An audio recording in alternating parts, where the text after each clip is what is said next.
p.m. on Friday, June 6, 2025. And again, we apologize for this long delay, but we are not in the wires. And so we wanted to make sure that the transmission of this hearing could be readily available to anyone who is attempting to access it. We are meeting in person in Council Hearing Room 500 and virtually via Zoom to convene the committee's budget oversight hearing of 2025, which is also streamed and recorded on the committee's YouTube channel named EAL Committee. Today, we will be hearing from the Executive Office of the Mayor, the Office of the Secretary, the Office of Campaign Finance, and the Board of Elections Office. We have moved the hearing date for the Mayor's Office of Community Affairs, known as Moca, now housed within the Mayor's Office of Cultural Affairs, to Tuesday, June 17th at noon. If anyone would like to testify at that hearing, you will be asked to sign up for that hearing at DC Council's website hearing, www.dccouncil.gov/hearings. The purpose of today's hearing is to receive public and government witness testimony regarding the expenditures of these agencies in FY25 and the mayor's proposed budget for FY26. Public witnesses are arranged by agency in today's agenda, but of course, are welcome to speak about any of the agencies appearing today. And I ask that the public witnesses keep your remarks as briefly as possible. I will try my best to not interrupt your testimony, but if you decide you're going to go for 10 minutes, that may require us to intercede and try and cut down the rest of your testimony. Customarily, it is 3 minutes, 3 to 5 minutes. So I just wanted to put that request before you, before we get started. Having said that, I would like to note that the entire written testimony will be a part of the record. So if you have not submitted it already, please submit it on the hearing management page or email it to the Committee on Executive Administration and Labor at Ceal@dccouncil.gov, and that is CEAL@dccouncil.gov. The hearing record will be open until Friday, June 20th at 5 p.m. At this time, I would like to recognize any of my colleagues. All right.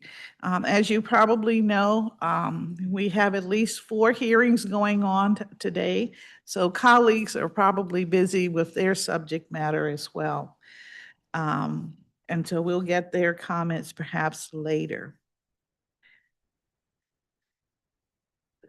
So at this time, we will begin with our public witnesses for the Executive Office of the Mayor. Robert Brannum, who is the Ward 5 Leadership Council Public Safety Committee Chair. Pam Sheridan, DC and Bravo, and Daniel Kramer, a public witness, if they are here.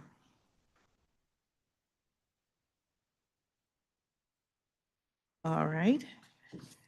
And I'll move then to Tiffany Montgomery, Fritz Brogan, if they are here.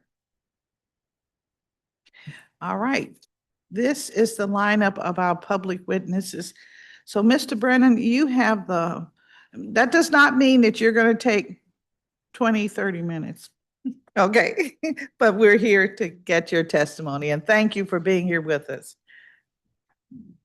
All right.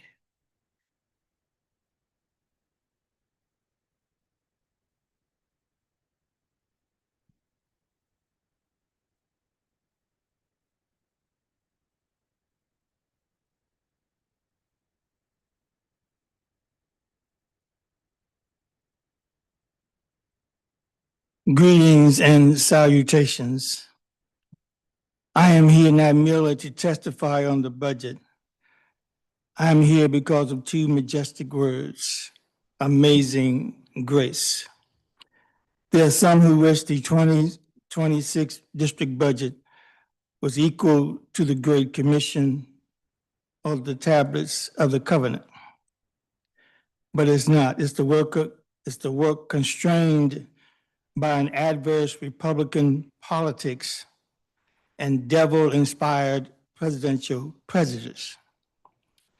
The district's fiscal challenges are not the provenance of this Wilson building, but rather the creation of President Trump and Speaker Mike Johnson. They do not support or care about the district. They both lie. They are dishonest and corrupt. Moreover, the current interim United States Attorney General for DC is not a district public safety advocate. The mission of a municipal budget is to provide for and to lift up. I can support this budget not because it is perfect, but because it serves as an instrument whereas the council has an opportunity to highlight its vision of governmental compassion.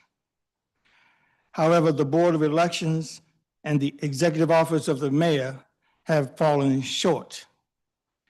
Board of Elections' decision-making process regarding Initiative 83 was demonstrably mistaken, particularly given the fact petitions turned in were openly fraudulent. Backtracking, BOE issued fines against petition circulars. On my own, I made a citizen referral to the DC Attorney General for criminal investigation. I strongly urge the council not to provide funds to implement I-83. I-83 is currently a subject of court litigation, which may render it improper and illegitimate. The I-83 petition process was openly fraudulent and dishonest. The DC Court of Appeals vacated the DC Superior Court's dismissal of a lawsuit against I-83. Let's be clear, all lawfully cast district votes are counted. Should a non-veteran receive benefits of a veteran? Should someone not a physician be able to write prescriptions? Should I have the right to burst into your home and tell you where to hang your family pictures? If you want to vote in a political party's primary, should you not be a member of that political party? I-83 was a fraud perpetrated on district voters with BOE complicity. Do not fund I-83. Let me focus now on the executive office of the mayor. If I were to request the council to eliminate 3 specific positions, the council would not act. And if it did, the mayor would only place those 3 officials somewhere else in the district government. The poet Maya Angelou is often quoted having said, "I've learned that people will forget what you said, people will forget what you did, but people will never forget how you made them feel." I must state this. I was born free of a free Black woman at Freedman's Hospital. I was raised east of the river in Southeast Marshall Heights. I attended DC public schools. I was a youth deputy mayor. I served in the DC National Guard. I had volunteered and led several DC community and political organizations. I have been arrested twice advocating for justice, equality, and DC statehood. I was recently honored by the DC Black History Celebration Committee and awarded a Public Advocate Award by the DC Office of the People's Counsel. I am a service-connected disabled veteran. I have stood up to bullies throughout my community service on behalf of freedom and democracy. I will not be lectured to or take a back seat to anyone in the struggle to enhance the quality of living for district residents. I say these things not to boast, but rather to be a righteous witness. The director of the Mayor's Office of Talent and Appointments, Deputy Chief of Staff, the Mayor's General Counsel, and the Assistant City Administrator do not have, quote, clean hands, end quote, professionally, and in the case of one, privately, yet they continue to serve. I offer this testimony referencing how they tried to make me feel less than or unworthy of district service. I recognize who they are, what they are, and where they place their values. Despite how they acted, I remember amazing grace, and I faint not. I was troubled on every side, yet not distressed. I was perplexed, but not in despair, persecuted, but not forsaken, cast down, but not destroyed. Finally, I support the continued funding for the construction of the new DC Archives building on the campus of the University of the District of Columbia. The district should not join the movement to erase parts of DC history. I thank you for allowing me this time to testify. Thank you very much, Mr. Brannum, for your testimony, and you have a copy for us, I understand. Okay. Yes. Okay. You'll get Caitlin to pick it up. Okay. All right, thank you very much. I'm trying to understand your concern about, you mentioned the replacement of positions in the EOM. Are you indicating that I think you said the deputy chief of staff, the assistant city administrator, these are positions that do not have clean hands? Are you speaking of a personal encounter that you had, or is there something else that you're putting on the record? I readily admit it's personal. All right. And that's why I'm not specifically making a request, because it wouldn't be responded to. All right. I just want to go unnoticed. You know, as the former vice president said, I'm telling it to their face. All right. All right. Well, I thank you very much for helping me to understand what that is. And thank you for your support for the archives, which again is very important to our community. You also are very strong in your thoughts about the I-83, and you called it out, and so the record will reflect that. So thank you very much. There are many people who claim to support freedom and democracy, but that petition process was fraudulent. And a lot of people who run around saying funded anyway, despite the fact that it is currently under litigation in court. Why would the district government fund an activity that the court could and probably would find to be illegal and improper? Do not fund I-83. Wait until all the court proceedings have been concluded for people to run around saying this is what the people wanted. The people want honesty. That petition process was dishonest. Let's be clear. All votes in the district legally cast are counted. Those who say that they want to count our votes, they are counted. They are counted. All right, and I hear you. Sounds like you're taking issue with the title, with the inscription that was on the ballot. I'm taking offense to the description. I'm taking offense to the ballot. I'm taking offense to the Board of Elections complicity in allowing the people who circulated that petition. The Board of Elections fined them for fraudulently altering the petitions. The very petition that folks are saying we should implement, the people who circulated were found to have violated the rules of the Board of Elections in circulating the petition. No, they don't want to talk about that. They don't want to talk about that. The petition process was fraudulent. And I'm going to say it. As much as I fight for DC and freedom and statehood, I'm going to say the truth. It was fraudulent. There was nothing honorable in that position. Let's be clear. All votes are counted. Thank you, Mr. Brannum. Thank you very much. We hear you loud and clear. We, as you know, we have a process in the city. And as you indicated, the Board of Elections took action based on their findings, which is a part of our process of handling these situations. But, you know, I'm not trying to replace your passion for your position, but just to let the public know that due process has occurred on this issue. And court litigation is also part of the process. You are correct. You're correct. You know, court litigation is all, the DC Court of Appeals determined that the process on that was wrong and invalidated the lower court's dismissal of the lawsuit. They want to forget that. They want to ignore that and misrepresent what they did. I hear you, and thank you very much. Thank you, as always, for your presentations before this body.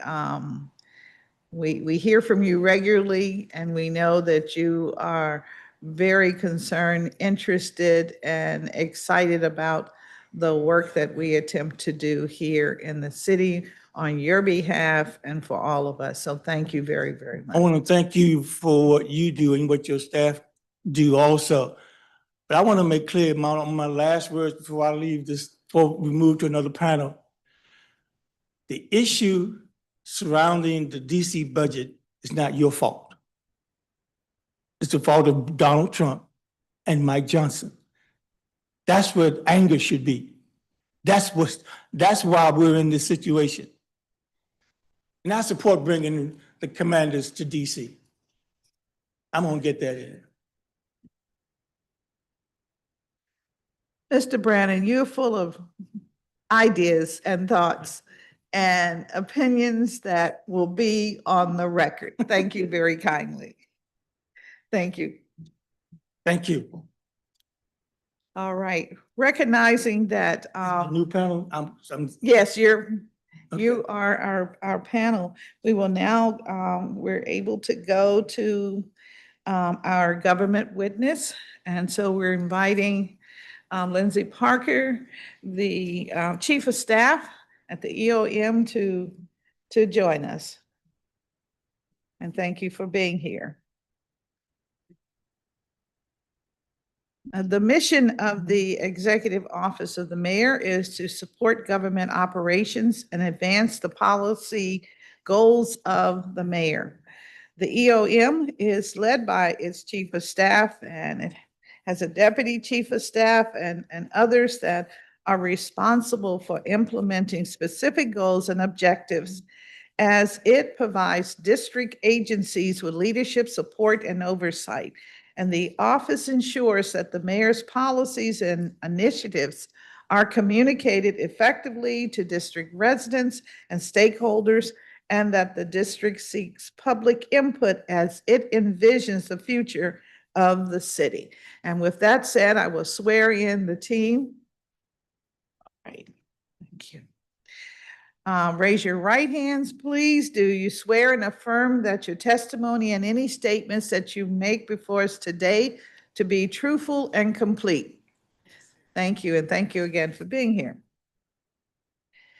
The approved FY25 budget for the EOM is this is 25. Our current year is 22 million with 131 FTEs.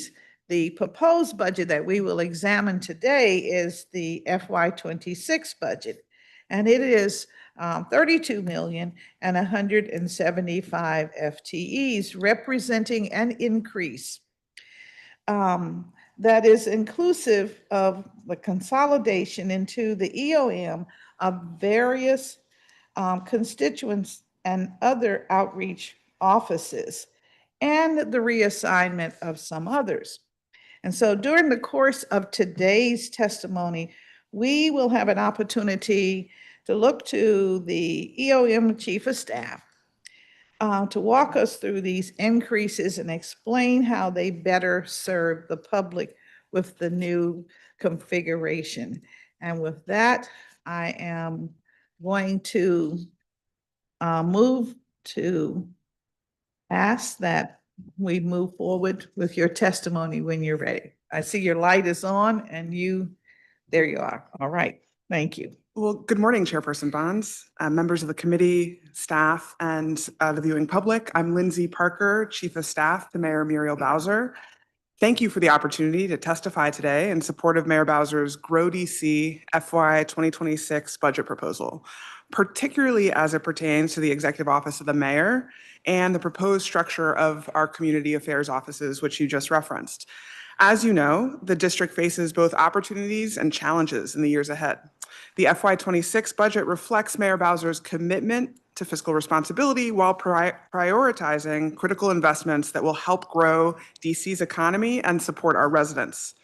Despite a challenging revenue outlook driven largely by federal job losses and a shifting economic landscape, the mayor has put forward a balanced approach that prioritizes education, which includes continued investments in our public schools, early childhood education, tutoring programs to ensure that every child in the district has the opportunity to succeed. It also includes prioritizing investments in clean and safe communities, strengthening public safety through strategic investments in the Metropolitan Police Department, our 911 call takers, and initiatives that keep our neighborhoods clean, healthy, and vibrant.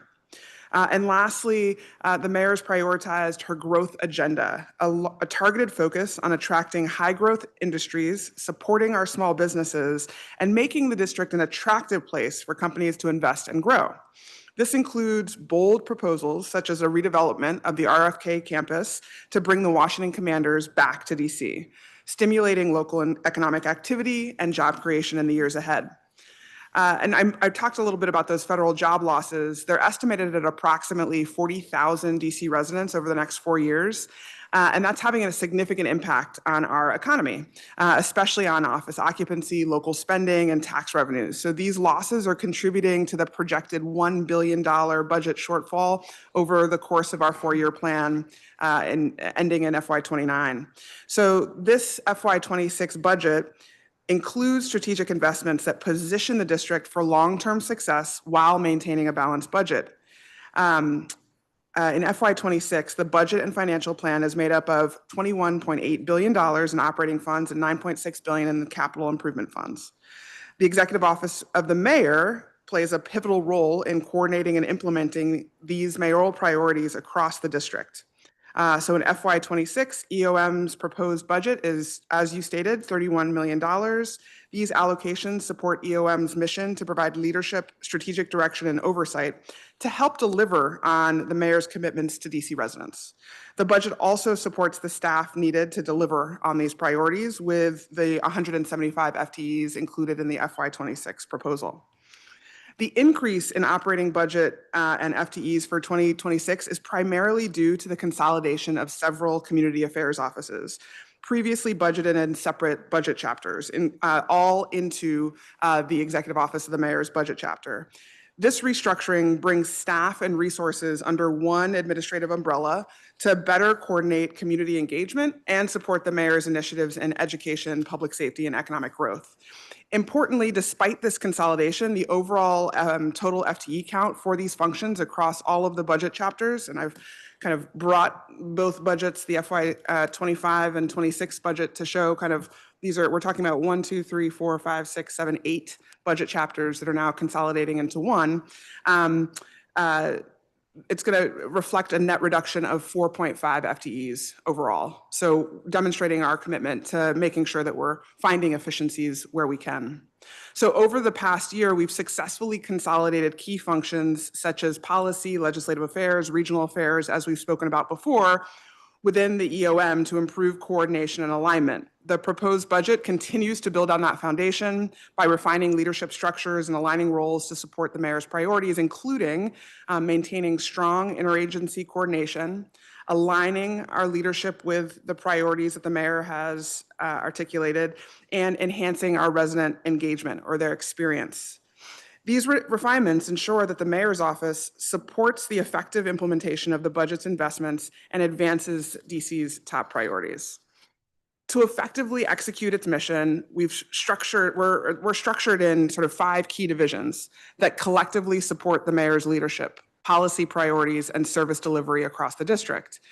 The first group is led by Deputy Chief of Staff Steve Walker, who's here to my right, who leads the engagement and operations team, which connects residents and community stakeholders with government services, manages our internal operational functions like scheduling and advance that support agency collaboration, and ensures that every community has access to resources and information that improve quality of life.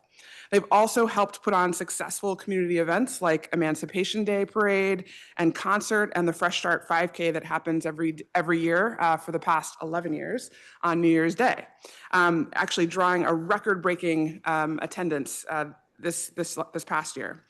The second group, the second sort of division within EOM is the Office of the Secretary, led by the Secretary of the District of Columbia, Kim Bassett. The Office of the Secretary is the only entity in what I'm describing that will have a separate budget chapter apart from the Executive Office of the Mayor. The Office of the Secretary provides support for executive functions such as ceremonial matters and official documents for the Mayor.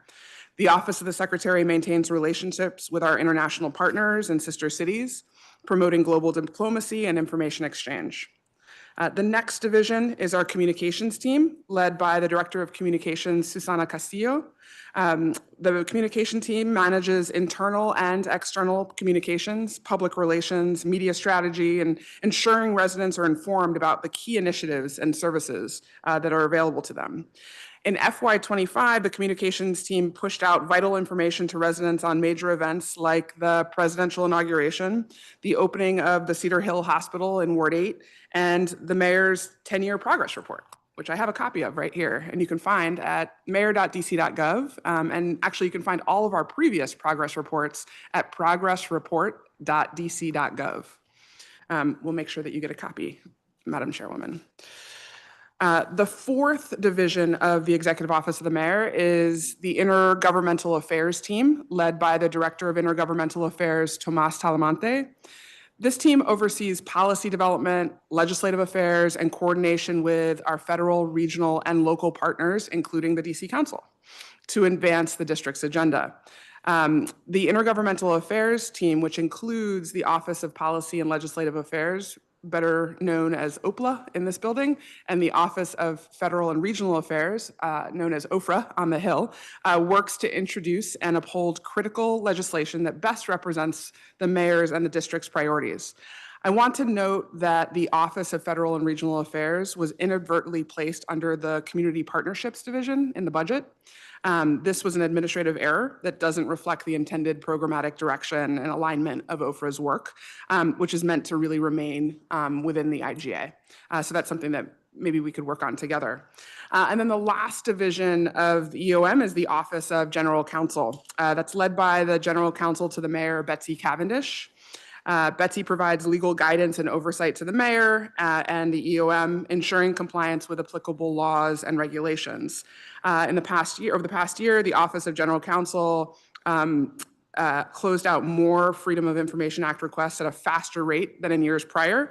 And they help us review important documents, for instance, like mayor's orders before they get promulgated. So the structure that I just described, those 5 divisions, it really enhances collaboration across the functions, ensures that the Executive Office of the Mayor can support Mayor Bowser's focus on education, clean and safe neighborhoods, and economic growth. And so a key component of this commitment to community engagement is the proposed restructuring of the community affairs offices within the Executive Office of the Mayor. This restructuring builds on our commitment to ensure that every resident and every community has a direct line to the mayor's team.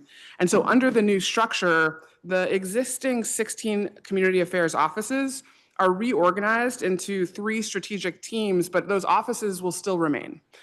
They won't have separate budget chapters, but the hope is that with that better alignment, we'll find efficiencies in spending. And so next year we'll be able to find even more cuts that we'll propose to you.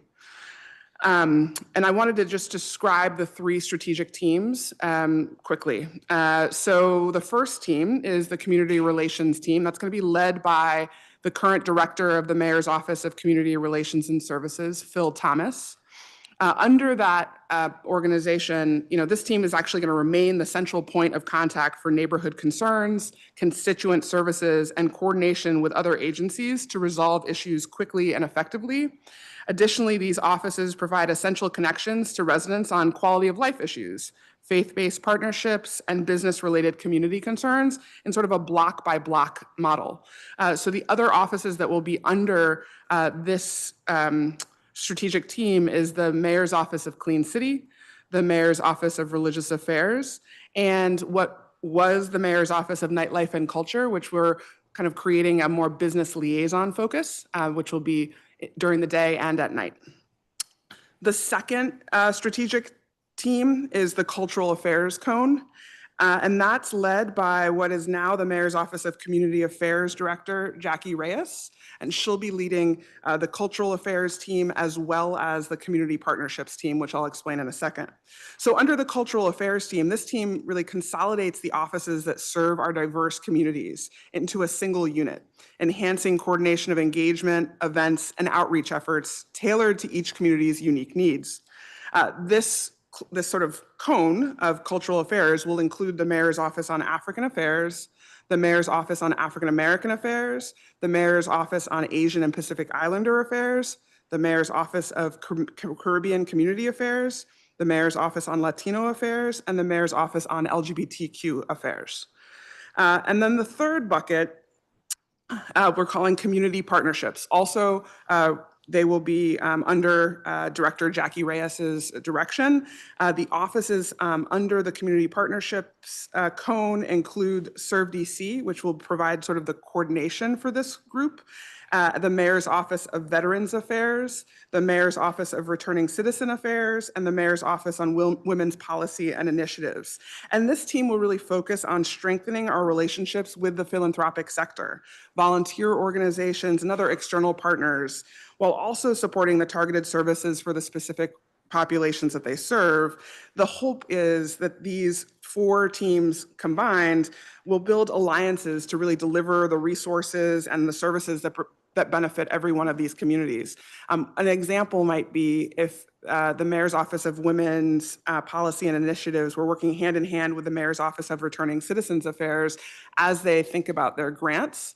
We might see a grant that benefits women returning citizens, and that could see some efficiencies in use of those grant models. I also wanted to this new structure enhances collaboration across offices. It reduces the duplication of efforts and ensures that community engagement remains a core strength of the Executive Office of the Mayor. It supports the Mayor's focus, of course, on education, clean and safe neighborhoods, and economic growth by aligning our outreach efforts with the priorities that matter most to our residents. And I also want to clarify what looks like a $5 million enhancement included in that community partnership budget line.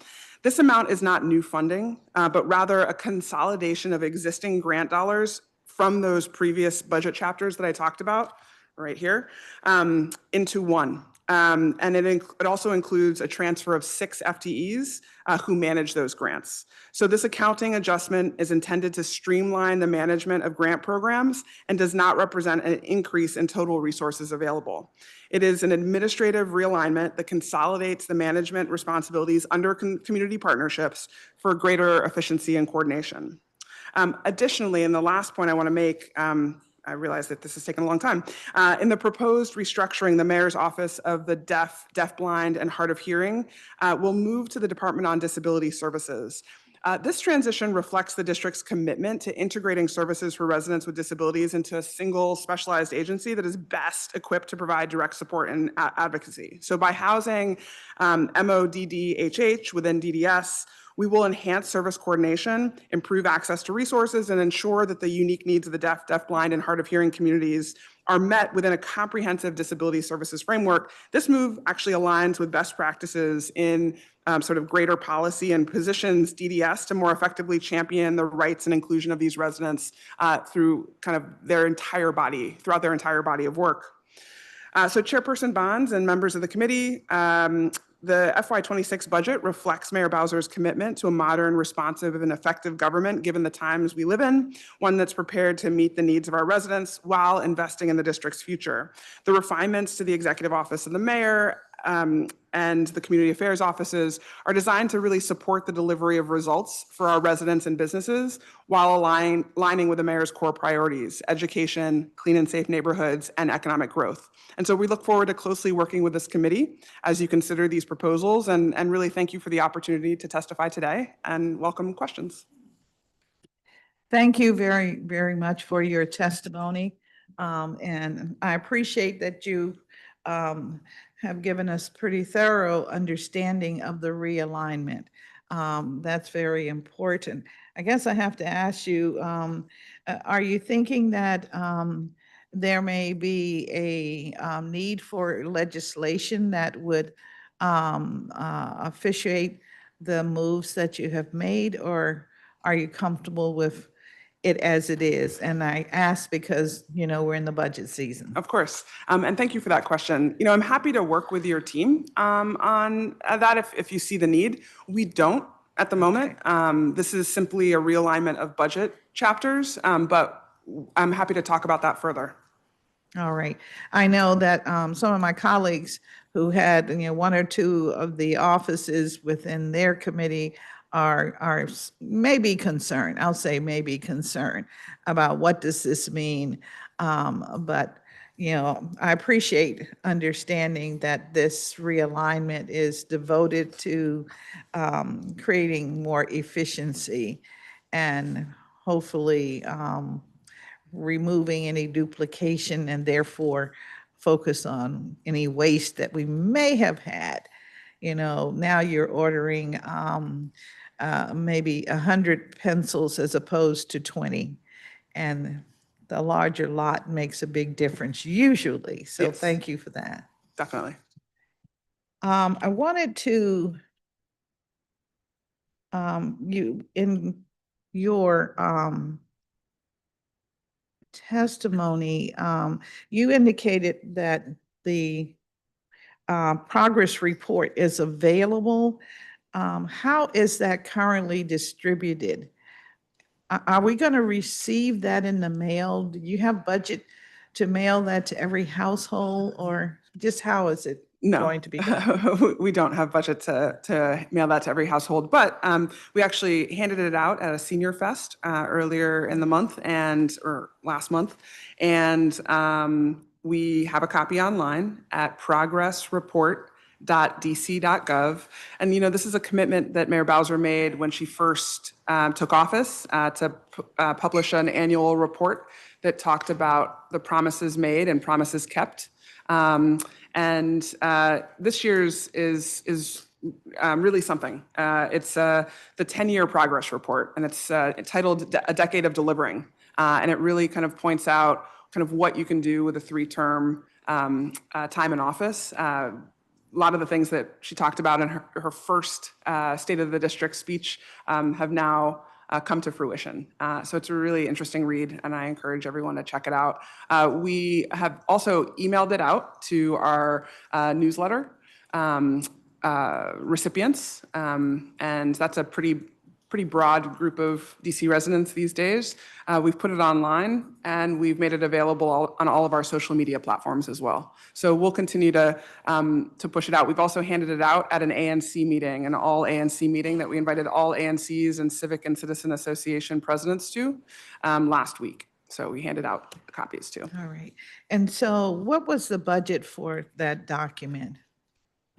This really comes together with FTEs that we have on our team. So our graphics team and the communications department, our messaging team and the communications team pull this together, and they do a great job of it. And the actual, I should have been more clearer, the budget for the printing of the document. Yeah, I mean, we don't print very many, so it's just, Okay. yeah.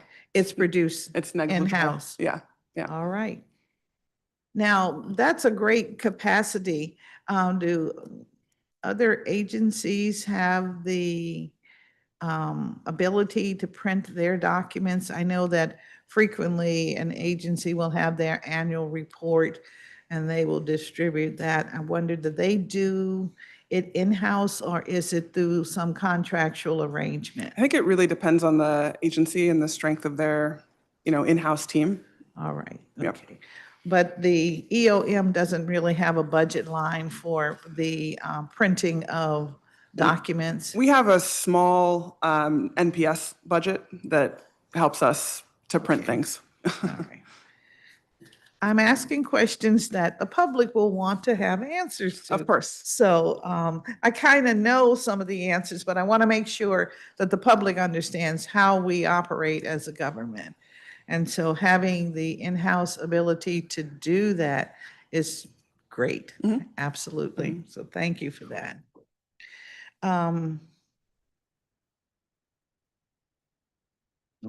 You mentioned in the general counsel's office, the great number of freedom of information, the FOIA requests. Do you have stats on the number that were requested, let's say in 24, FY 24, and currently? I don't have FY 24, but in FY 25, we received 65 and we processed 74. So we had some outstanding from the year before that we made sure that we got together. So as of today, I think we have 20 open requests, fewer than half as many at the same time last year. All right, very good. And what about the mayor's orders? How many mayor's orders have been published in the during this FY 25? I don't know that number, but Okay. not that many. I mean, well, actually, let me describe that. And actually, I do have the number of FOIA requests. So in 2023, we had 75. In 2024, we had 112, and already, as I mentioned, 65 in 2025. All right. Excellent. So I think to answer your question on mayor's orders, so technically, every time the mayor appoints somebody, she's going to sign a mayor's order. So there's quite a few as appointments change. But in terms of substantive policy direction, I think the one that is sort of most top of mind right now is the mayor's order that she put out in regards to the budget, which includes a hiring freeze and a process by which agencies can request waivers of the budget team to spend money. That was kind of a pivotal moment due to the inaction of the House of Representatives to fix the language in the continuing resolution to allow DC government to continue to spend our local taxpayer dollars. And on the matter of waivers, does the Office of General Counsel maintain a record of the number of waivers that have been received from the various, I guess, agencies? No. Do we have that number? No, they don't. They don't do that. The Office of the mayor's budget team has the waivers. Okay, Mhm. so the budget team would have, Mhm. all right, with the city administrator, Mhm. all right. Mhm. I'll be talking with them Okay. in a few days. Okay, thank you. Yes. Where I can find that.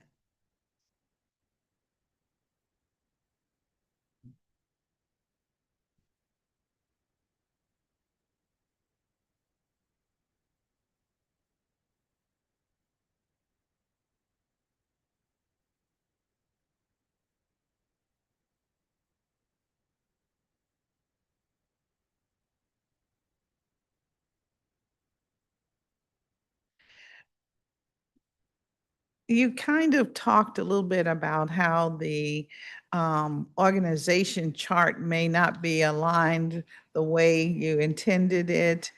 You mentioned that there was some maybe errors in there. Like, for instance, the various constituent offices are like floating out in the air. I mean, it doesn't show that it's aligned with the EOM. I don't understand that Okay. point, but the only thing that I pointed out was that Office of Federal and Regional Affairs is not in the intergovernmental affairs line. that just needs to be tweaked. That was the only kind of correction that I had. The other offices that I mentioned, they are in the right areas. Their FTEs and their NPS, so their PS and their NPS budget goes under the umbrella that I talked about. So, yep, so under the Mayor's Office of Cultural Affairs, you're going to find the budget for African Affairs, African American Affairs, Caribbean Affairs, Asian and Pacific Islander Affairs, Latino Affairs, and LGBTQ Affairs. All right. And that's all together under the Cultural Affairs bucket. And under the Community Partnerships bucket, you'll see the Returning Citizens Affairs, Veterans Affairs, and Women's Policy and Initiatives. Their NPS and their PS dollars are all combined. All right. And then under Community Relations, it's MOCR's, Clean City, the Nightlife and Culture, Religious Affairs, all combined with OFRA. So that's All the right. one that needs to be pulled out. I think the organization chart that was published doesn't have that kind of breakdown. This we got from the budget. That's DC government's full. Yes, it yeah, is, but this is the EOM over here. And That wouldn't show this type of detail. Those yeah, agencies, yeah. and it, in fact, Mayor's Chief of Staff is not connected. Your little box sitting out here, I can only go by what is published and given to us. And so I'll hand this to you. Okay. So you understand what the question that I'm asking, trying to understand that. Where is the office of the senior advisor? Is that in the EOM or is that a separate somewhere in the government? The Office of the Senior Advisor, the Mayor's Office of Legal Counsel, the Office of the City Administrator, and the Executive Office of the Mayor, under the Chief of Staff, all four of us report into the Mayor. We're all her Okay. direct reports. All right, okay, great. All right. So the new chart that I get will have the connection. I don't know what you're looking at. I apologize, but I All will right, we'll check it out. We'll give you so you can see. Makes me a little crazy trying to figure. I hear what you're saying. Makes perfect sense, but I'm showing you what we got from the internet, which is, yeah, okay.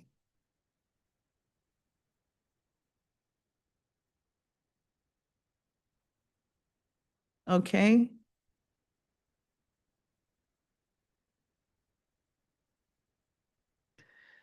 I don't know exactly where this is online, but this Okay. is all the agencies that are under the Executive Office of the Mayor. That's all under me. Right, right. Yeah. So in other words, I just want you to know what the public has the opportunity to see. They're going to see what I'm giving to you now. Yeah. Okay. Nothing all that right. we talked about though changes any of Yeah. that alignment. So Okay. it probably is changes that were made and it didn't get, no? None of those, all those offices were always under me. Yes. And now they'll yes, continue to exactly. be under me. Yeah, but this is what we see on the internet today. They're all under me. Yeah. Okay.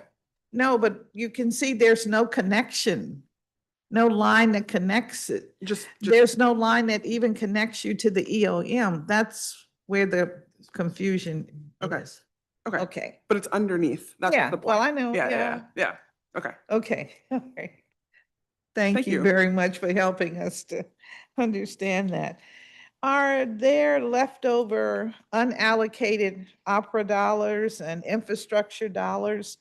Perhaps those dollars we got in FY 24, 25. And if so, how are they handled or being used, or are they reserved somewhere in the FY 26 budget? Or were they accounted for in the FY 25 budget? We haven't gotten the supplement yet. I hope we're going to get it soon.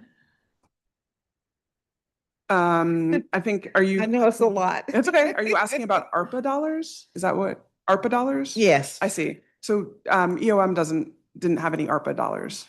And the second question was, I'm asking globally as, oh, I see. globally. That's a much better question for Jenny Reed and the budget team. All right, Yeah. okay, okay.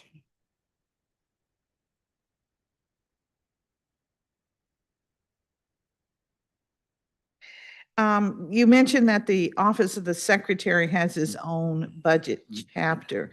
How does the EOM determine which budget chapters are separated?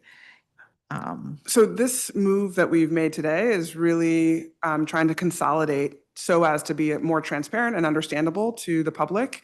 All agencies that currently function within the Executive Office of the Mayor into the budget chapter. Now, we left out the Office of the Secretary, but I think that's even a conversation that we could all have together as we move forward. Okay, thank you.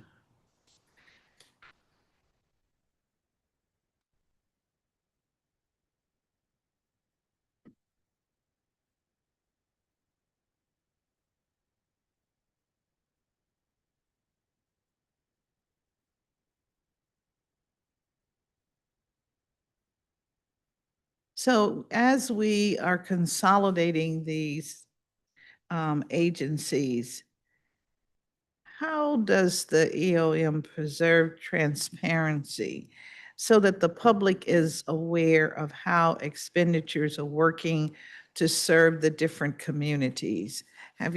Is that a concern that you've given to this process? I would say not a concern. What we'll do so the one thing that interestingly enough, when we received the committee's questions this year, you guys asked about controller objects and components that we had in old budgets that the new CFO system, the DIF system, doesn't have anymore. We have kind of programs and activities these days. And so because we're such a small agency, when you get to sort of that granular of a detail, so you have the kind of the top line of the budget, and then you've got programs and activities underneath. Once you get down, our budget chapters don't necessarily have all that level of detail. We'll work to figure out how we make sure that's even more transparent going forward for the Executive Office of the Mayor.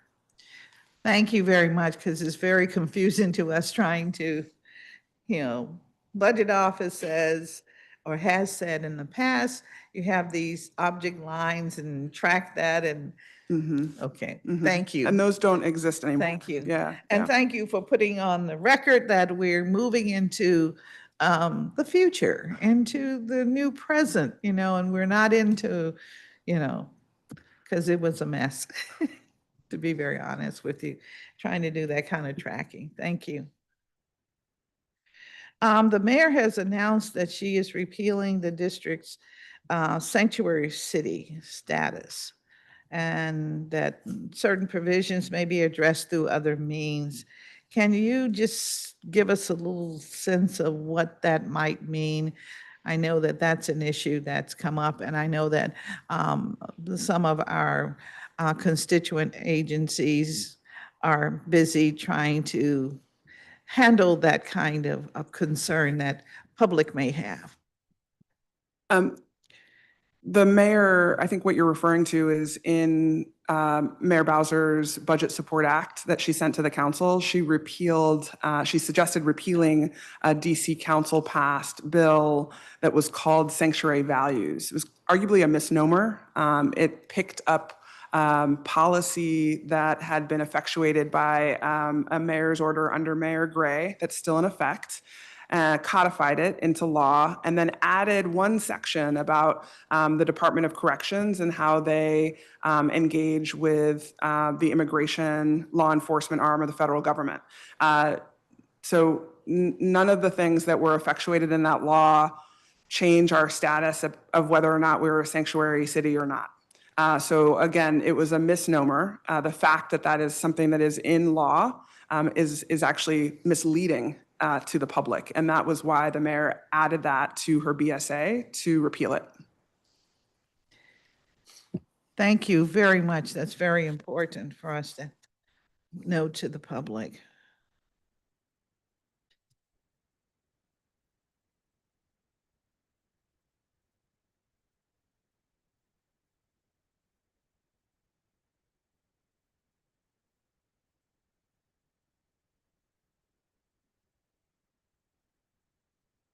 What has been the feedback on the Intergovernmental Affairs Office working with our neighbors in Maryland and Virginia and Congress and the White House?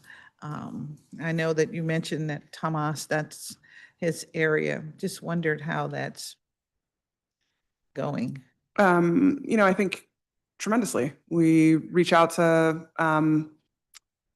our partners in Maryland and Virginia regularly, and also, as a city, we're members of a number of different umbrella groups, like the U.S. Conference of Mayors, National League of Cities. National League of Cities, for example, has initiated an affordable housing working group with mayors across the country to sort of tackle a major issue that we're all seeing. Doesn't matter what size of jurisdiction, doesn't matter where you are in the country, affordable housing is something that is a top of mind issue for every jurisdiction. And it's that type of engagement with regional and national partners that allows us to kind of think big and think differently about what we are, what we're facing and what we need to do about it. All right, and so through that process, I think we were thinking more about Maryland and Virginia, thinking about their elected officials, given that the district is sandwiched between these two entities. Just wondered how the coordination is going. Thinking a little bit about how we, as DC lost, I believe, was the helicopter system to Maryland as it related to one of the issues that we were having. It was reported in the news.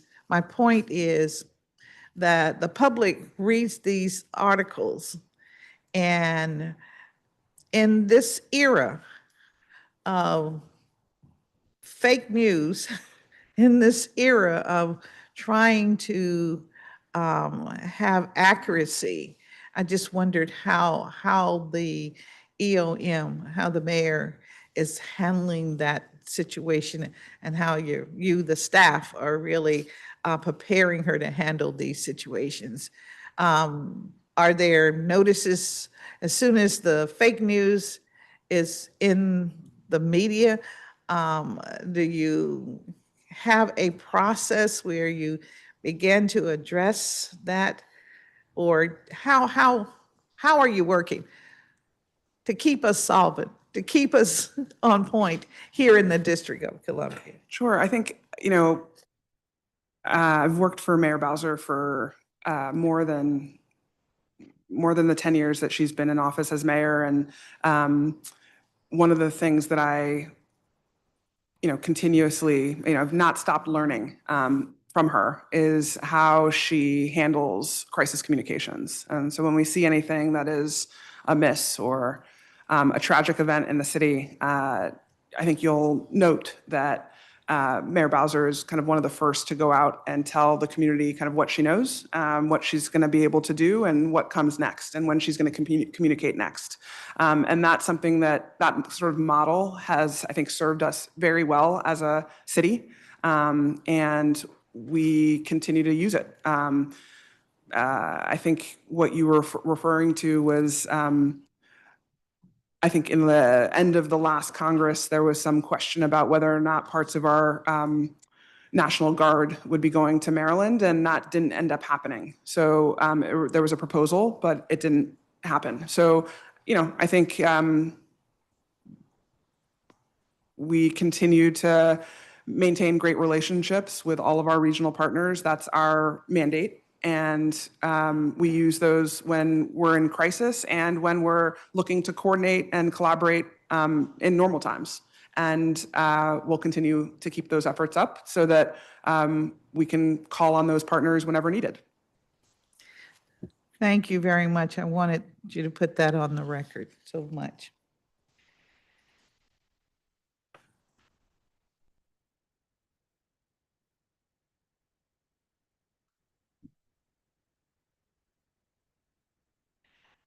There is a reduction in the Mayor's Office of Talent and Appointments from 8 $882,000 to $674,000. So how is this affecting the work of that office?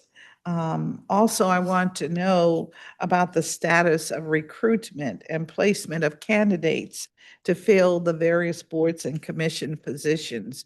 And I know that office is very concerned with that activity. Thanks for that question. I think the short answer to your budget question is we looked around to see where we had vacancies across all of the executive office of the mayor functions. We had a half of a position, half of an FTE in the mayor's office of talent and appointments. That was one of the things that we cut in order to make sure that we were kind of meeting our mark and making sure that we were adhering to sort of the mayor's intent with this budget was to take a really close look at all different FTEs, all different budget lines, and see where we could find some savings. So that's an example of one of those savings. It won't impact the work of the office.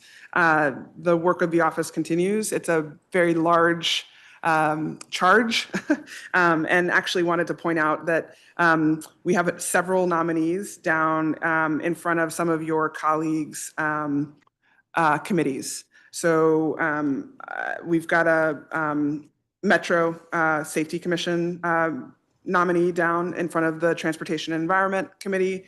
We have a library trustee in front of Human Services. We've got a DC Water appointee under the Transportation and Environment Committee. We've got, I think there's a Board of Elections nominee that you have scheduled a hearing for, so thank you so much for that, Chairperson Bonds. We've got a Real Property Tax Appeal Commission appointee in front of the Business and Economic Development Committee, a Board of Rehabilitative Therapies appointee in front of the Health Committee, a number of Science and Advisory Board appointees in front of the Judiciary and Public Safety Committee, and some nominees for the Police Complaints Board, also under the Judiciary and Public Safety Committee. And otherwise, any DC resident should check out mota.dc.gov. That stands for the Mayor's Office of Talent and Appointments. So mota.dc.gov, which has all of our open positions. Right now, of course, we're under a bit of a hiring freeze in DC government, but we've got many boards and commissions that are always looking for great volunteers. And so always looking for anyone that you'd suggest and comes your way, and also anyone that's interested in the public to come and check out our vacancies and sign up. Well, thank you very much for that. You are correct. This committee will be holding a hearing on, I think it's the 13th, a confirmation hearing on a Board of Elections representative. Thank you for that. We will also hopefully have an opportunity to expand that board from 3 to 5. So I'll say, we want to talk to you about that, how it might help because of the requirement for a quorum. When one is missing, then 2 are a quorum. But if 2 are missing, it seems that can be an issue. And so thank you for that. Look forward to working with you on that. Thank you.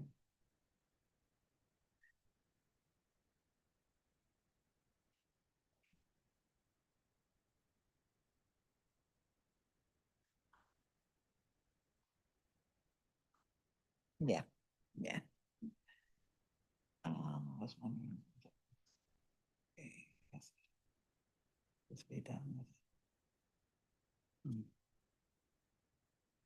Okay.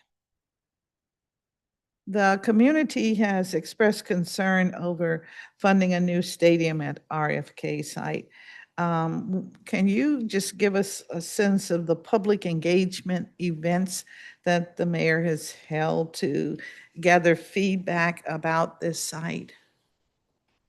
I know there've been a number of them. I've seen notices, but for the record, if you could let us know. I think I don't necessarily have a complete list in front of me, but this is something that the mayor has been talking about with community for 10 years at least, and was with the Kingman Park residents almost a year ago to hear more about their thoughts.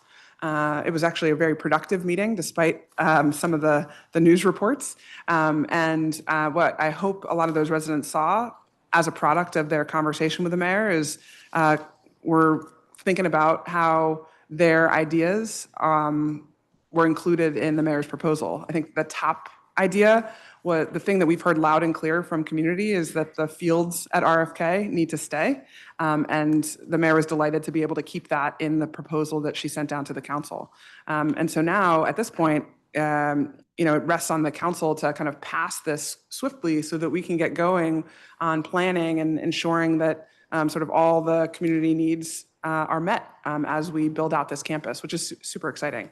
I think, the mayor obviously pushed out her budget at MLK Library, and you were there for that, where she did talk about the commander's deal. She rolled out the deal a few weeks prior to that, and continues to go to town hall meetings. She's met with the business community. She's met with the ANC commissioners. She's met with residents surrounding the campus, and she's met with residents across the city, and we'll continue to do that. Thank you for that. As it relates to this activity, this campus development, as you're calling it, that can really be an economic boost for our city.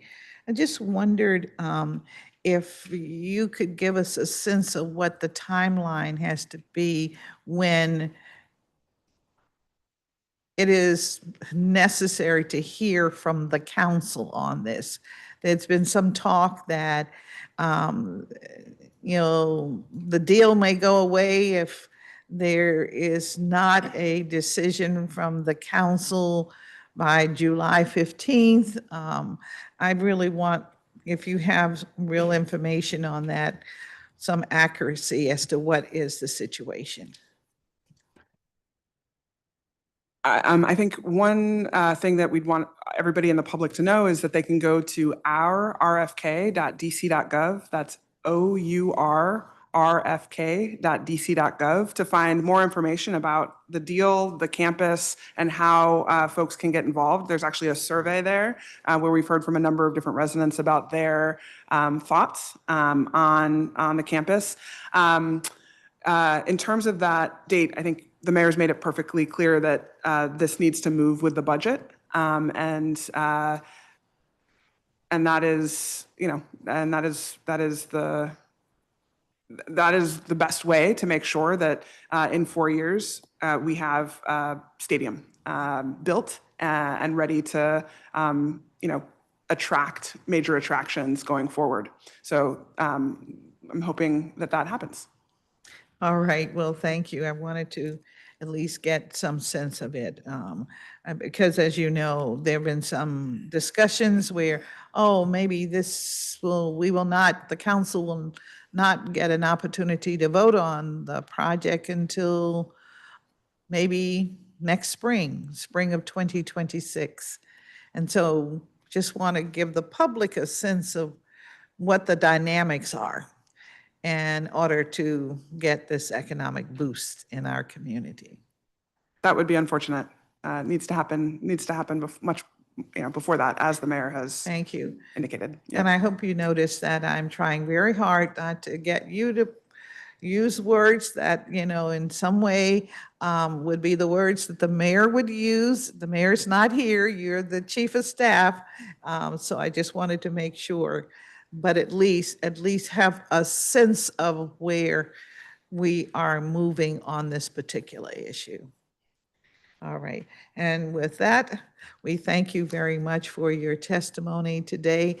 And I know that Serve DC is making sure we get the grants. I didn't get a chance to talk much about that, but I'm sure we'll have an opportunity to talk about how the grants process is working with the consolidation ideas that you're bringing forth today. So thank you very, very much. Thank you. Mm-hmm. Oh, and I would like to ask all of the constituent groups if you would just stand so those who are not familiar can recognize you, please. And thank you all so much for being here. Thank you. Yes, thank you. And I want the record to show that that was not a demonstration. That was simply an acknowledgement. So thank you so very much. All right. Thank you. Indeed. We will now move to the Office of the Secretary that has their individual budget chapter. As you know, the Office of the Secretary provides protocol, ceremonial, and public records management services on behalf of the mayor and the District of Columbia government agencies. In that capacity, the Office of the Secretary oversees the District of Columbia archives, commissions, public notaries, and publishes both the District of Columbia Register and the District of Columbia Municipal Regulations. And the office is responsible for maintaining official records of mayoral actions, receiving service of process for legal actions against the mayor, preparing executive orders and administrative issuance, and acting as a liaison between the District of Columbia government and the district diplomatic community. It has become increasingly evident that this year's budget oversight period is unprecedented. And I want to remind the public that these hearings aim to confirm the necessities of the various agencies within our committee's purview as we ensure that our residents truly get the bang for their buck. And with that said, I'll ask with that said, I will ask the public witnesses for the Office of the Secretary to come forward. We will entertain your testimonies first. Ms. Trudy Peterson, public witness. Bill Rice, public witness. Katrina Herring, public witness. Carl Bergman, Friends of the DC Archives. If any of you are here, Mr. Rice, we'll take your testimony.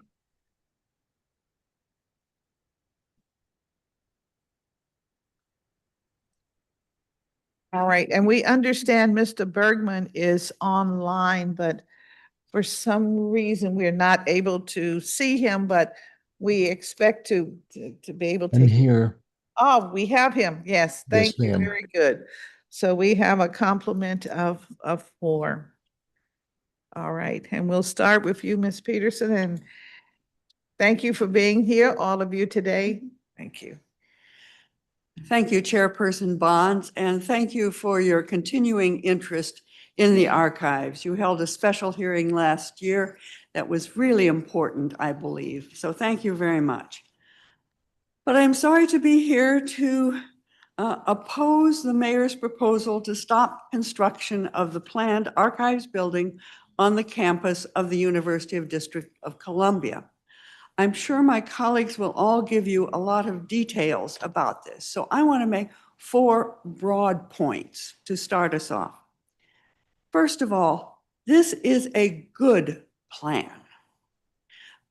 In fact, the Council on State Archives, which is the overall body of all state archives, has said in a recent letter to the mayor that this was a model planning process.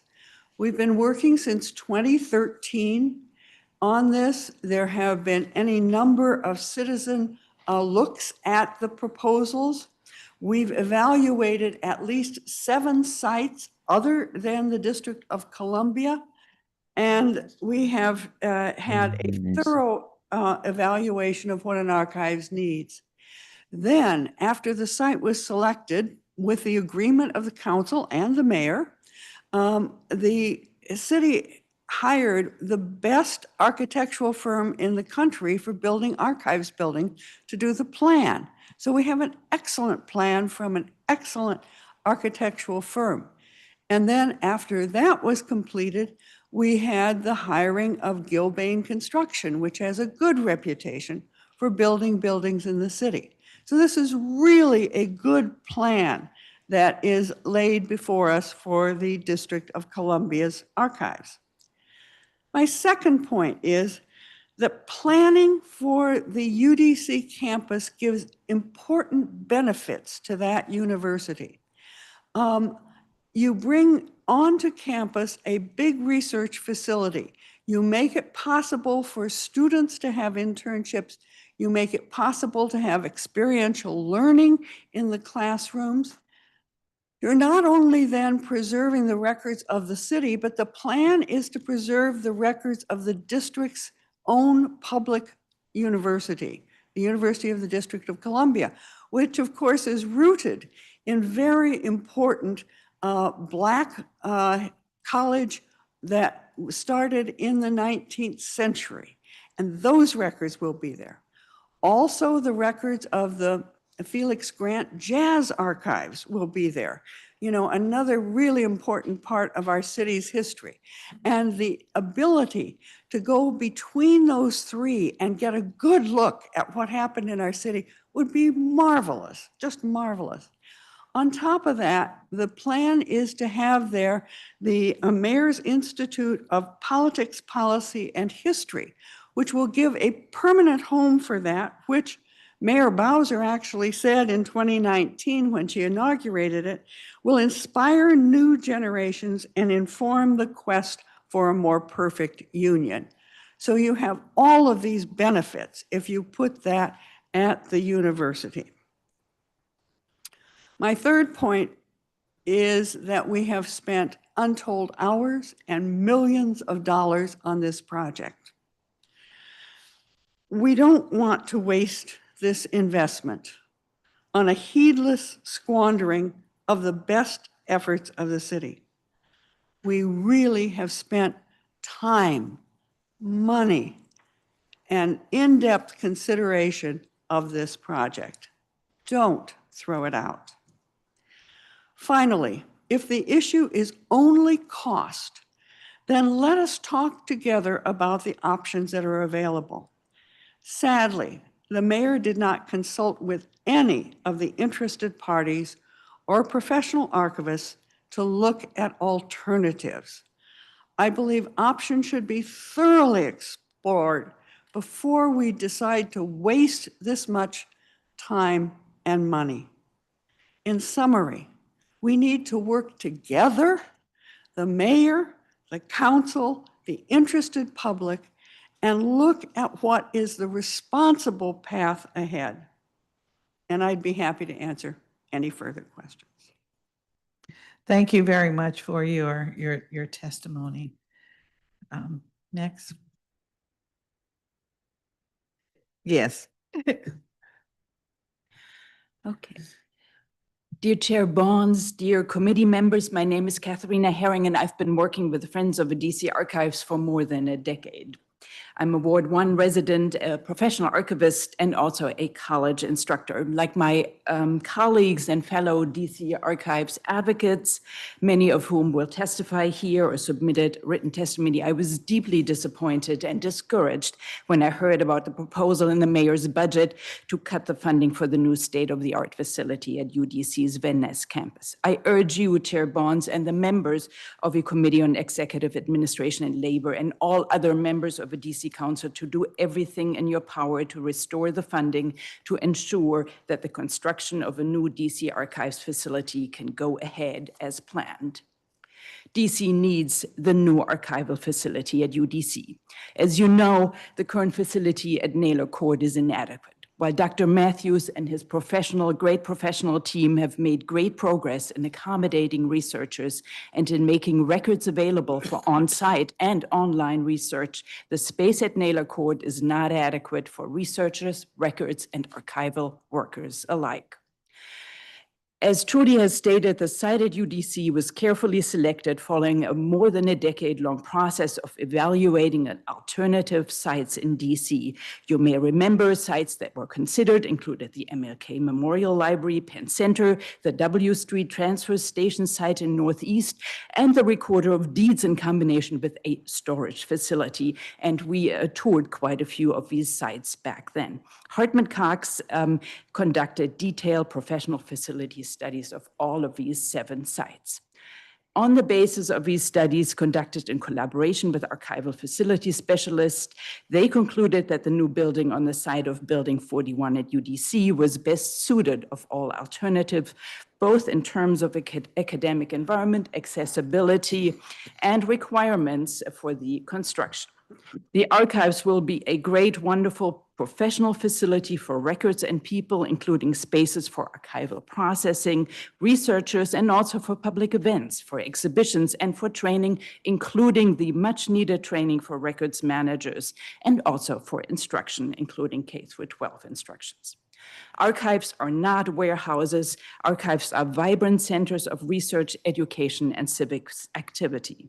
The co-location at UDC is ideal. It offers many opportunities for collaborations and joint research, supporting UDC's great programs in urban architecture and community planning, and urban sustainability and law and public policy, classes on DC history and music. The UDC location also integrates UDC's valuable own institutional archives, including records from the Federal City College and the DC Teachers College and the very unique Felix Grand Jazz Archives that was already mentioned. The archives also need a space so that additional staff can be hired down the road in better days. The Office of Public Records has a dynamic professional archives and record management team of 8 people. They need more staff and need a building that can accommodate that staff. We can expect that archives for a capital city state should have a staff of at least 20 people, and that's on a low end. Just to give you a comparison, the communal archives of the German city-state of Bremen, which is about the same size as DC, has a staff of over 20 people, and that's not even a capital city. The Council of State Archivists statement that was already mentioned, the organization representing all state archivists in the US, issued a very strong statement in support of the construction of a new facility a few days ago, and highlighting the significance of DC's new facility as a model for government archives and the advantages of a co-location at UDC. They stress that government archives are essential. They're not some extra thing. They're essential for any state, city, and of course, federal government.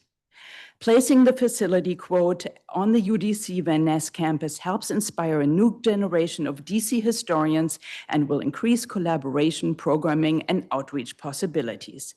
At a time when public access to information of all types is in jeopardy, you have the opportunity to be at the forefront of care for the history of not just the district, but of a nation.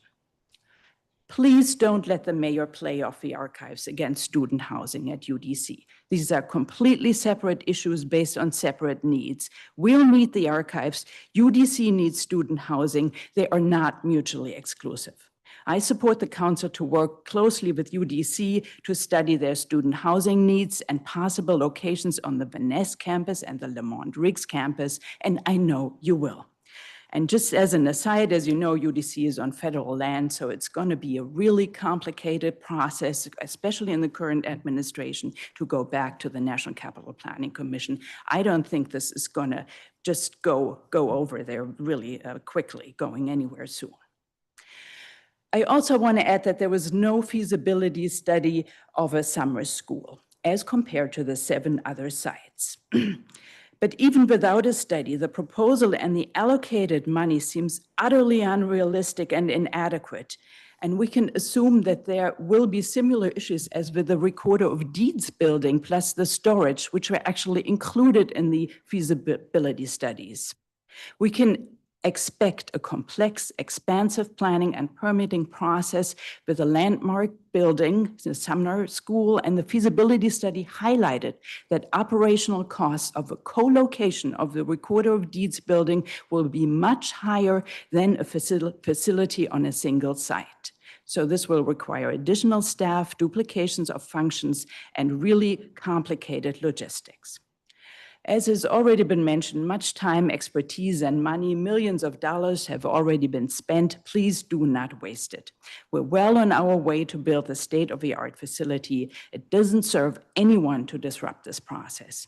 I do realize that there are budget constraints, but please do work with archival facility specialists, with Dr. Matthews and the OPR staff, with DC Archives advocates and researchers on developing creative and constructive ways of saving money while pursuing this critical project. And my last point is that I urge Council and Chairman Mendelson to please do fill the vacant seats on the Archives Advisory Group so that it is ready to support you during this time of crisis. Thank you. Thank you very much for your testimony. And have you submitted it for the yet. record? Okay, all right. Thank you very much. I'm smiling, Madam Chairman, because I feel very overwhelmed by how persuasive I think their testimony is, and I almost feel just listen to them again, but I will go on. I am, as you know, Bill Rice, and I'm testifying here as a DC resident, deeply interested in preserving and disseminating our history, our city's history. I work with the Friends of the Archives, of the DC Archives, and others for state-of-the-art archives for our city at the University of the District of Columbia. My testimony has the support of the Committee of 100 of the Federal City, of which I'm a member, and I understand they've also submitted for the record a statement of support for the archives at UDC. I do want to register my disappointment with the mayor's decision in the FY26 budget plan to kill the already started new DC archives at UDC for an unsatisfactory, unplanned alternative, as you've just heard. The new plan envisions an open to the public archives at the Sumner School on 17th Street and a records warehouse. This plan is unworkable because, in my opinion, it reduces the city's archives to the status of a reading room at best, with no space for the professional activities necessary for archival and records management, and it sends the signal that the DC government is uninterested in its history and records management. 2, it sacrifices the considerable amount of funds and person effort already spent, as you've heard, but for an unplanned, undiscussed alternative. The budget proposal also robs UDC's own archives and the world-famous Felix Grant Jazz Archives in appropriately prominent venues. I just had the great pleasure of paying a short visit to the UDC archives, and I really do encourage you. They have some wonderful treasures there. I won't even begin to describe them, but it really deserves a more prominent and professionally assisted space, the UDC archives itself, and which would be in the new DC archives on the campus of the university. 3, the mayor's proposal unfortunately deprives UDC of a center of academic excellence with opportunities for students and faculty and others to do research, to publish, to organize events and exhibits, and to become a center for the study of DC politics and government, which I really do believe we sorely need. And of course, as you've heard from my colleagues, I am also mindful of the district's budget problems, and I and other advocates are more than eager to work with the council and the mayor to reduce immediate costs and not lose the already started DC archives at UDC. And if you'll turn it over, if you have my prepared testimony, but it is filed online, is a letter from back in 2023 from Amanda Huron, published in the Washington Post, in which she goes through the arguments from her point of view of why the archive should be at UDC. I just want to quote a little bit from it. The opportunities it will provide for our students from hands-on research into their city's history to internships that could lead to jobs in the largely white field of public history. And that concludes my testimony. Thank you very much. I'm, of course, happy to answer questions. Thank you very much for your testimony, and we'll now, I think, hear from Mr. Bergman. Yes, ma'am. All right, please. Good morning. Thank you. Good morning. Chairperson Bonds, thank you again for your steadfast support of the district's archives program. Once again, we, that is the Friends of the DC Archives, turn to this committee and to the council to resolve several complex questions and issues. And I want to echo what the previous witnesses have said and agree with them. Today, I like to raise questions about the massive capital project changes proposed in the mayor's draft FY 2025 Supplemental Emergency Act. These proposals specifically end the new DC Archives facility at UDC, as well as impact dozens of others. My first question is, why UDC? The supplemental takes $182.4 million from 87 different projects and adds it to 27 others. The proposal targets UDC for almost half of this money. The plan takes $89.3 million of its $182.4 million from UDC. Not only does it end the archives at UDC, but it also ends $33 million for UDC's community college, which the university's master plan calls for establishing the Lamont Riggs campus in the community college, programming available at the campus as a pace setter in urban education, offering high quality education at low cost. And this plan would do both these damaging things to UDC.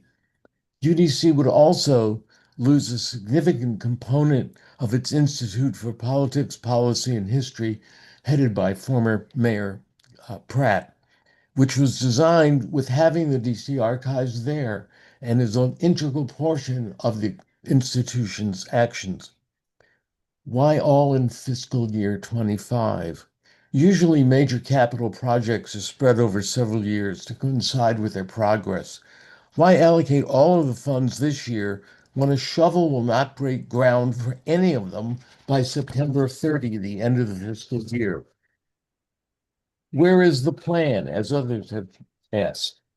Each year, the mayor's capital improvement process, the CIP, gives the council an overview and a detailed analysis of each project.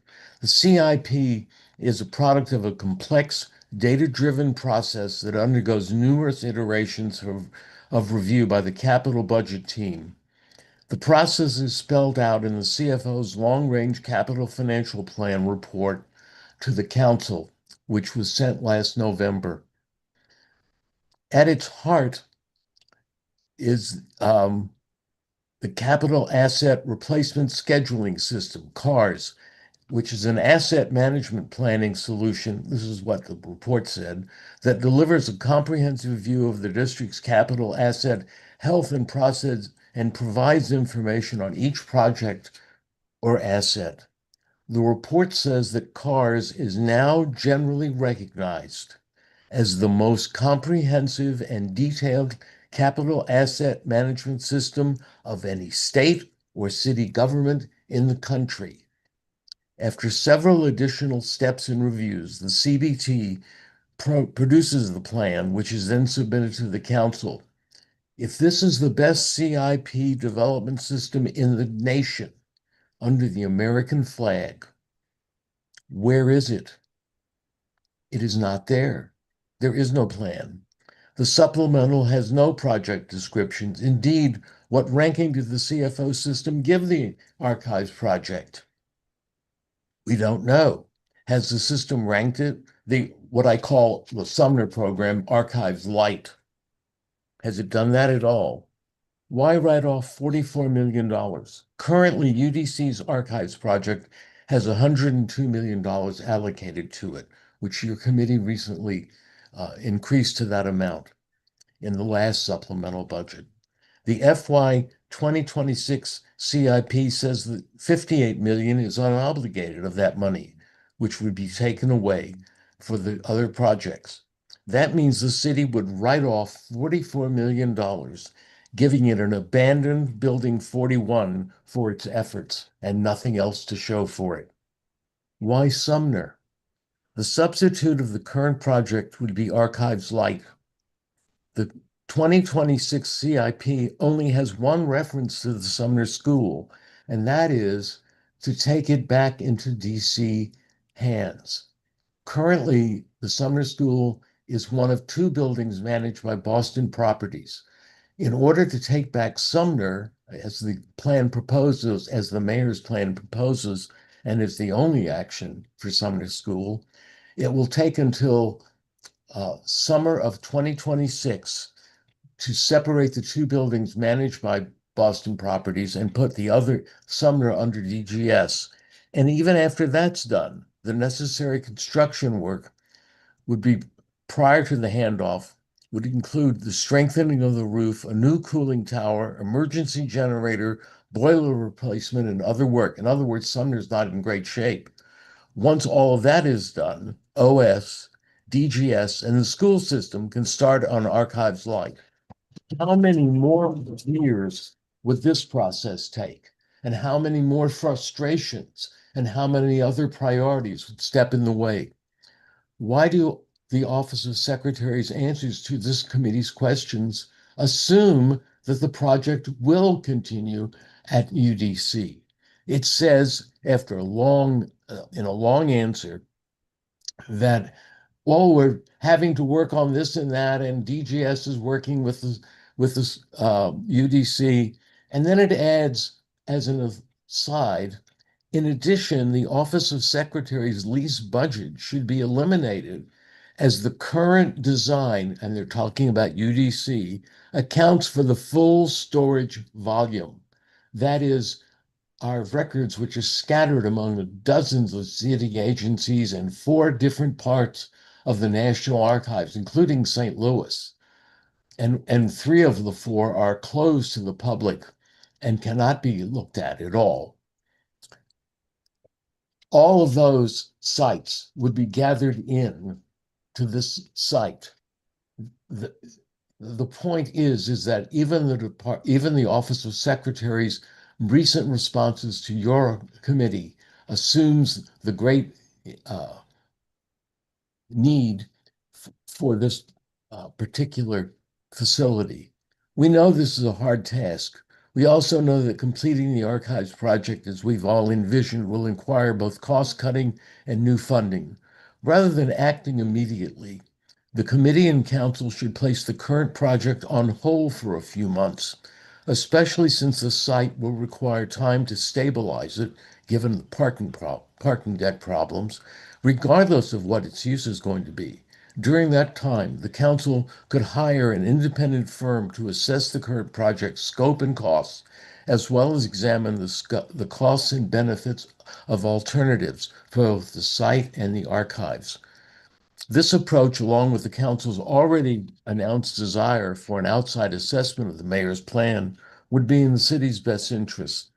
22 years ago, the Society of American Archivists wrote to then Mayor Williams, "The records and archives of the District of Columbia are essential to the proper functioning of its government and the protection of its citizens. It is disheartening that this symbol of home rule and civic pride is being left to rot, and that future generations will be robbed of the knowledge of their heritage and the proud history of the District of Columbia.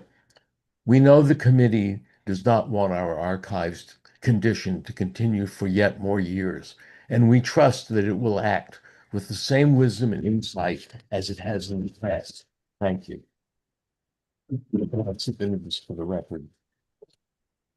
Thank you, Mr. Berman. I now have your written testimony and certainly appreciate putting your thoughts on the record. Thank you very much. And I mentioned that I have your written testimony because you covered about 4 different areas, and I want to make sure that we can speak with the Secretary of the District of Columbia when she's before us on these matters. So thank you very much.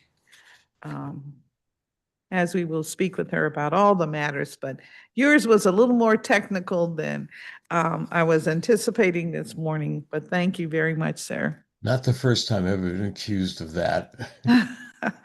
No, each time you've been before us, you're very generous with your technical equations that you bring to our attention. So thank you very much.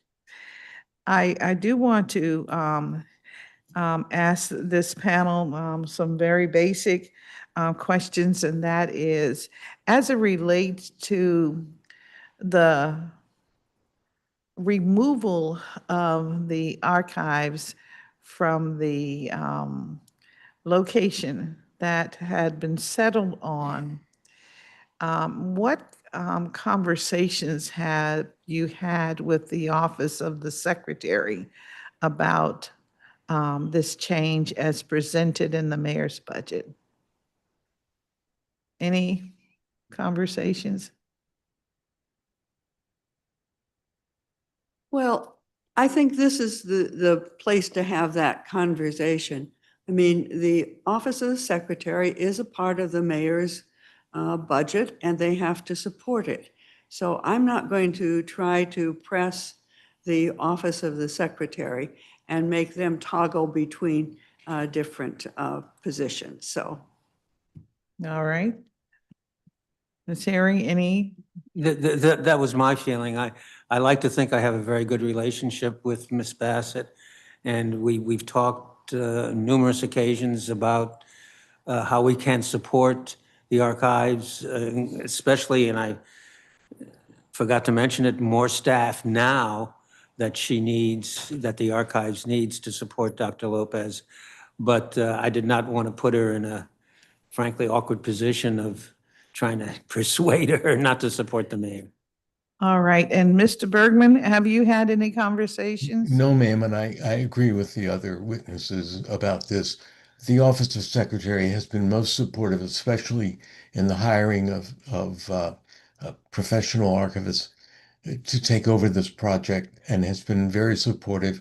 And we recognize that unlike many states, our archives are not administered by an independent agency, but as part of the Office of Mayor, and we understand the position that requires the secretary to take.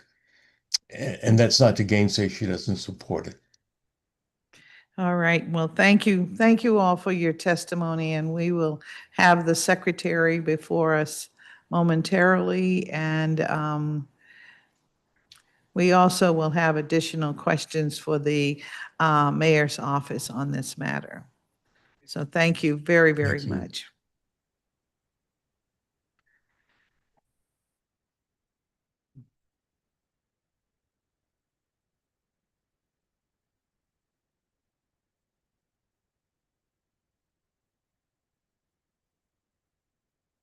We have a few more witnesses, public witnesses for the office of the secretary. Kimberly Bender, the DC Archives Foundation, Neil Flanagan, public witness, and of course, Mr. Fritz Milhauser, DC Open Government Coalition. If you'll come forward, we'll get your testimony.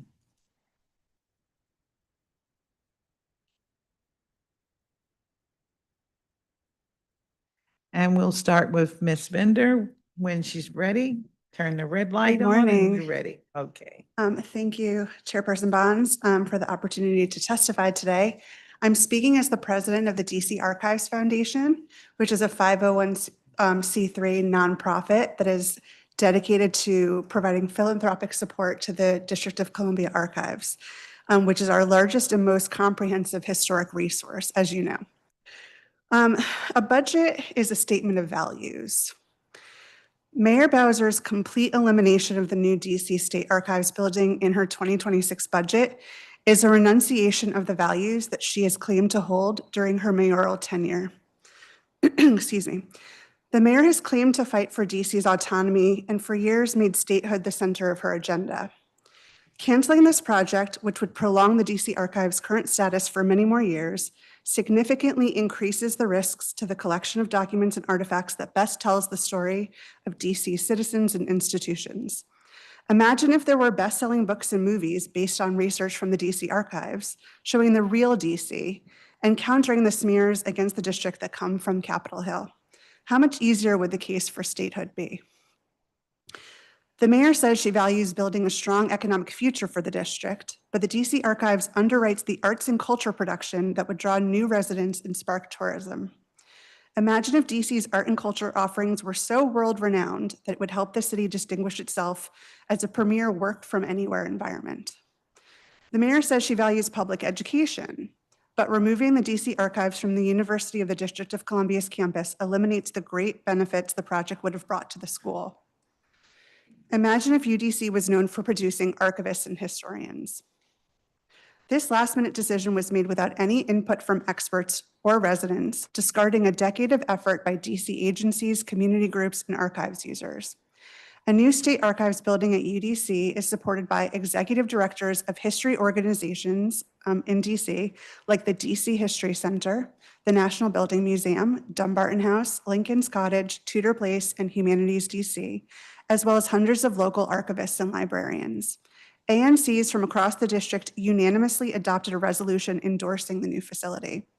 National organizations like the Association for the Study of African American Life and History and the Association of Professional Genealogists have sent letters to urge the reversal of this decision. In its letter to the mayor and council opposing the mayor's cancellation of the project, the National Council of State Archivists urges, quote, "At a time when public access to information of all types is in jeopardy, we have the opportunity to be at the forefront of care for the history of not just the district, but of the nation." The mayor justifies the cancellation of the new archives facility on the basis of escalating costs, but those numbers have never been explained, nor has DGS's efforts to control those costs. The alternative she now proposes is not based on any cost-benefit analysis, and more importantly, is unworkable. This scheme would split the archive with a front office at the Charles Sumner School and a, quote, state-of-the-art warehouse. This fundamentally misunderstands what an archive is and how it functions. An archive is not a warehouse. It preserves irreplaceable historical paper documents and thus has specialized security, HVAC, and public access needs. The proposal to displace the Sumner School is likewise impractical. For the last 40 years, it has operated as a wonderful museum and archive for DC's education history that itself is running out of space. Moreover, that site lacks basic facilities like a loading dock, which are critical requirements for an institution that would transfer priceless and confidential documents on a daily basis as a DC Archives facility. This back-of-napkin plan would lock the DC Archives away from public use for a century. The $38 million the mayor proposes for the two facilities is well below the cost of a single comparable archive annex, and it would double the operational costs if it could, because there would be two different buildings to service, if it could somehow be made to work. As the Association of the Oldest Inhabitants of Washington, D.C. says in its letter denouncing this action, quote, "To claim Sumner School as a viable alternative is not a solution. It is an illusion and a deeply damaging one." The mayor's action comes at a time when the DC State Archives building project at UDC is well underway. The demolition of the site has begun, architectural plans are completed, an MOU with UDC has been signed, zoning and permits have been approved, and a general contractor has been hired. The district has already spent tens of millions of dollars on the project, which is not able to be recovered. Any new structure for the archives, as well as on UDC's campus, will have to start this process from scratch at enormous cost. The district's long political disenfranchisement has for 40 years since the archive's founding in 1986, hampered its ability to take care of the community's records. But today, by eliminating the new DC State Archives building at UDC, the city disenfranchises itself. Today, we urge the mayor to reinstate this project, and if she is unwilling to do so, we request that you and the rest of the DC Council do so instead and uphold the city's values. Thank you. Thank you very much for your testimony. Next, Mr. Flanagan. Chairperson Bonds, thank you again for the opportunity to testify. I am the treasurer of the DC Archives Foundation, but I speak in my personal capacity today.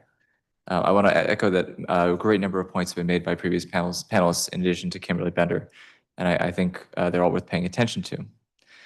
But what I'll say is that in February of 2020, Kimberly Bender and I testified before you on behalf of a group of historians, genealogists, and other archives users who were concerned about that the proposed new facility for DC's irreplaceable documentary heritage, the DC State Archives, had once again stalled. At the heart of our concerns was a lack of trust. The mayor had promised a new facility and selected a good site at the University of the District of Columbia, and then we heard silence for a year and a half. It seemed like another false start in a disgraceful history of many false starts. So much good work has happened since then. Not always easy, not always friendly, but we, and that includes those in this room and many others, had achieved something very important to the District of Columbia as of this spring. Yet now, with the mayor's proposed cancellation of the Archives project, we face the greatest false start yet. With the flip of a page, the mayor has betrayed the trust of a large coalition and her own legacy. Of course, I understand that this year presents extreme challenges for the district. I likewise understand that given unprecedented inflation, the project's costs have increased more than anyone anticipated. Yet at the same time, we see multiple more recent projects funded, including the very expensive investments that will support 2 separate professional athletics facilities. However, the public has never received a thorough explanation of these cost escalations. Similarly, while our interactions with the Secretary and the State Archivist have been nothing but positive, our interactions with DGS and EOM have always been defined by mistrust. Finally, we see the budget's language about the proposed alternative, and we see in the budget's language about the proposed alternative a misperception about the purpose and operations of the archives. Likewise, we do not see any serious cost analysis of restarting this project from scratch, and we see no evidence that any alternative will be less expensive than what is currently proposed. So while we've had productive conversations with senior staff at the mayor's office since the announcement of the budget, we cannot trust that the decision makers understand this project really is and what it means to the District of Columbia. So I ask again, what is the mayor going to do to restore the public's trust? Here is what I would need to see to have my trust restored. First, that senior leadership in the mayor's office visit the current facility in Naylor Court and meet with archives users. The value of the archive to the economy and our neighborhoods will be most clearly understood by talking to those who will bring that gold down from the mountain of documents. Second, that all cost estimates made since the execution of the design contract should be shared with the public so that we can better understand what has happened with costs. And finally, before any alternatives are considered, we need to see a cost-benefit analysis and a plan that shows that we won't just be back here in 5 years. If the mayor insists on moving forward with the proposal, a pause in the UDC project paired with substantial investment in Naylor Court is the only alternative worth considering under the extreme strain of the current situation.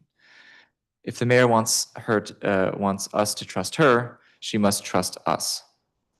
To resolve this issue in the best interest of the District of Columbia, we must finally have a real dialogue. Thank you, Chairperson Bonds, however, for your time and attention now and over all these many years. Thank you very much for your testimony. Next, we'll hear from Mr. Millhauser. Thank you very much, Chairperson Bonds, members of the committee, and the public. I'm Fritz Mollhauser. I'm a board member of the DC Open Government Coalition, a community group active for the last dozen years or more to assure public access to records, meetings, and data.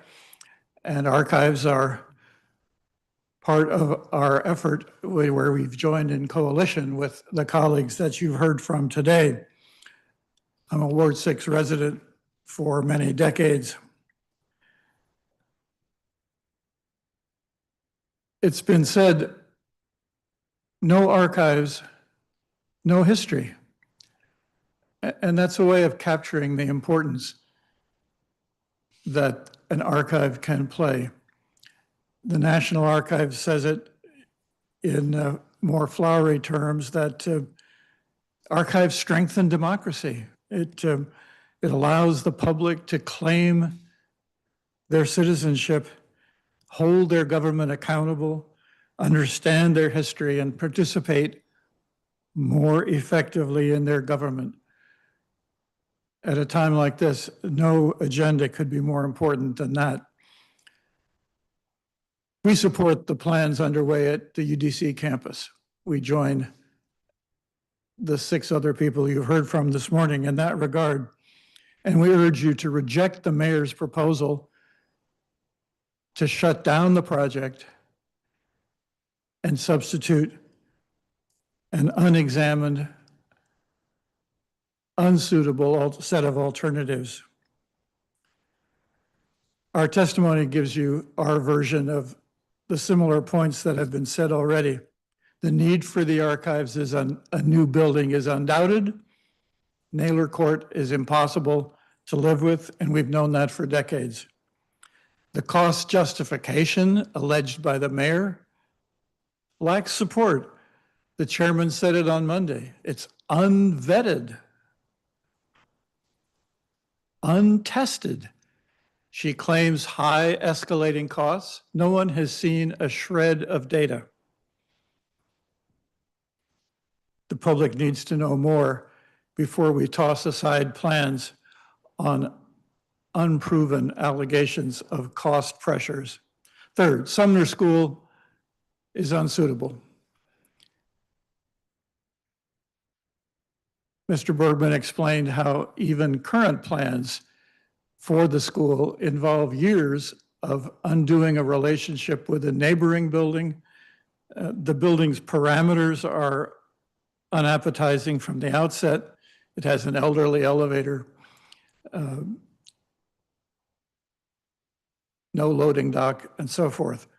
So let's not take Sumner School seriously until we see a lot more analysis of what's going on here, not to mention the fundamental problem that it separates archivists from the collections that they work with. The school is simply too small to hold any serious archives, and they'll be shipping truckloads of documents back and forth from now till eternity. Sunk costs shouldn't be discarded lightly. We've heard that repeatedly. Over $40 million has been spent, and the chairman said it on Monday. The city has spent boatloads of money, and all that would be thrown out the window with this proposal. That's pretty strong language, but I agree with it. Let me stress a broader point. We're here today because of the collision of two worlds. An older world in which government, let's call it analog government, wrote things down and sent letters and memos and published reports, and a new world in the 21st century of digital government. The records of government are now largely electronic. Our storage of them, our policy guidance for which ones to keep and throw away, and how to store them and how to make them public accessible, have simply not kept up.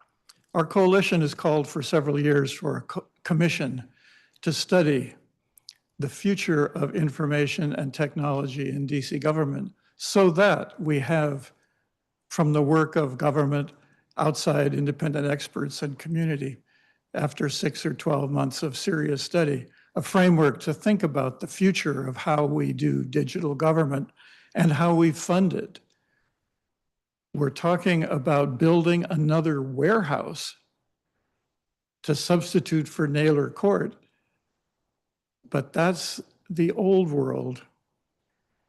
Carefully storing paper records from the last 2 centuries, but a commission such as we've argued for, and we would like the council to authorize, a proposal for that is attached to my testimony. Let's stop the mayor's proposal. Let's pause the current construction as long as it takes to scrub the plans, look for any cost savings, and then get on with it. And third, let's get going with the commission that we've outlined so that we don't, again, have these confusing collisions of the analog and digital worlds where we struggle with how much shall we spend to store the records of government that come in these two dramatically different forms, and which our executive branch has not yet begun to come to terms with. Be happy to answer any questions, and thanks for your help, as always, in supporting the Archives project. Thank you very much to this panel for your testimony. As you were speaking, I was wondering if I should ask you about whether you want to pause the mayor's plan, or do you want the implementation of the current plan being the plan that would have the archives at UDC, but I know you can only speak for yourselves, and that would not be a fair discussion for us to have. I appreciate your testimony. You are right, Mr. Mulhauser, and Mr. Flanagan and Ms. Bender, that we have a dilemma before us.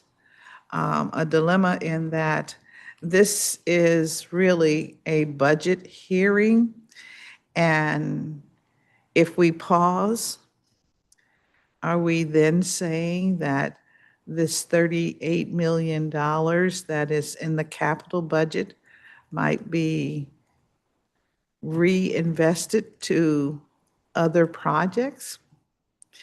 Are we saying it would be held and reserved for the archives? That's the dilemma that will be faced here at the council in thinking about how this project, the archives, should be handled at this time. And so if you want to give me some advice, I'll take it.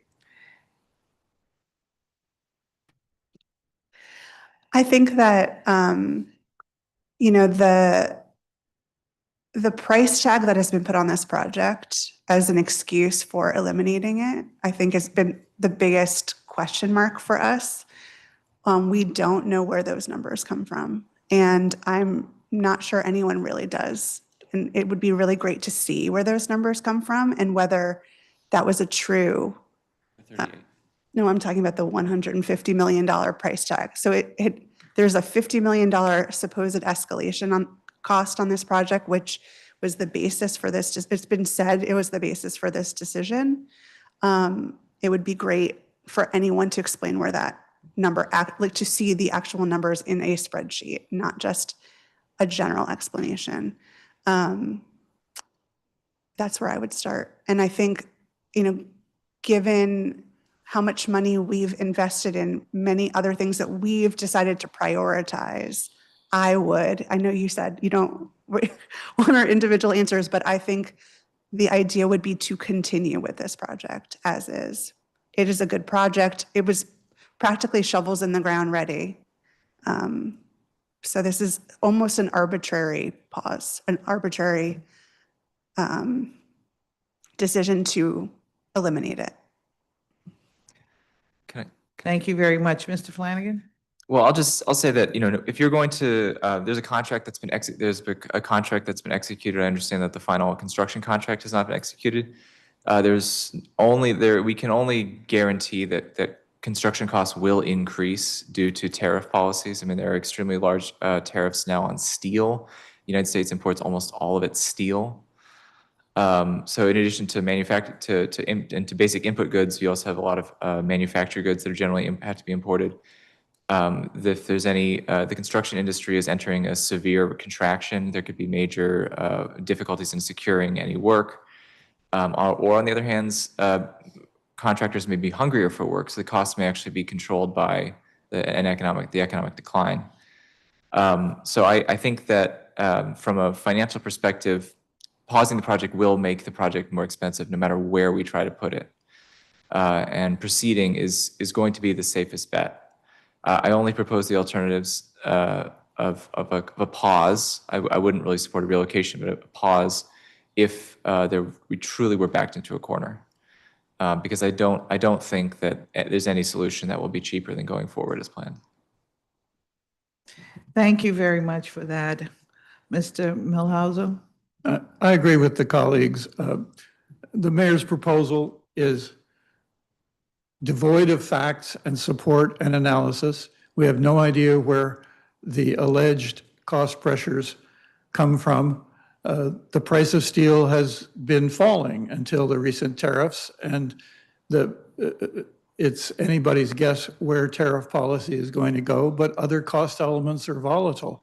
So let's take a very close look with experts at the costs of this particular project.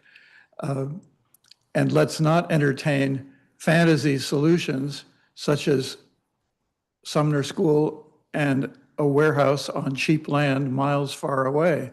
Those are infeasible, unprofessional, and should not be entertained.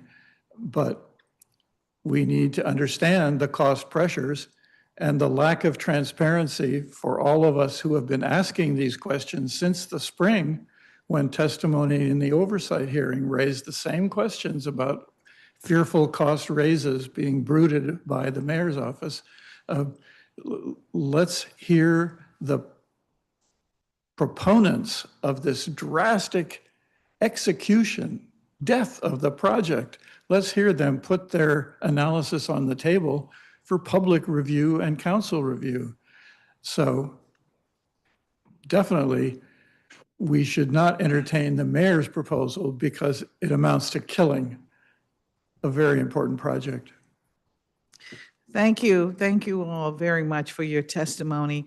We'll have an opportunity to talk with the secretary. I'm not sure we'll get any additional understanding at this time, but this is a critical project for our community that we've been working on long time. And so we'd like to see it to its fruition as quickly as possible. So now I will call forth Kimberly Bassett and her team, the Secretary of the District of Columbia.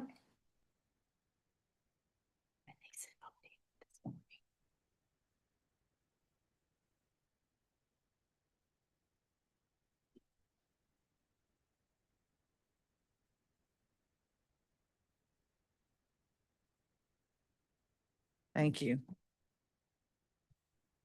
Thank you.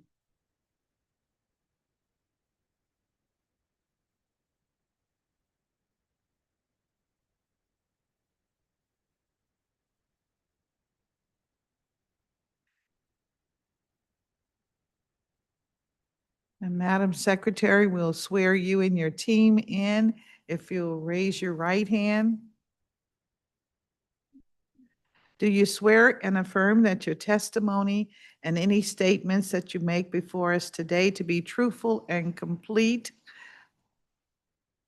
All right, thank you. And would you also inform us as to who from your team has joined you? All right. Yes. To my right is Dr. Lopez Matthews, who is our professional archive director. And to my left is my amazing financial person, Paul Blake. Good morning. Nice to see you again. Are we going to meet every day that I have a hearing on the budget? Perhaps. All right, thank you. Nice to have you. So you would like me to start? Yes, and you have other staff Oh, here, yes. if you would acknowledge them. Please. To my right, we have our general counsel and our director of administrative issuances, Victor Reed. And then we have my new notary officer who is amazing and we're very excited about, Greer Hill. And then we have our very, very amazing writer and head of ceremonial services, Director Terry Handy. Thank you. And then we have a benefit new from that. archivist who's in our staff that we're very excited about too. Philip is there. All right, welcome you all. Okay. Thank you. So good afternoon, Chairperson Bonds and staff. The Committee on Executive Administration and Labor. I'm Kimberly Bassett, Secretary of State of the District of Columbia, and I'm pleased to be here to discuss the proposal fiscal year 2026 budget for the Office of the Secretary of the District of Columbia, as outlined in Mayor Bowser's fiscal year 2026 proposed budget, Grow DC, on Monday, May 27th, 2025. The office has worked diligently in developing the FY26 budget with Mayor Bowser that is realistic and that meets the needs of both our internal and external customers. Today, of course, I've already mentioned everybody, but we're joined by our agency's fiscal officer, Paul Blake, members of my team, Victor Reed, the administrator for the Office of Documents and Administrative Issuances and General Counsel, Dr. Lopez Matthews, State Archivist, Administrator for the Office of Public Records, Greer Hill, Directory of Notary Commissions and Authentications, who's the new, as I mentioned, addition to my team, and Terry Handy, the Director of Ceremonial Services Unit. The Office of the Secretary, as you know, is the official resource for protocol, legal records, the District of Columbia's history and records, notary services, and recognitions for the public, governments, and the international community. The Office of the Secretary is comprised of 4 offices and 1 unit located in 3 different locations. These components include the Office of Notary Commissions and Authentication, ONCA, the Office of Documents and Administrative Issuances, ODAI, the Office of Public Records and Archives, OPR, and the Office of Protocol and International Affairs, OPIA, and the Ceremonial Services. The Office of the Secretary works with several key internal and external stakeholders to coordinate various ceremonies, conventions, parades, festivals, including the Martin Luther King Jr. Holiday Commission, the DC Emancipation Commemoration Commission, the National Cherry Blossom Festival, the District of Columbia 250 Commission. The Office of the Secretary has a role in the mayor's swearing-in ceremony and oversees the DC One Fund and the DC Democracy Grant Program. The Office of the Secretary's FY26 proposed operating budget is approximately $5.48 million, which includes 29 full-time equivalents, FTEs, to support our operations. The budget comprises approximately $4.4 million in local funds and $1.1 million in special purpose revenue funds. The FY26 proposed budget represents 2.8% increase from FY25. There's an increase of $56,700 in local funds and $93,000 in budget authority for special purpose revenue funds. OS's SPR funds are derived from revenue from the Office of the Notary Commissions and Authentications. The Office of the Secretary's FY26 budget represents 1.6 increase in personnel services. There is a 5.7 increase in non-personnel services. Looking ahead to FY26, I want to highlight the following changes we've made in our programs in this budget. Agency management is where the Executive Office of the Secretary and most of our administrative functions are located. OS proposes 5 FTEs for agency management, a change of 1 FTE transferred to international services, the decrease of $764,000 for agency management is to align 1 FTE that is moved to international and realigns contractual services funding to the correct program, public records. 2 FTEs are proposed for ceremonial services with no change from FY25. The slight increase in funding covers step increases and fringes. OS proposes 2 FTEs for international services with 1 additional FTE relocated from agency management. The funding increase covers the additional FTE. Currently, OS has a vacancy for this program. The Office of Documents and Administrative Issuances consists of 6 FTEs. The increase supports personnel services cost adjustments. The FY26 proposed budget for the Office of Notary Commissions and Authentication includes 6 FTEs and is funded through special purpose revenue funds. No change has been proposed for the notary. The FY26 proposed budget for the Office of Public Records and Archives, OPR, includes 8 FTEs with no changes from FY25. The increase of $781,000 under public records is due to the realignment of the contractual services from agency management. Mayor Bowser continues to commit her support to the construction of a new DC archives to preserve DC's history. As the implementing agency for the DC archives, DGS manages the OS capital budget. The mayor's proposed SIP contains $5 million in FY26 to create a public-facing home for the DC archives at the Charles Sumner School. The existing archives project was partially reduced in FY25 supplemental, but there is $23 million in an existing balance on the project that will be used to build a state-of-the-art storage facility. The Office of the Secretary is also charged with managing and administrating the DC Democracy Grant Program. Each year, the Office of the Secretary administers $200,000 in grant funds to qualified community-based organizations.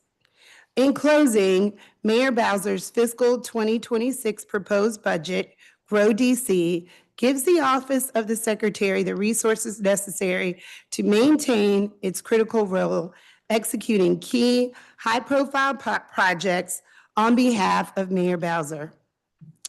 Thank you, Chairperson Bonds and members of the Committee on the Executive Administration and Labor for the opportunity to testify in support of the mayor's FY 2026 budget. This budget reflects many, many tough choices, but we're fortunate that the district remains well-resourced even in challenging times and could continue delivering world-class programs and services. I look forward to answering your questions at this time. Thank you. Thank you very much for your testimony. I just wanted to, let's take a look at, you mentioned the DC Democracy Grants Program, the $200,000 that you use to go, it goes to qualified community-based organizations. Tell us a little bit about their reporting requirements, or are there reporting requirements for these grants? How many are there? And yes, well, we have 5 amazing grantees. And yes, we do have reporting requirements. After they complete their work, they do have to give us a report on the expenditures and the types of programs that they completed. And they're really remarkable. We're starting a newsletter so that we can really tell our our residents in DC about all the important things that they're doing around voting rights. That is what the grant is for.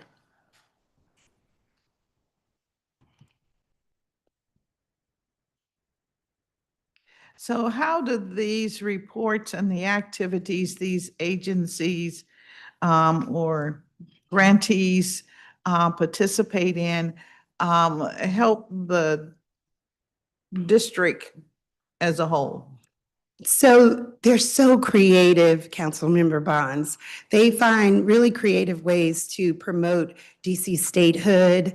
And we're always amazed at the types of programs that come to us. Sometimes they're poetry jams. You know, we have a traveling go-go van that, promotes statehood. We do advocacy in some of our major organizations are that around the country, such as the League of Women Voters. They have a really big campaign during their conferences. So they're all different creative ways. I'm really proud of the DC History Center. They educate teachers about DC statehood and how to talk about it to young students. And I think that's amazing as well, because they're our future. All right, so you mentioned DC History Center, League of Women Voters. You said there are 5 grantees. Who are the others? Right now, I can't remember all of them, but I can get back to you. But I know DC Vote is one, and I can't remember the other one. But I will All right. get back to you. And so what would be the perceived harm if these grants were no longer available in FY '26? I'll say if they are paused in FY '26. Well, we would be disappointed if they were paused, of course, because it is our community grants. And I think it's important that our community has a voice and in this fight for DC statehood. So it would be disappointing. But I'm sure these organizations would move forward and do amazing things as they continue to do around statehood. So you're sort of informing me that these organizations probably have additional funding sources. So we're not exclusively their revenue stream. Oh, no, we're definitely not their exclusive revenue stream, but it's programmatic. So we're giving money for programs, and if we take the money away, they may possibly not be able to carry out the programs. All right, well, thank you. Thank you. I just feel when we start talking about the pain that our community is bearing, and as I'll take a line from Mr. Brannum, who spoke earlier, it's not of our doing, but it's, the boogeymen and women of Congress and the White House, I suppose, is what he was trying to share with us. In other words, it's not the DC residents, nor its businesses or institutions, but nevertheless, we have a tremendous burden placed on us, and we are not a state, although we are a donor community. States like Kentucky benefit from all of the revenue that we collect. And I Yes. just have to continue to remind the public that that's the charge that we in the District of Columbia have in this society these days. Well put. And currently, the money is still there, so we're very As of positive. today, Yes. yes, it is. All right. I am not saying that there will be a change. I just want to understand your thoughts on if there is circumstances that we have to respond to. What would be the situation for these organizations? Yes. Thank you. Are there any cost savings within your budget that you want to share? Right now, I would say no, but what I will say is that We do a very good job of using the resources that we have. We don't go on a lot of trips. We don't, we don't go to a lot of conventions, that sort of thing. We're we're not wasteful. As you know, we have lots of paper in our office, and we do a very good job of like making sure we're not wasting paper, make sure we're not wasting apostils, or we keep track of those now so that we know exactly how many we are wasted so that we can, make a count of it. And we also encourage our staff not to be wasteful. And I think we do a very good job of utilizing the money that we have currently. Thank you for that response. And you mentioned something, you said paper. So I'm immediately taking a quick look at of course, this is documents and administrative issuance, and that budget has gone up. Can you talk a little bit about why that budget is up for FY26? Well, I think that it is up due to salary increases and step increases, but is that correct? Yes, that's why. Okay, so that's really salaries, much more. Well, okay. No additional FTEs, but the salary increases. Yes. Step increases. And likewise for the administrative issuance, that is up. Is that, and that does not show additional FTEs. Is that about salary increases? Or is that Yes. actual contractual information? No salary increases, yes. And are we talking about the notary office or we're talking about? Well, I'm looking at the FY26 proposed operating budget and FTEs by division, program, and activity. It's table BAO-4.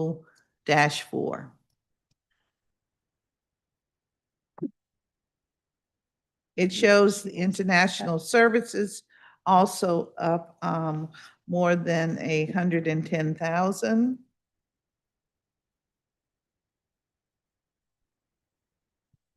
Notary is flat, the same as in FY25. There were some reclassifications of some positions within the agency over the past year. Some were reclassified as at a higher salary. Some were reclassified as a lower salary, and that causes some changes within the individual programs. All right. It also indicates for public records division, the archives administration, that is down. Yeah, so again, Is that a reduction? there were some two positions that were reclassified within. Two positions. Okay, the budget document reflects no FTE changes from 25 to Right, they 26. weren't moved, they weren't relocated, but they were reclassified, meaning So you mean some- their salaries were downgraded? the whole position was changed. So you could have had someone on a service, as a service position, and then it was reclassified to, let's say, a administrative position. And so that administrative position would have a decrease in the salary compared to on a service position. All right, well, thank you for that.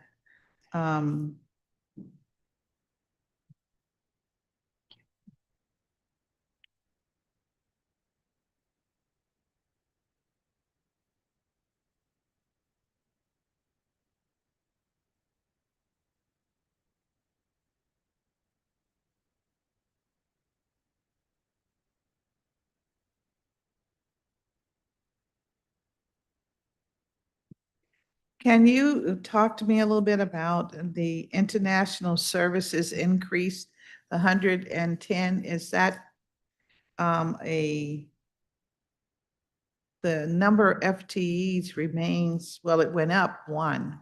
Is that for the additional staff Yes, that was. position? Okay, all right. Thank you.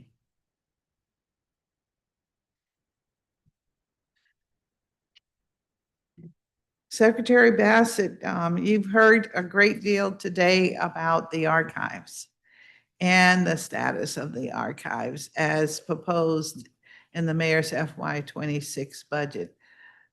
What say you about this change as it relates to whether or not there have been conversations with the public or with the archives, Friends of the Archives group?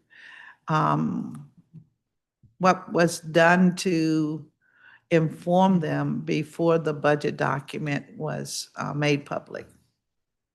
So I was informed about the changes fairly recently. And as you know, this is very fresh and we're still trying to confirm all the numbers. However, our archivists are very astute and they knew right away when there was a change. I didn't reach out to them immediately. They reached out to me immediately. I was sitting in the budget hearing and my phone was, was ringing about this. So I did not reach out to them first, but I did have really positive conversations with them. We have the best advocates in the world, in my opinion. They're very well informed and they really are passionate about the DC archives. So to be, honestly, my honest feeling is I was a little disappointed because we've worked very hard, but I'm very optimistic as well. I've had an opportunity to work with a great DGS team. I've had an opportunity to work with a lot of our design team, the architects, and I just feel like they're going to, once we get together and have an opportunity to sit down and really go through this, that we're going to come up with some really positive options. And I'm optimistic about that. Also, Dr. Lopez and his team have been doing so much amazing work in Naylor Court. And I'm very proud of all the work and all the changes that have happened there. You go in the building, it might not be the most well lit, but the spirit is very bright. The amount of work that they're doing is bright and transformable. We are leaders now. I'm a member of the National Association of Secretaries of State. They made me the committee chair over archives based on Dr. Lopez and his team's work. And we've presented there and, we're just very optimistic about how to move forward. And right now, we don't know, but I think, moving to the Sumner School and then being able to build a state-of-the-art warehouse, we'll figure it out. So are you informing us that the issue of the move from one location to the other for the DC archives was on the agenda with your Secretaries of State organization? Not the move, but all of the very, very positive things we're doing. The move didn't come up much, Dr. Lopez and his team have done really great. I mean, we've started digitizing, of course. A lot of our archives aren't digitizing the way we are. I mean, they did. I'll let you speak, Dr. Lopez. You'll be Okay, the best. Dr. Lopez. You'll be the all best to right. talk about. Okay. Matthews. So they asked us to speak about the programmatic updates that we've done in the last 2 to 3 years. So talk about the digitization, talk about our advancements with managing electronic records, talking about our advancements with working with our records managers, and talking about the advancements we've made with the collections management system. So that's what Secretary Bassett is referring to when they're talking about people are looking to us, because we've been making a lot of positive change in the last 2 or 3 years. And so people have taken notice of that. And we've actually joined together in a regional archives group where we meet informally quarterly to talk about shared issues and better support each other in this region. So that's what Secretary Bassett is talking about in terms of us leading the way. And when they mentioned people looking at us in terms of the building, just say we're looking at the way we designed the building and the systems, because the documents are online. So, you know, other states are looking at what we're doing since we're in the process of doing it. And many other states are looking at upgrading their buildings or building new buildings. And so, you know, we're very collaborative in the state archive field.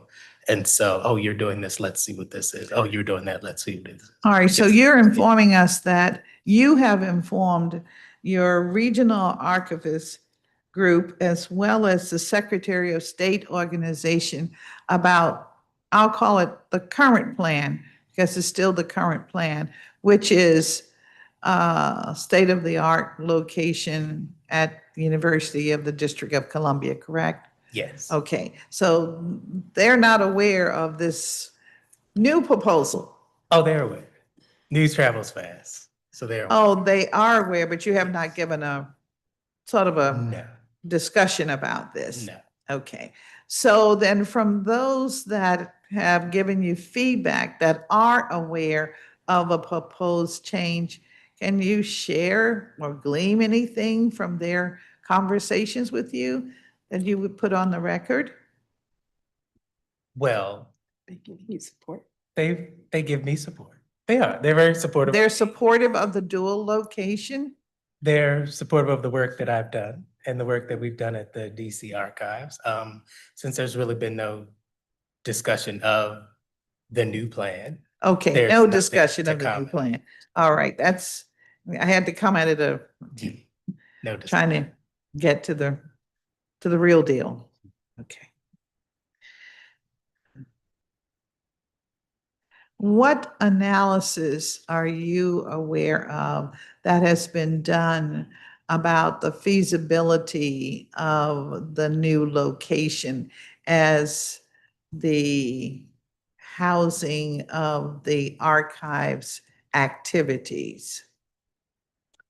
I'm not aware of a site analysis of the Sumner School, but there was an analysis done in 2018 of 7 sites that identified what the needs of the Office Can of you Public move your Records are. mic a little Sorry. closer to you? It's kind of- Sorry, so There you go. there's Thank been you. no study of the current plan, but there was a study done in 2018 that was looked at again in 2022 about the needs of the Office of Public Records and what we would need from a site. All right. And so how was Sumner School selected? And I why can't was speak it to that. selected? Yes, we can't speak to that yet. We cannot speak to that. All right. So I really need to talk with the Department of General Services? I think, yes, they may have an answer. Yes. The CA's office may have an answer. But currently, it's strictly budgetary right now. That's all we know at this time. All right. And so if there's a pause put on this plan, that means that the $38 million capital dollars will go most likely to other projects.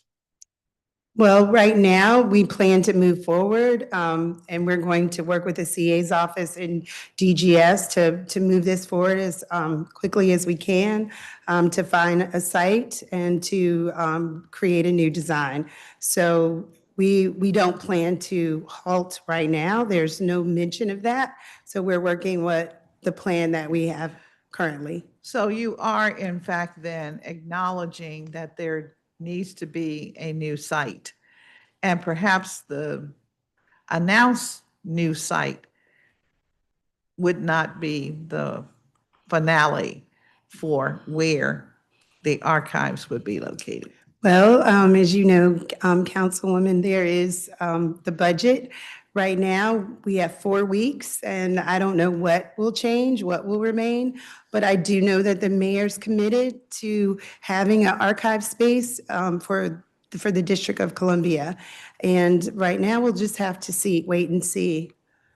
Because And again, as I mentioned, this is Yeah, very if- fresh. If I'm not mistaken, that commitment has been for, since 2013, that we would have a bona fide location. Yes. Yes. So it just continues, the commitment. We're at a point where we want to see the reality. How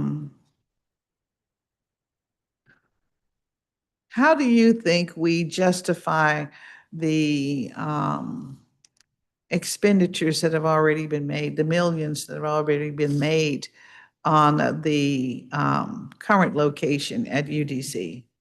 How do we justify just closing that down? And by the way, do you have a dollar amount, actual amount of millions that we've spent on the current site? Well, I can't speak to that as either. It's in your agency. The Yes. archives is in your agency. Yes, and, I just really learned about the capital balance report, and that's where funds that are not obligated or committed are absorbed. And we understand that this is the case where those funds have been absorbed into this capital balance report. We have kept up with the project, but again, we don't manage the budget. But as you know, we've had several different things that have happened over the years. We went from 7,500 square feet to 101 square feet.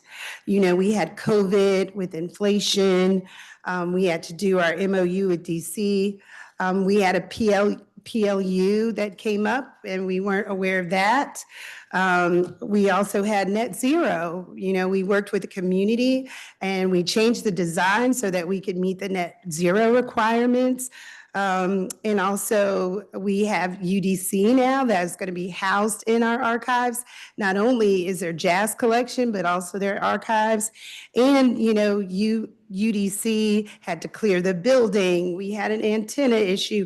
We've had UDC who'd had to shore up the parking garage. So with time, inflation, and the way it's been moving, and us trying to make sure that we get the best product that we can, and that we work with the community to get the things that they're really interested in, like net zero.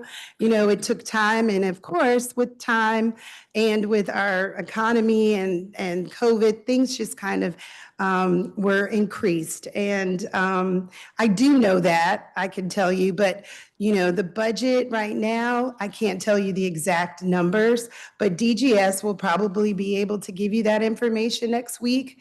And they've been working very hard on because a lot of people have requested itemized reports, and so I think they're working on that. But I do know that we have people that have been on that team for quite a while as well, and they're all very committed to this archive. And we're just going to wait to see. I can provide you with the expenditures to I'd date. like to have that, Um, Mr. Blake. Thank you. So to date, there's been 14 million in expenditures, 4.3 million in design, 900,000 in project management, and 8.9 million in construction. 8.9 million in construction. 8.9 construction Yes. and 9 what? 900,000 in project management and 4.3 million in design for a All right. total of $14 million.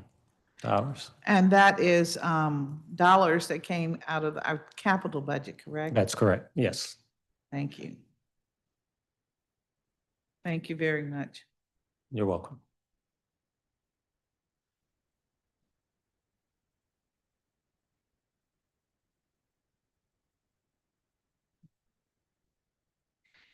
There is in your budget, Madam Secretary, $87,000 in non-personnel services as an increase of 5.7%. What will this additional $87,000 be spent on? How are you going to spend that?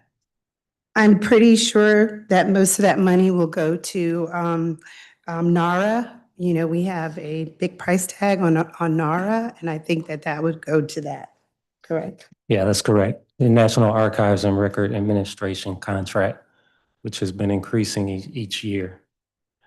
And so the majority of that money is allocated from, there's an additional $89,000, actually $93,000 in special purpose revenue authority.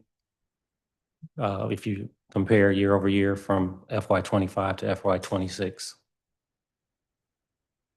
All right, and the special purpose revenue, the SPR, that is resources that are collected through the notary process, right? Yes. Yes.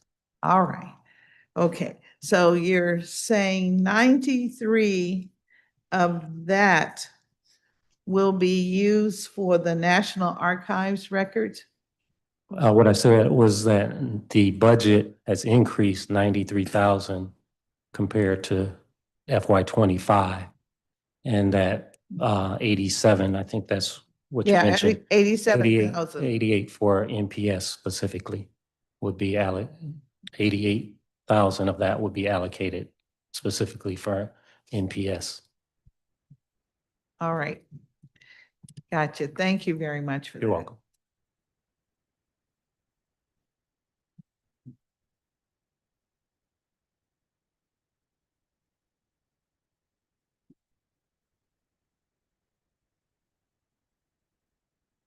The Office of Public Records lists 5 internship positions. Are these individuals paid? What are their hours?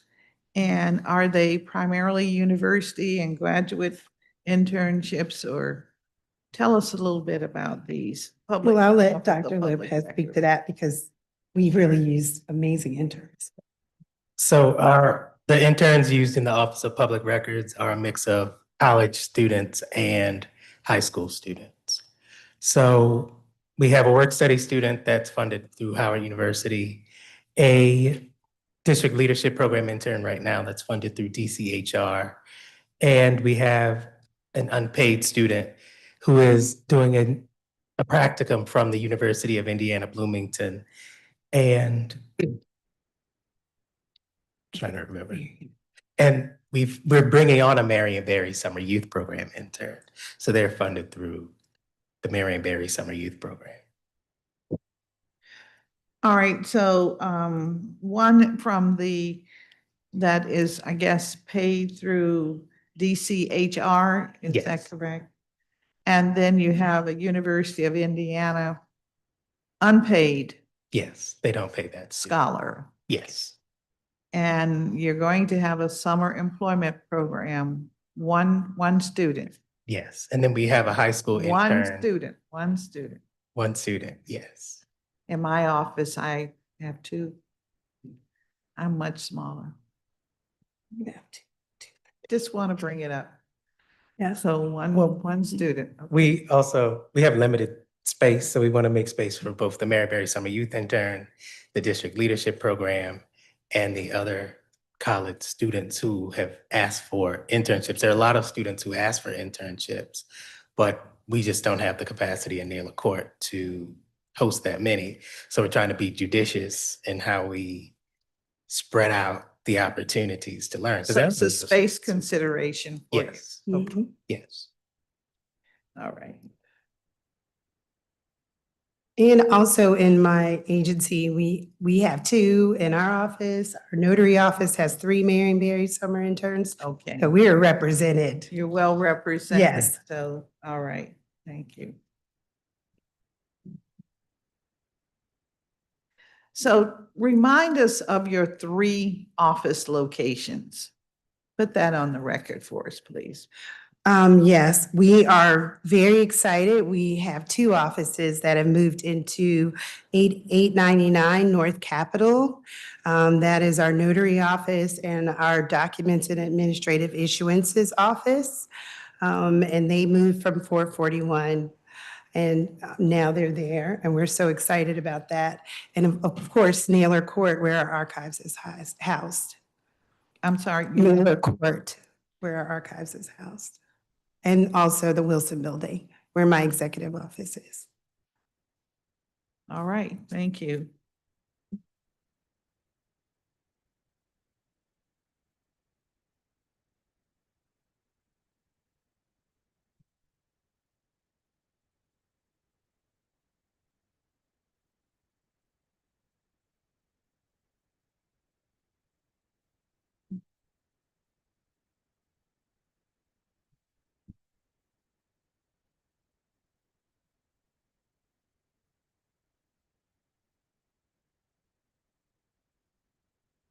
Madam Secretary and team, thank you very much for your attentiveness today in our budget hearing. Thank you very much. I would like to thank my staff and our advocates, of course, Paul, and everyone who supported us, DGS, and our teams from there in OPLA. Thank you to Councilmember Bonds for your continued support. We appreciate you. Madam Chair, if I could I make one clarification? So when we were discussing the salaries, I just wanted to make it clear that no one's salary is being reduced. If a person leaves the agency, then the secretary does an evaluation of that position and decides at what grade and step would be appropriate to open up the recruiting for the position. And so sometimes that may cause a decrease in the grade and step of that position based upon the need of the agency, or maybe even a reclassification of the position based upon the agency's need going forward. Thank you. You mentioned reclassification, so I made a note of that. So Yes. thank you very much. All right, you're welcome. Thank you. Thank you. Thank you. Thank you all again. Now we will hear from, and how are we hearing?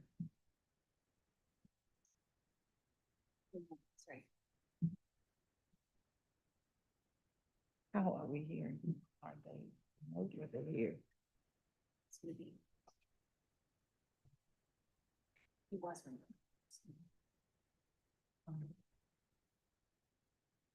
Now we will hear from the Office of Campaign Finance. I was trying to understand whether they are remote or in person. In person? Remote? All right, we're trying to bring them up. Their testimony will be remote.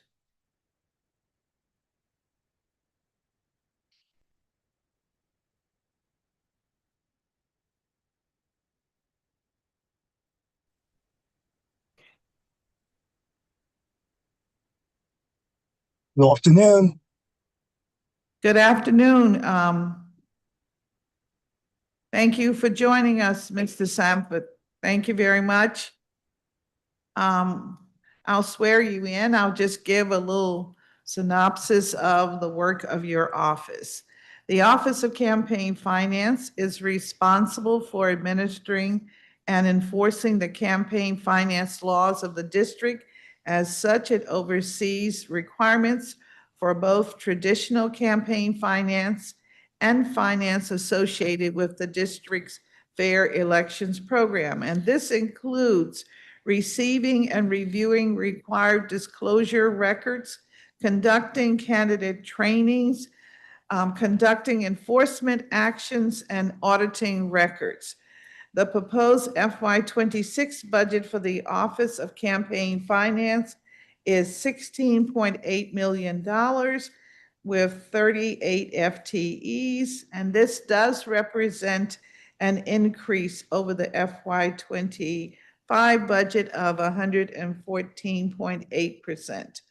This includes an increase in the fair elections program in anticipation of the 2026 election. And so we will, of course, we're going to hear this afternoon from the General Counsel, Mr. William Sanford, who is appearing on behalf of the Director, Ms. Collier Montgomery, who is out. And so, Mr. Sanford, when we see you, I'll be happy to swear you in. It's not working. Would you please turn on your video?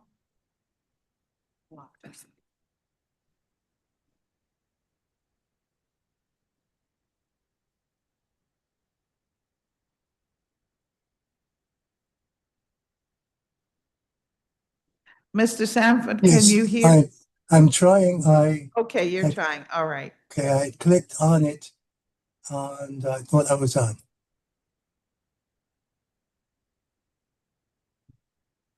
So, yeah.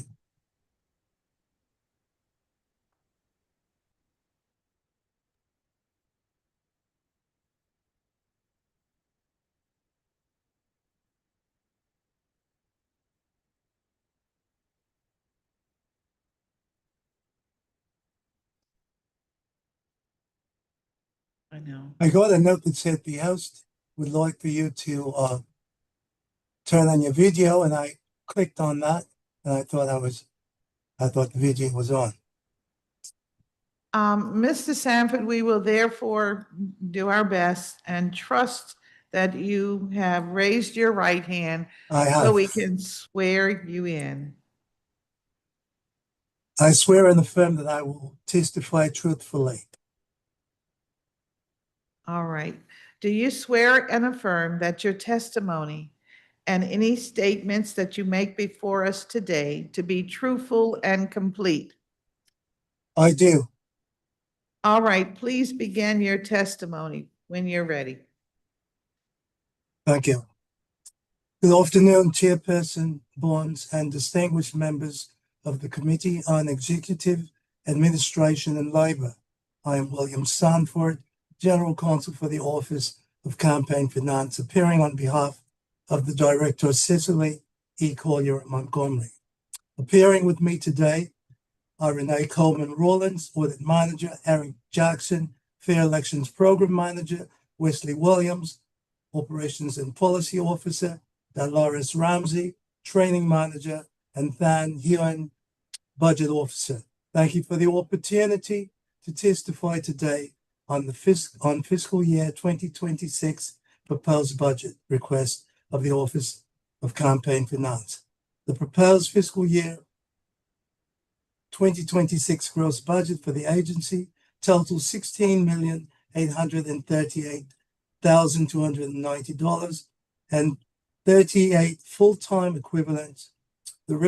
This represents an increase of 114.8% over fiscal year 2025 approved budget of $7,839,577.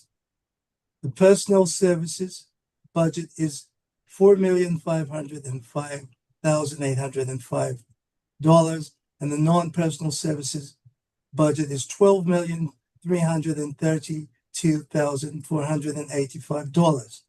The mayor's proposed budget includes an increase of $42,129 across multiple programs to support projected salary, step, and fringe benefits in personnel services.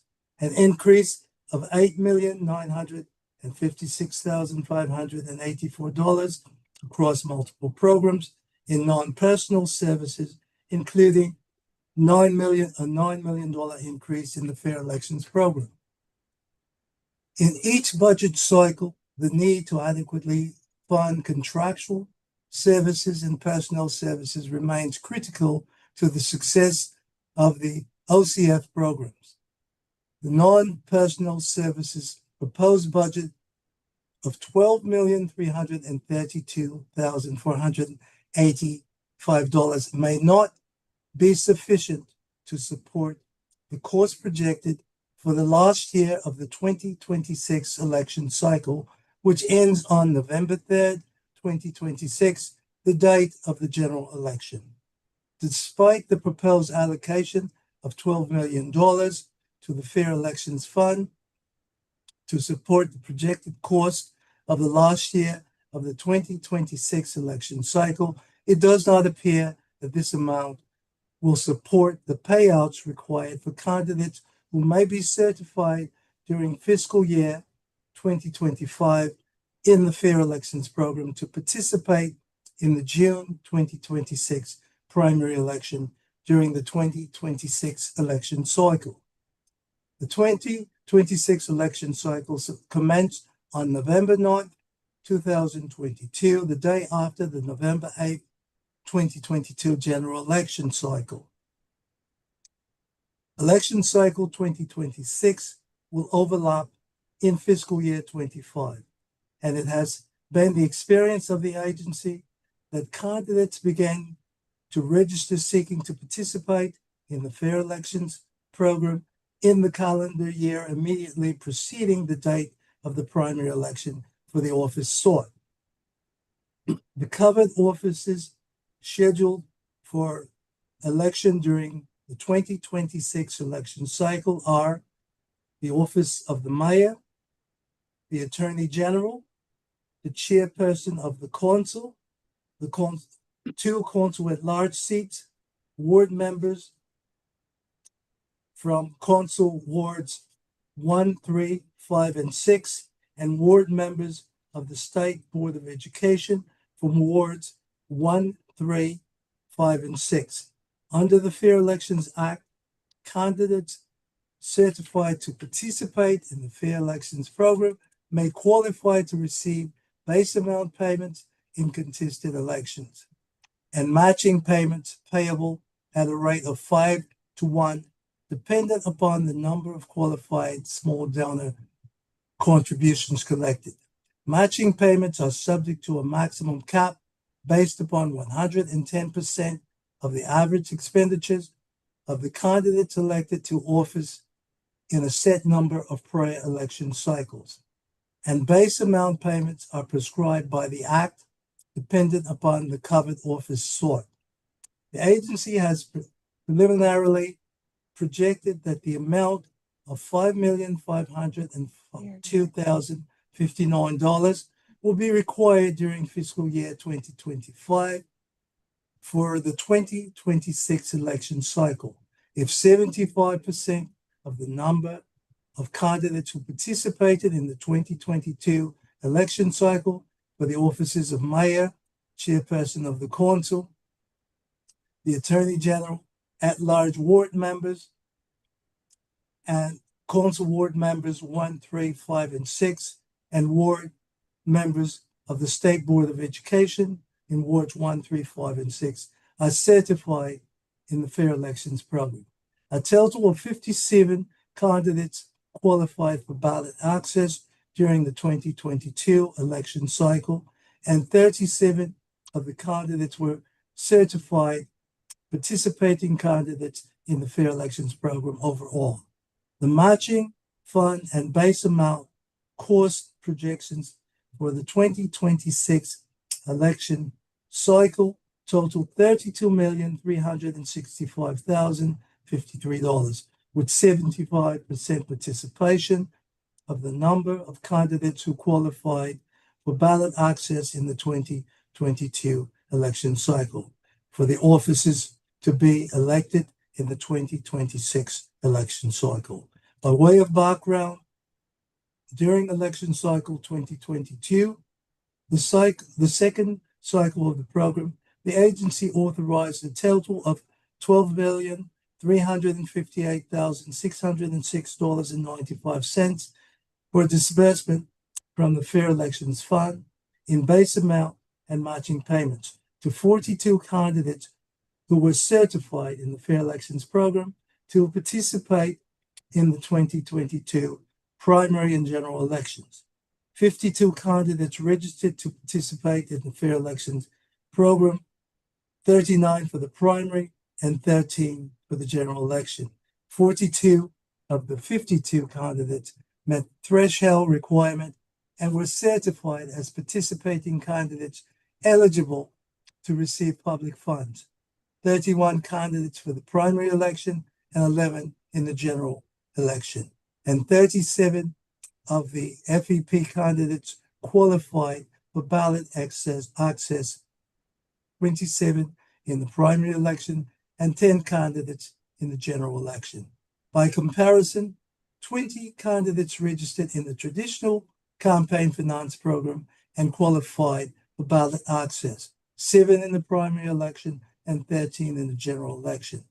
The Board of Elections certified 10 FEP candidates as winners of 10 of the 13 local public offices during the 2022 election cycle. The major cost driver for the Office of Campaign Finance is the Fair Elections Program.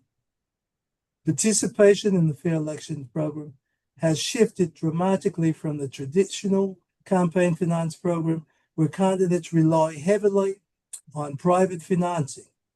The Fair Elections Program has removed candidates from the rigors of fundraising and provides a greater opportunity for interactions with constituents.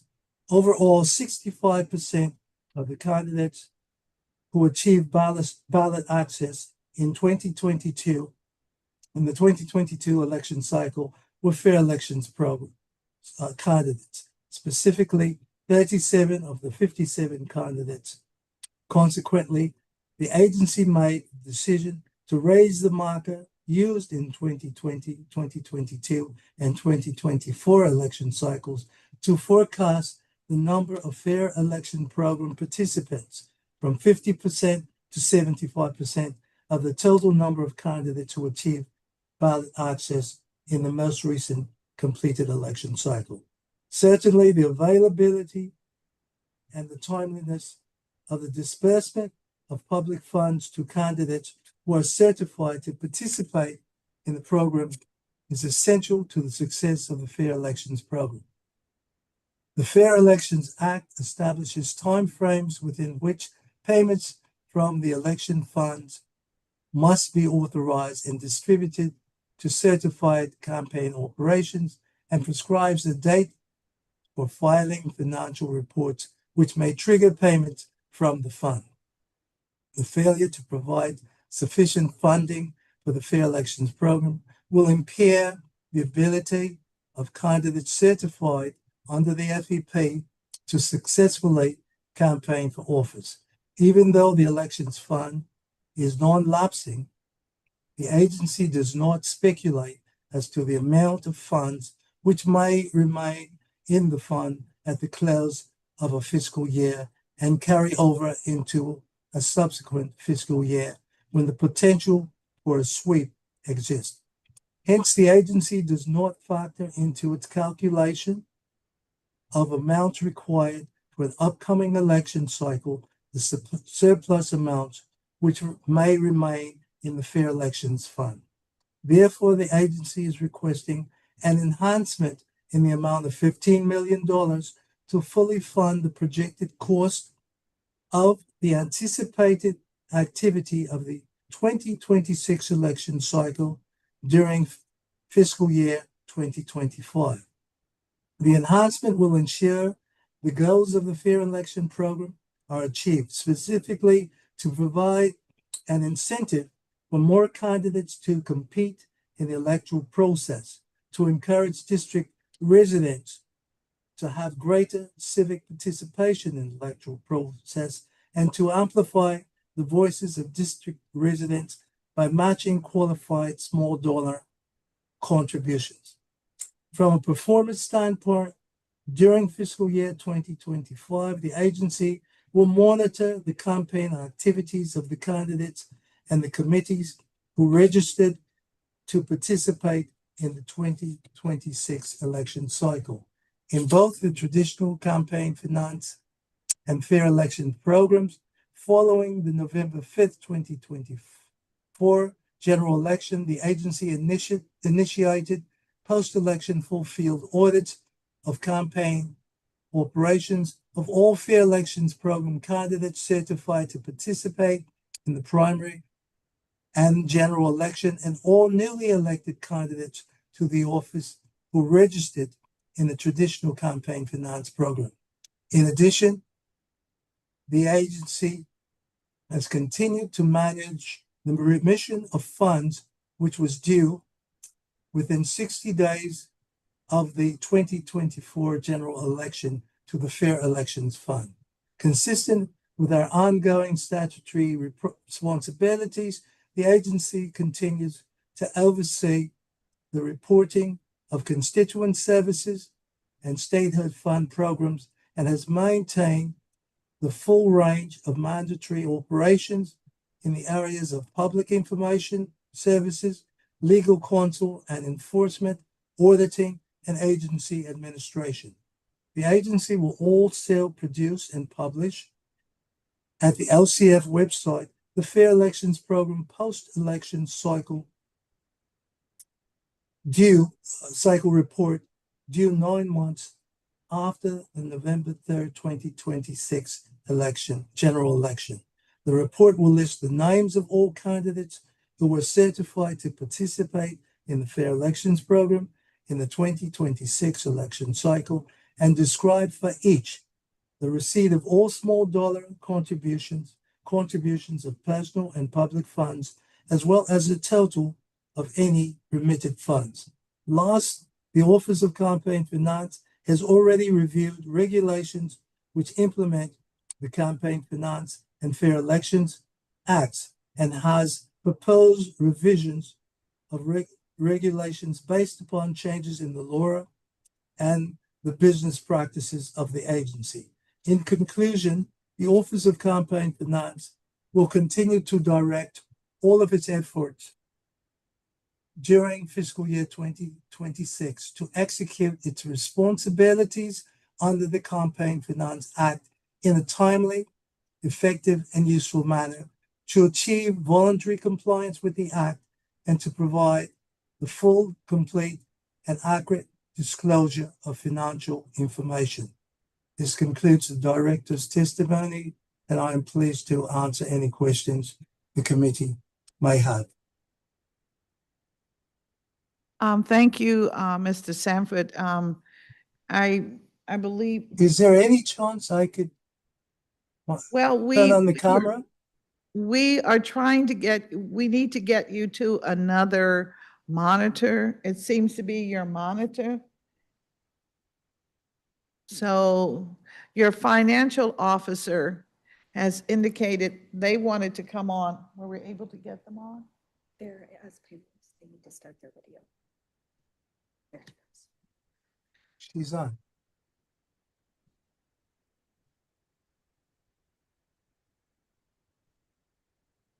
We had transmission issues earlier today and thought that they were cleared up. All right, we see your The budget financial officer, manager. Ms. Hewen. I see her as well. So is it possible that you could join her at her system? I can try. If I can.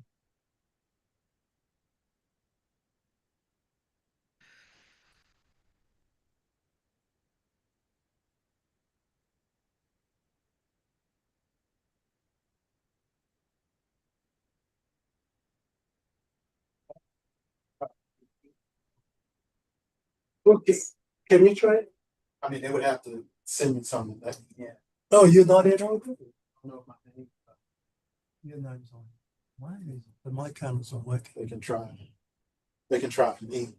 Tell them to try me. Could you? Is it possible for you to try to bring in Wesley Williams? He's in the queue. Would you accept the panelists? If you accept, we will be able to put you in view. Okay. Wesley's in. Actually, I can join him in his office. I think we see you, at least my staff does. My monitor doesn't, but that's fine. Are we seeing You him see on me or you the see Wesley Williams? screens? No, it only shows the speaker, so when he starts talking, then it'll show him. All right, when you start talking. All right, Bill, come over here. all right. I'm going to join Wesley Williams in his office because his camera's on.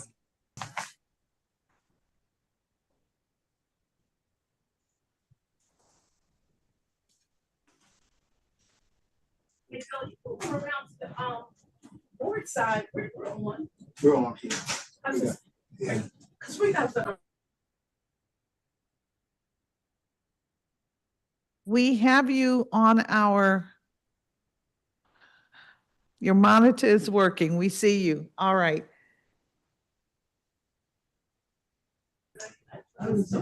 Yeah. He's gonna go over to where the board is and All he'll right. come on from there. Okay.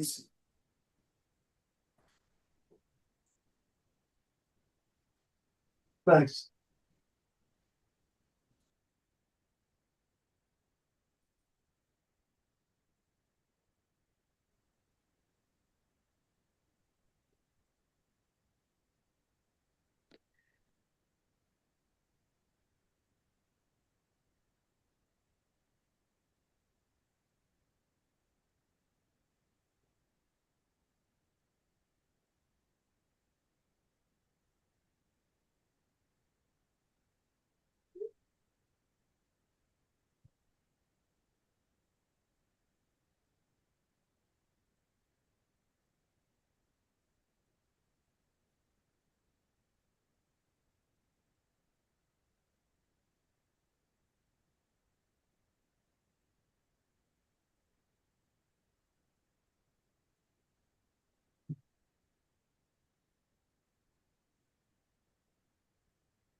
What's the status?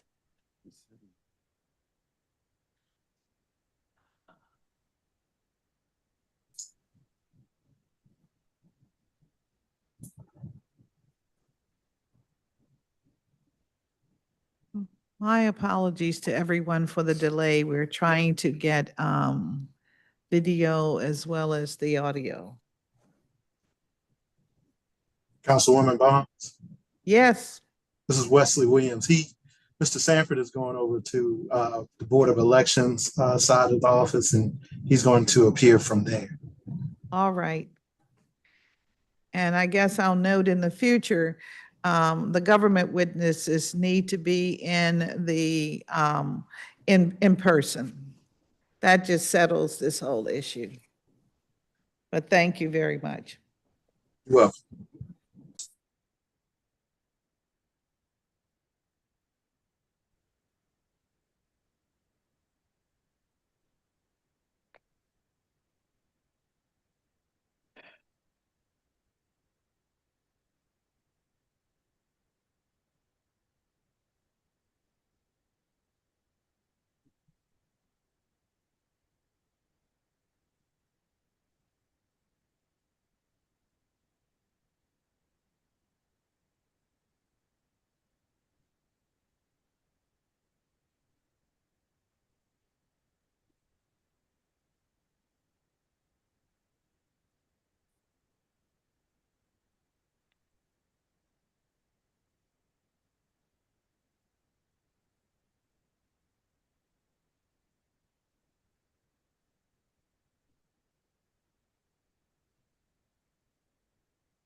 That's Ms. Wesley Williams.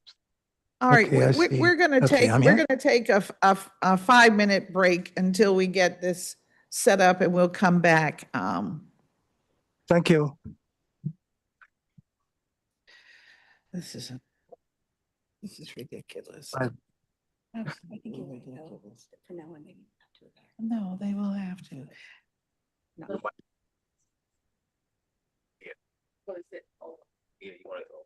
Okay, there's somebody's phone. Yeah, I don't want to. Okay,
have it. Thanks.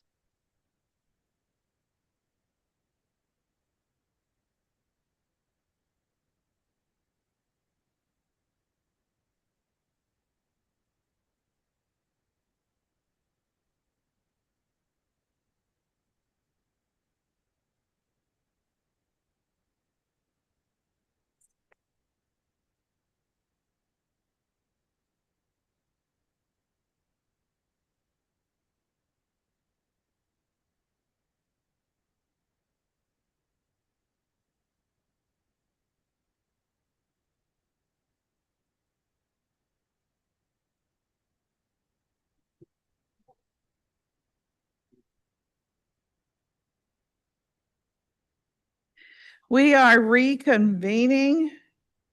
If we could have a little quiet in the chamber, thank you very much. We have before us Mr. William Sanford representing the Office of Campaign Finance. And I have just a few questions for you. And of course, Mr. Sanford, are you on? Yes, I am. Okay, all right, and we hear you. Fantastic, thank you so much. You have indicated that the current budget may not be adequate to handle all of the candidates that will file for fair elections for the 2026 budget. Is that correct? That's correct. And you're indicating that there's a deficit of about, you need an additional, is it 12 million? I think it's 15 million based upon our projections, based upon the anticipated participation in that election cycle. All right. All right.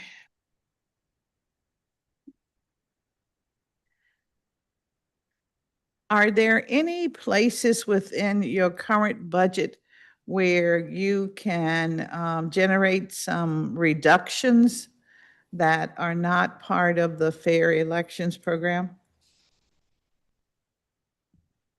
None that I'm aware of. As I indicated during the testimony, even though it's a non-lapsing fund and we're not sure for how long it will remain that, because we say that there's a proposal for those funds to be swept as well. For instance, the current the anticipated special election in Ward 8, it will come in below our estimates, but we cannot, that would not be sufficient to make the difference in what we anticipate the shortfall for the 2026 election cycle.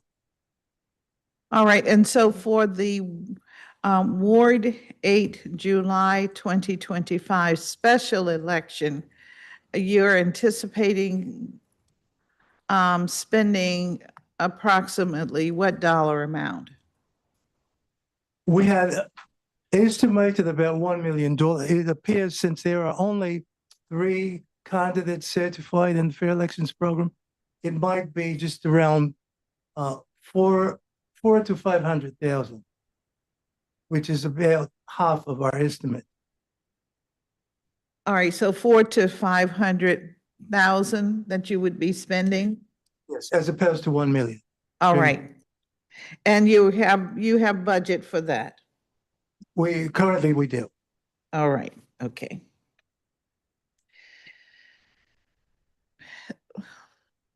There have been proposals made where we reduce the match amount. Has your office given consideration to that going forth? And if so, when would we need to make that decision?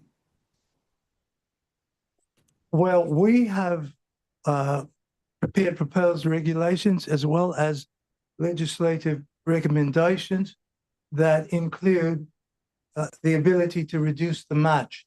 Of course, because it's currently statutory, we cannot do it independently, but we have considered that, and that should substantially reduce the amount that was required for each election cycle. Certainly in the event of budget shortfalls. All right, and do you have you given thought to whether or not it is more advantageous for your office to be granted the authority to do that, or should we have a law that actually changes the match amount? Amount meaning the number of matches that you can have. Yeah, I think that would have to be done legislatively. All We have right. the authority to change the match because it's part of the statutory requirement in the acts thus far. All right. Well, thank you.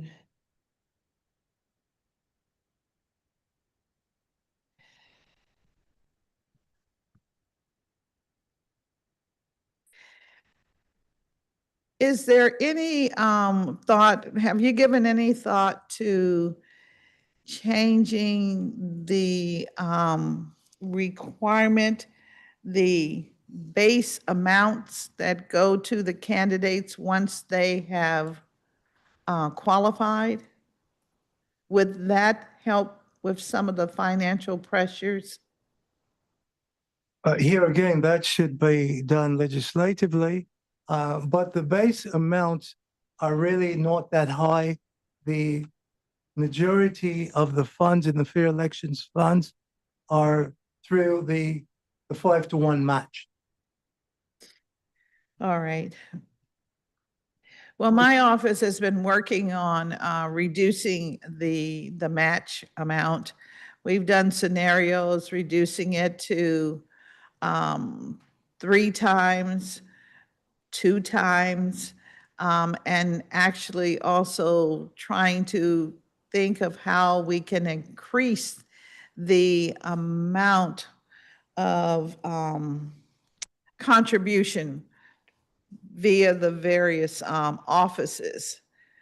Because, you know, currently the mayor, attorney general, and the chairman are both limited to $200 per contribution. And we've given thought to increasing that to maybe $300. Would that be considered no longer a small donor contribution if we moved it, let's say $100? It would still remain a small donor contribution because it's still below the amount of the contribution that existed before the fair elections program. All right, and I think before the fair elections, if I'm not mistaken, the contribution amount was 2,000. For the mayor, yes, it was 2,000 for the mayor. And so it will still be much less than the contribution amount that existed prior to fair election.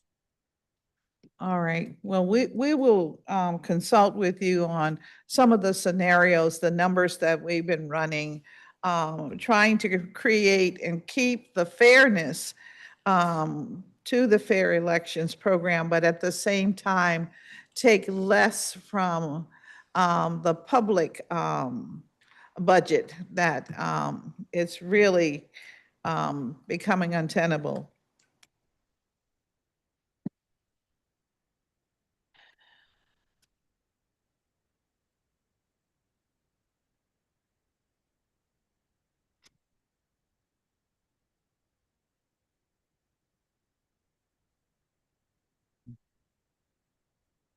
Do you have any thoughts on the contributions that are made in for initiatives as an example?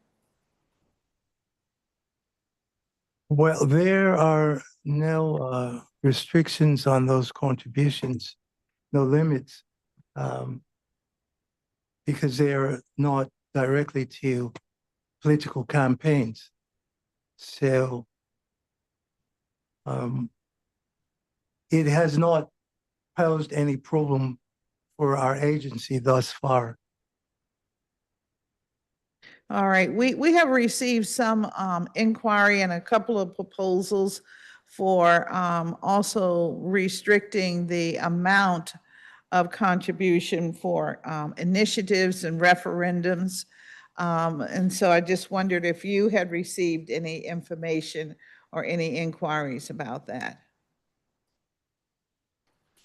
Well, we receive occasionally an inquiry, but the entire review process determines whether or not the contributions are consistent with the existing law All right, thus far. okay, some inquiries. All right, thank you very much. Thank you for your testimony today. And as we look at the code, we recognize that the code does not speak to contributions on initiatives or referendums, only speaks to contribution limitations as it relates to candidates. So thank you very much. Thank you, Mr. Sanford. Is there anything else you would like to put on the record? No, I just looked to thank you for your patience this morning with me, or this afternoon with me, in trying to get to the point of providing the testimony. All right. Well, thank you very much. Thank you. Good day. Have a good day.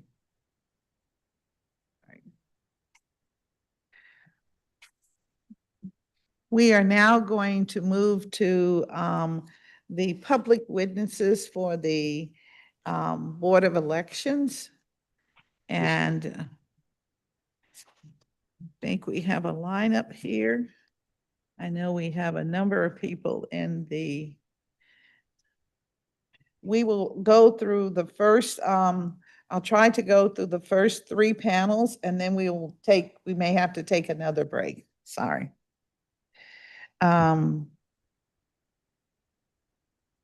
Okay.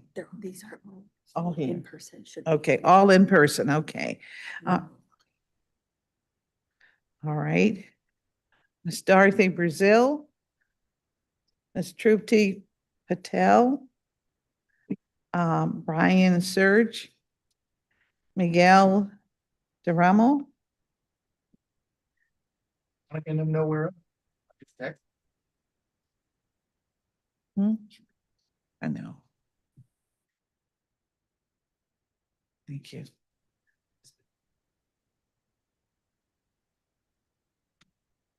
All right.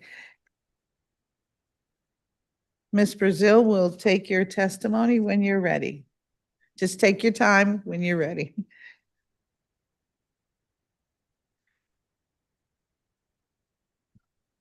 Good afternoon. My name is Dorothy Brazil. For more than 20 years, I have been a follower, a researcher, and a person who has monitored the work of the Board of Elections. I'd like to give testimony today about the Board of Elections' proposed budget. But first, I'd like to share with you the fact that with regard to reviewing the budget for the Board of Election and the Office of Campaign Finance, I took an unusual approach. First, I did an in-depth study of what I thought was wrong, the issues that were wrong with the Board of Elections.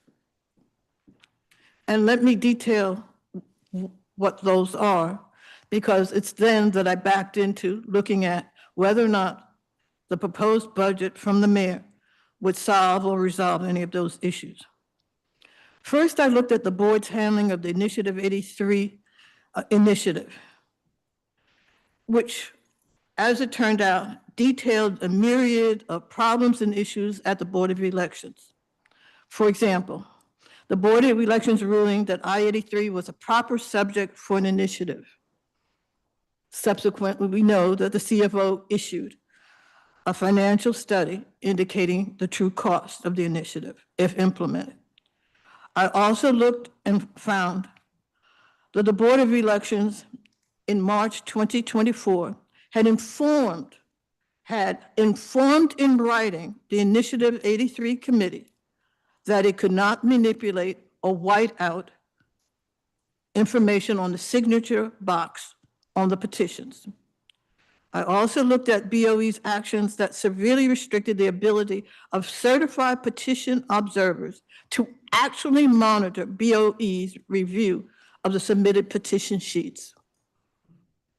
I went on to look at BOE's adoption of the arguments and language regarding voter intent.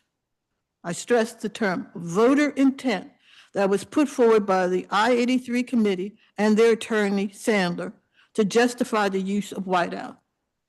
I then moved on to look at BOE's refusal to issue an administrative order, a document that is traditionally issued by the Board of Elections after it has reviewed petitions and had a hearing to determine whether or not it should be certified.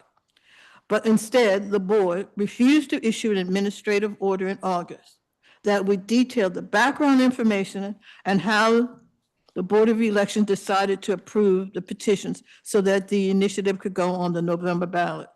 I went on to look at the investigation of the whiteout issue, which was delayed nearly 9 months from July 2024 to April 2025, and was not thorough and was closed simply by entering into a stipulated agreement, something that is not traditionally used by the Board of Elections, and indeed I have never known it to be used by the Board of Elections, with key members of the 83 committee to end the investigation and to impose modest fines.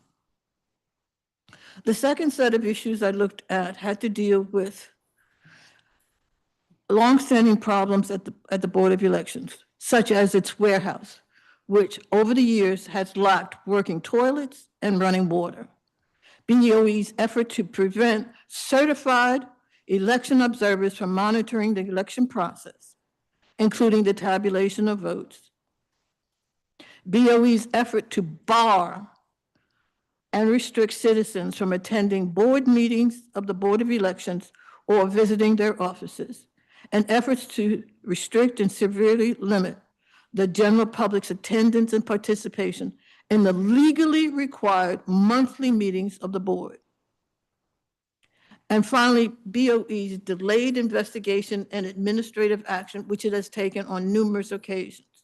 Most recently with regards to I-83, but before that with regards to individuals who double voted, yes, double voted in 2020, in the 2020 presidential election. But the Board of Elections did not take any action until 2023. With regard to the proposed budget, I would just like to make some brief remarks. And the issues and problems I have detailed, I hope that the committee staff will look at as regards whether or not the funding levels and the testimony from the Board of Elections will address any of them. With regards to the Board of Elections, I am particularly concerned about efforts to indicate that it has vacant positions which it needs to fill. Many of those vacant positions have existed for some time, such as the communications person who's going to be in charge of social media, or the attorney position. I would stress here that for nearly 20 years, the Board of Elections functioned with 3 staff attorneys. Now the board wants to go to 5. I would also ask that you look at the fact that the Board of Elections has a myriad of other issues and problems it needs to address with regards to its space needs. In, for example, the document that is on the website for this hearing, Budget Oversight Hearing Report, FY 2025 to 2026. It details some enhancements the Board of Elections wants to make with additional funding. Those enhancements includes equipment but the equipment is really not detailed or specified. It indicates it wants to bring on board additional personnel. It indicates that it needs to purchase furniture and other equipment for an office space in the current building where the Board of Elections is located. These issues raise concerns for me as regards going back to the problems that I detailed, whether or not any of the budget that has been suggested for the Board of Elections will actually address the problem.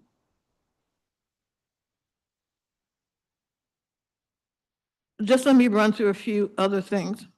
I guess because I've been around the Board of Elections a long time, there are things that jump out at me. For example, on page 4 and 5 of this report, the board indicates that it anticipates receiving additional private funding.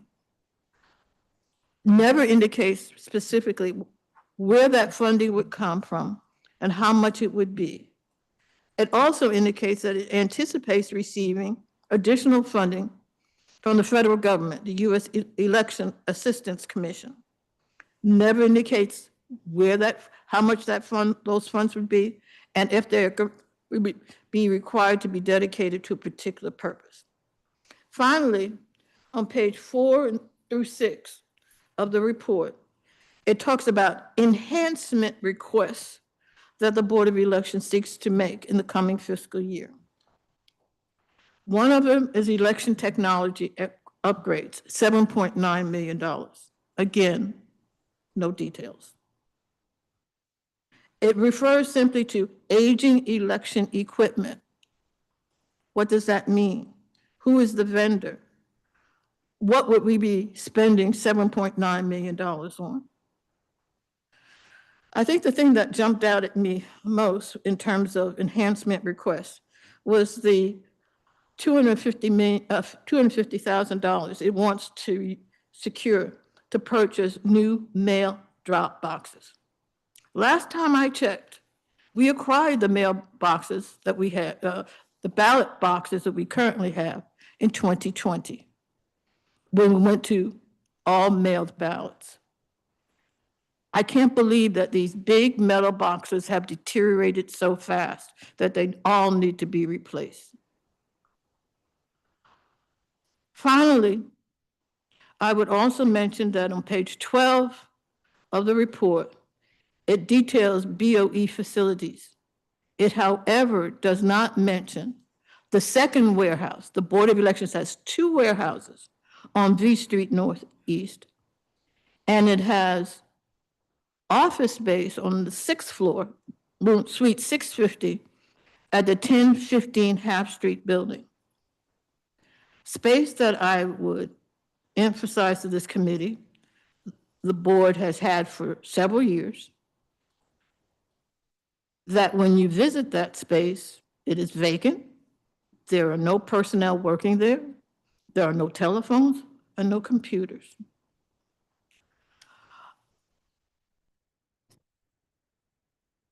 I would like to submit something for the record, and this time I really will do it. But the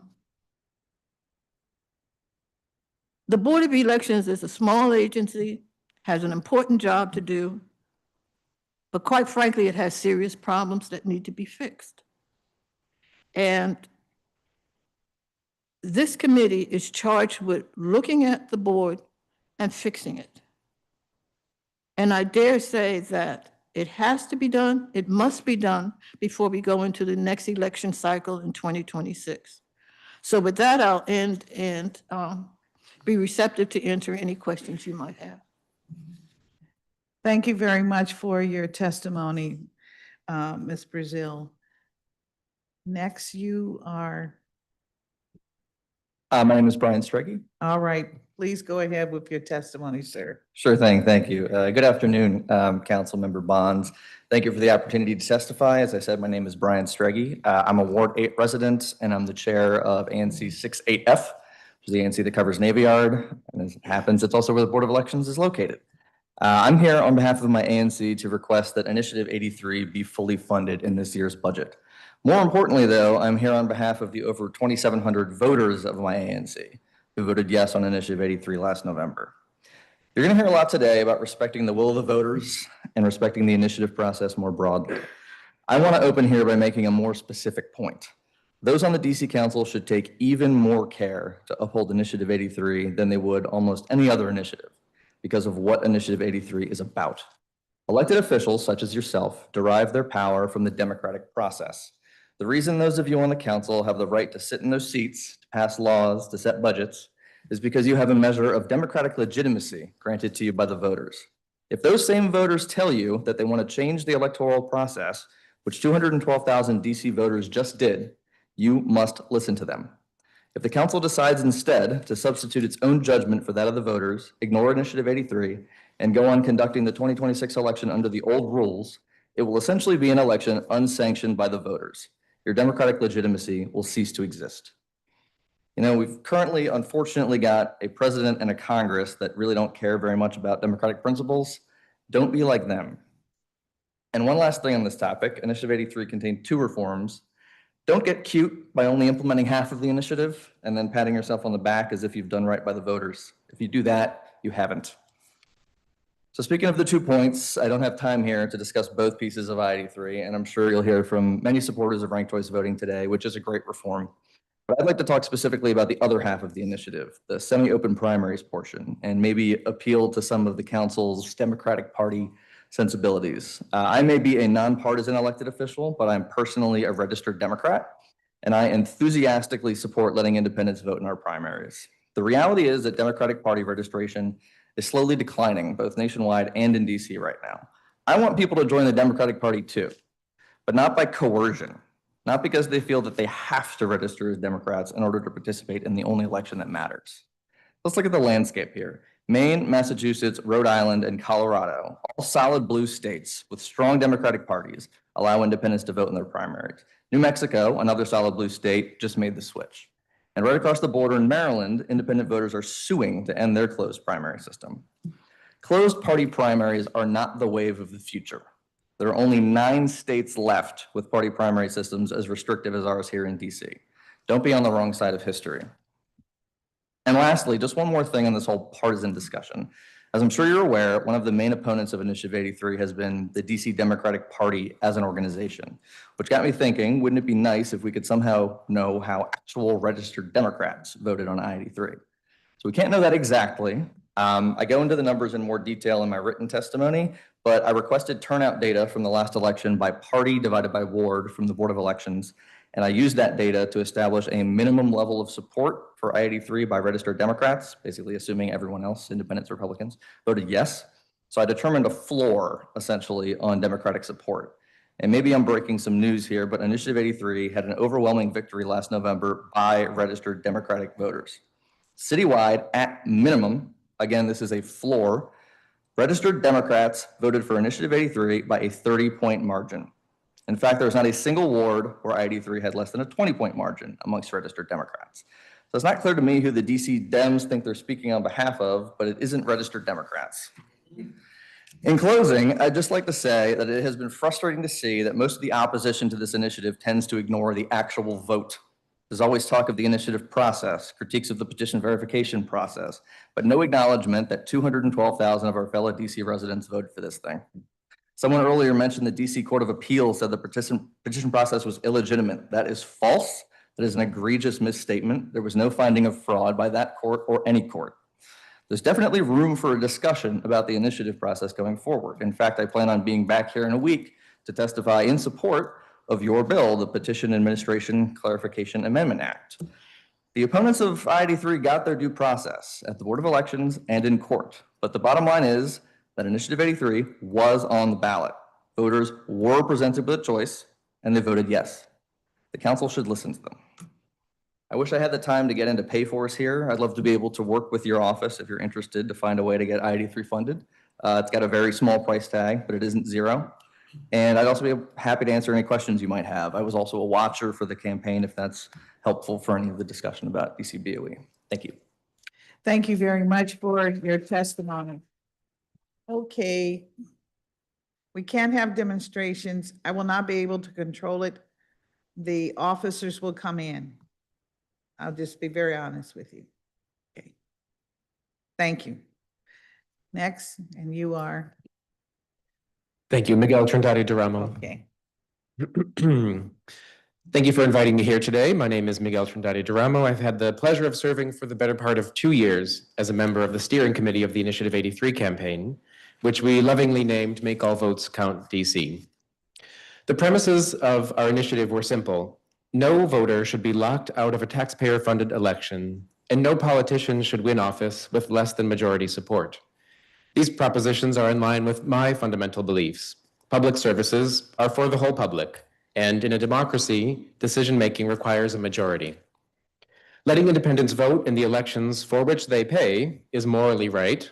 In fact, very few states, only 9, as my colleague has just said, maintain completely closed primary elections. But never mind what other states do, letting independents vote is also right for DC. The population of DC is uniquely inclined to be independent. Many of our neighbors are federal civil servants, judges, veterans, and journalists who decline to affiliate with a political party because of professional ethical obligations. Many of the district's incarcerated population, as well as returning citizens, also elect not to affiliate with a political party for various reasons. These groups are no less deserving of the vote than you or I.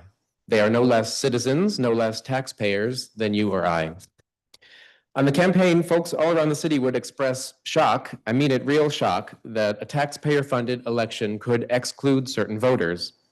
For most people, it offends a common sensibility about what a public service should be. That's why so many people voted for Initiative 83. Ranked choice voting, too, is a common sense solution to frustration that many voters routinely feel. It's logical for the voter, and it ensures that democracy really means majority wins. Now, our opponents have raised every objection under the sun to try to muddy the waters here. They've said that ranking 1, 2, 3 is too complicated, that folks just won't get it, especially senior citizens. Never mind that people rank things 1, 2, 3 every day. Our opponents have cherry-picked data to say that Black and brown voters won't use their ballots correctly, ignoring the parts of the same research papers that don't agree with their foregone conclusion. But let me ask you, if voters in New York City or Maine or Oakland can use this system, why are our folks not capable of it? But let us set aside again what other states and cities do. Ranked choice voting is right for DC. While we were campaigning across the district for the initiative last summer, a special election took place in Ward 7. There were 10 whole candidates on that ballot. As often happens in DC, the winner came away with less than a quarter of the votes. That means that 3/4 of people wanted someone else to win. I'll say that point again. 3/4 of people in that election wanted someone else to win. But our system doesn't allow for a voter to express a nuanced view. After that election, we heard from folks in Ward 7 that they liked 2 or 3 of the candidates. It was difficult to narrow down to only one. It's a choice that they shouldn't have to make. These are felt problems in the electorate. They're not theoretical, and they cause voters to feel disenchanted with the way that our democracy works. That's why they voted for Initiative 83. You may be told in the coming days that the voters didn't understand the initiative. I know that to be untrue. We experienced this over and over on the ground for a year. The more that voters learned about 83, the more they liked it. Engagement works, education works. That's why our campaign invested heavily in voter education, especially in politically marginalized communities, especially with senior citizens. And they responded positively, overwhelmingly so. Councilmember, what you have before you now is the opportunity to educate. Including funding for the Board of Elections to implement Initiative 83 will allow the board to properly reach out to voters to ensure a smooth transition to the new system. Most of the money the board needs for implementation is simply for voter education. You can deliver a successful transition to a healthier democracy, one that includes more voters, one that makes more people feel represented, one in which voters have a stronger connection to winning candidates, in other words, to their decision makers. That is the vision that clicked with so many voters in November. Before I close, I want to take a minute to talk about some allegations that were raised here at the start of the hearing. One, there was no fraud involved in the petition process for Initiative 83, period. Our circulators made corrections to petition sheets in line with past practice on other campaigns, In fact, petitions returned for the Ward 8 special election just last month also showed the same types of corrections. We now understand that the board is not permitting those types of corrections. That was news to us, but we accepted that sudden change with grace. We look forward to supporting the progress of Councilmember Bond's bill on the petition process. 2, at the end of the day, the number of valid signatures submitted to achieve ballot access was overwhelming, even after the board discounted the contested petition lines. And the choice of the voters at the ballot box was decisive. These reforms have passed fair and square. I look forward to seeing the council honor the will of the voters and give the board the resources it needs to conduct secure and fair elections next year. I appreciate your time. Thank you very much for your testimony. Ms. Brazil, I tried to record every one of your concerns. I want you to know that. And while I may not be able to get answers to all of what you mentioned today, I commit that I will get answers before we move the budget forward for the Board of Elections. Thank you. Yes, that is very important. To Commissioner and to a member of the, I think you said steering committee, we'll do everything we can to look at this matter from a financial angle, most definitely. So thank you. Thank you very much for your testimony.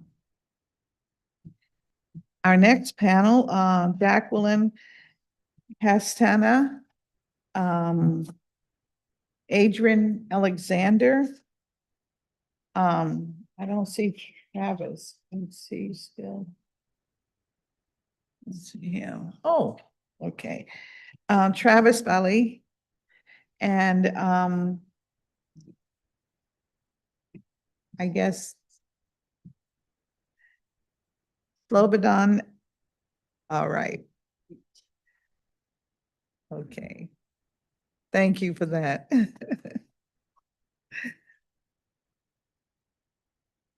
All right, we'll start with you when you're ready. Now you're on. Okay. Thank you. And good afternoon, council member and members of the committee.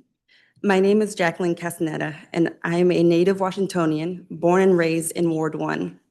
I'm a PhD candidate, the daughter of immigrants, and someone who has spent her whole life fighting for a city where every voice matters. I'm here today not just as an advocate, but as a reminder, our democracy is only as strong as the people we choose to include. That's why I urge you to support and defend Initiative 83. Last year, DC voters made their voices heard, with 73% supporting Initiative 83. Regardless of our personal opinions on the matter, one fact remains clear. An overwhelming majority of the residents across all 8 wards exercise their right to vote, demonstrating their will. This should be respected and honored. This initiative is deeply personal to me, not just as a DC resident, but also as someone who has witnessed the impact of political engagement within the Latino community and the consequences that follows when that power is denied. Today, over 78,000 residents in DC identify as Latino, accounting for about 12% of the city's population. This figure continues to rise, especially in communities east of the river and in wards 1 and 4. Unfortunately, far too many of these residents, our neighbors, parents, workers, and friends, currently are being threatened to be excluded from the most fundamental expression of local democracy, the right to vote.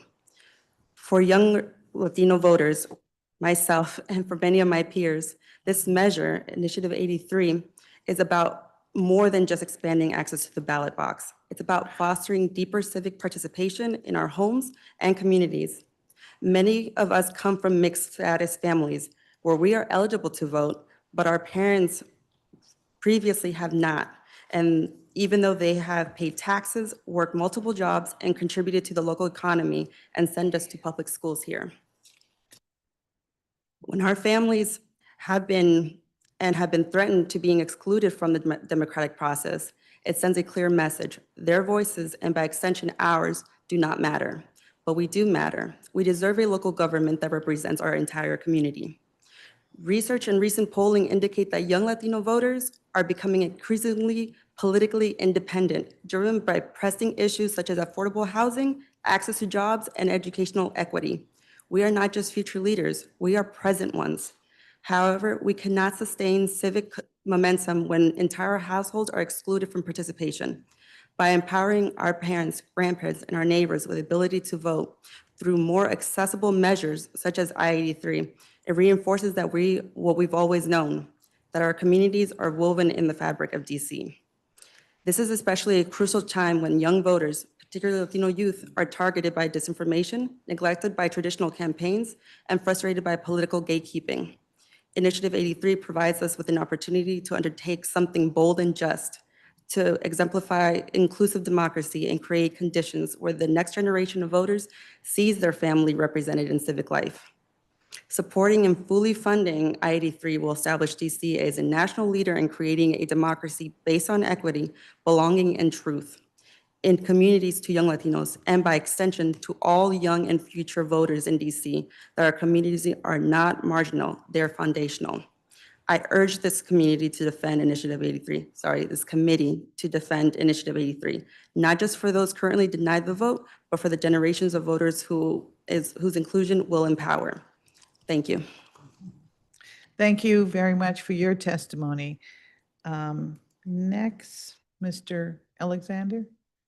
Okay, all right. Yes, good morning or afternoon now. Okay. Thank you. Hello, my name is Adrian Alexander. I'm an independent voter from Ward 7.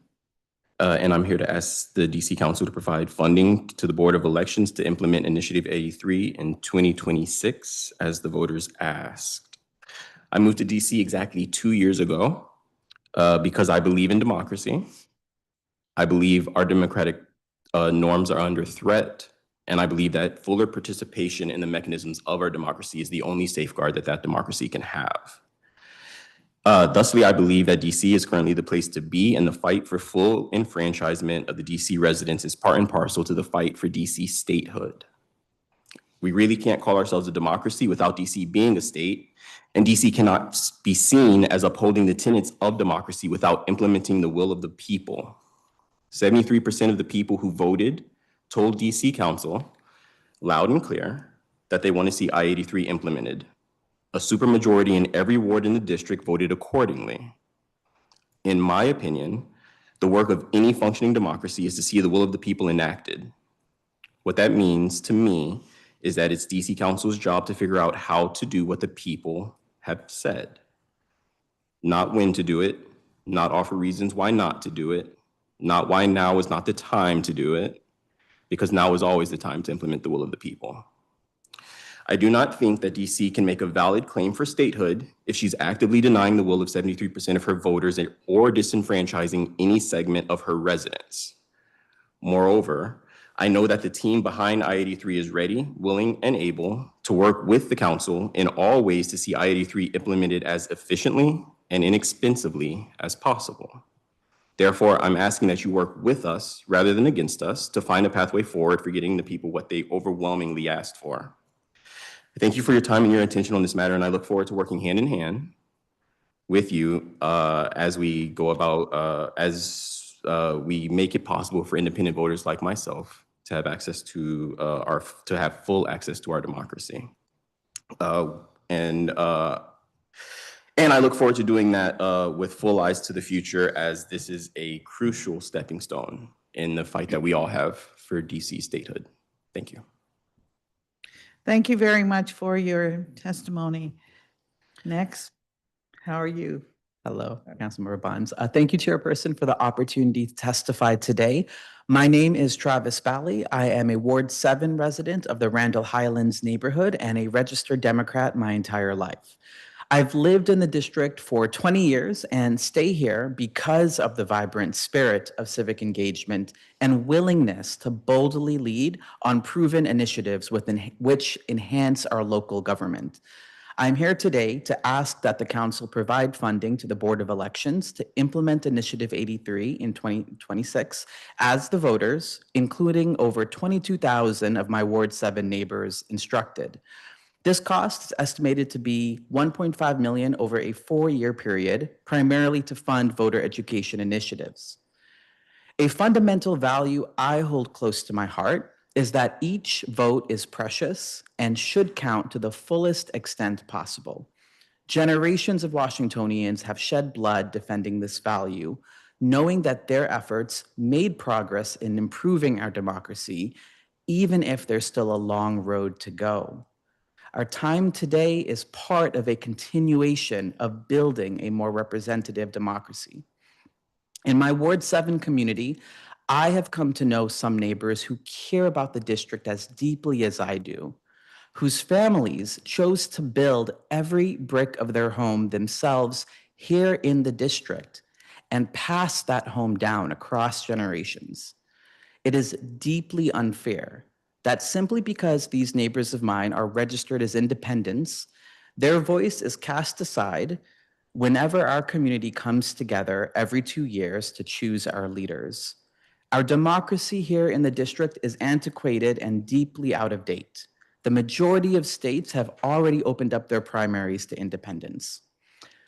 Last year, Ward 7 residents chose from 10 candidates to be our next Ward 7 council member. We had several candidates who ran strong campaigns. However, I was always turned off whenever the candidates spent more time attacking one another instead of communicating their vision for how we can move our ward forward.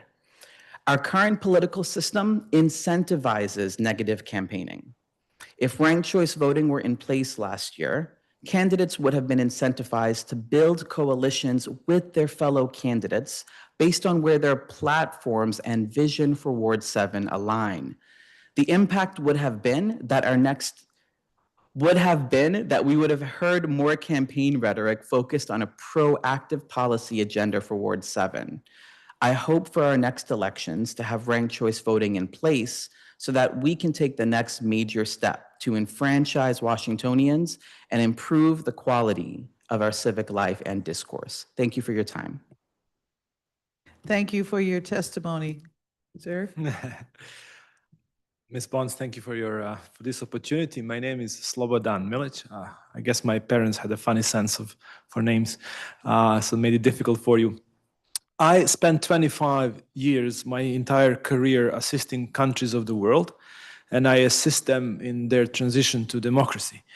And what I learned throughout these years is that one of the biggest threats to democracy is a breakdown of trust between voters and the elected officials. And this is not by chance. There are anti-democratic forces that work on this. They try to get voters to believe that everyone is the same, they should stay home and not get involved. And sometimes even us, the pro-democratic forces, sometimes we facilitate this. Case in point, the Initiative 83, the voters told us what to do, but we tell them, never mind, we know better. And that's when they really lose the faith in the system and they believe that this system doesn't work for them. That's what gets democracy in danger.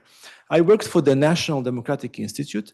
This is an organization affiliated with the Democratic Party, and we assisted a lot of governments, and they often asked us to advise on electoral systems.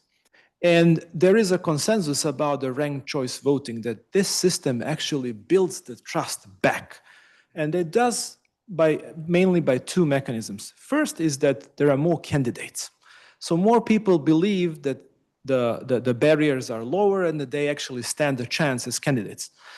Now, to put you to ease, Ms. Bonds, that doesn't mean that they actually are going to win in the elections. And indeed, the practice says that the front runners stay front runners. So there is no political price for this. The second thing, you may ask yourself, well, why do we want this system since the results are essentially the same? Well, it's about the second thing, which is the buy-in. More people want to take part if there is a ranked choice voting. Indeed, in the literature, you will find a figure of 17% more people are likely to vote in these elections. Why? There are niche candidates that speak to them. Right? They're going to go out and say, this person really is my candidate. I'm going to give them the preferential vote. I will give my second or third to maybe more established parties, but I have someone to vote for. And the second thing, and more importantly, they are more likely to meet the candidates. Why? Because the candidates have to talk to more voters. Ordinarily, right now, you don't have a reason to go and talk to someone who is not your voter. But in ranked choice voting, you have to, because you have to ask them for their second and third vote. So I know I'm running out of time, but the bottom line is this: implementing ranked choice voting is no threat to incumbents because the frontrunners stay frontrunners. It has a very low cost, and the colleagues from I-83 say that it's about 52 cents per resident. But most importantly, it increases the participation and therefore protects democracy. So I really hope that you are going to fund the Board of Election to implement ranked choice voting. Thank you so much. Thank you very much to this panel. I do have some questions, but I know we have a number of folk here who want to testify, but I'm telling you, you're sending me a message that is, how do we look at voting in the District of Columbia today? I got that message. And I got it because, you know, we have something called the Charter, which has given us this home rule government by which we are currently organized. We're not a state, so we don't have states' rights. And because we don't have states' rights, whatever we do has to go through that a situation called the Congress, and here lately, the White House. And I want us to think about that. And so I'm hearing loud and clear that there is some sentiment that the voting process should be maybe nonpartisan, so that anyone everywhere who is a resident and registered would get a clear message that their vote would count. Now, the question is, if we were to have that kind of situation, how do we manage the charter, which stipulates that the political parties have a right to design how their members participate on the ballot? So that's a dilemma we got to think about. Okay? And all right, we're going to Just to get back, give us some feedback. do we feel as though that is being hampered by opening up or by allowing independents to vote in the process? Is there something that is stopping the parties themselves from determining how Democrats show up and vote in the primary, just because we also have the ability for more perhaps liberal leaning independents to also be included in that process? Well, that's the question before us, because that is one of the issues that would have to be examined. So I thank you for that. So I thank you all very much for your provocativeness today and looking at the issue, which we must look at. It's not just a legal matter.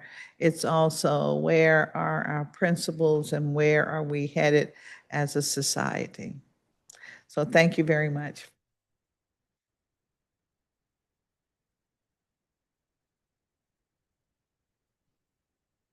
And our next panel, before we take a quick break, is Ann Stauffer, League of Women Voters of the District of Columbia, Angie Whitehurst, Public Witness, Wes, I guess this is Wes Aarons, and Luigi Nunez. And Mr. Nunez will be virtual. All right. we try to do these virtual witnesses, but they don't seem to be working with this old communication system that we have. Just so you know, we've had so many problems this year with and delays. And so I know being virtual is modern, but I still think it's worthwhile to get your testimony in person. So I'm certainly going to try and advocate for that, just so you know. So, well, we have, is Mr. Nunet? He's on, yeah. Anyone else is on Nunet other than? They should be. All right, okay. Are, so we have number 11 and number 12. 11 is not here. Ms. Whitehurst is on virtual. All right, okay. We can take one more. Brianna McGowan, if you'd like. All right, okay.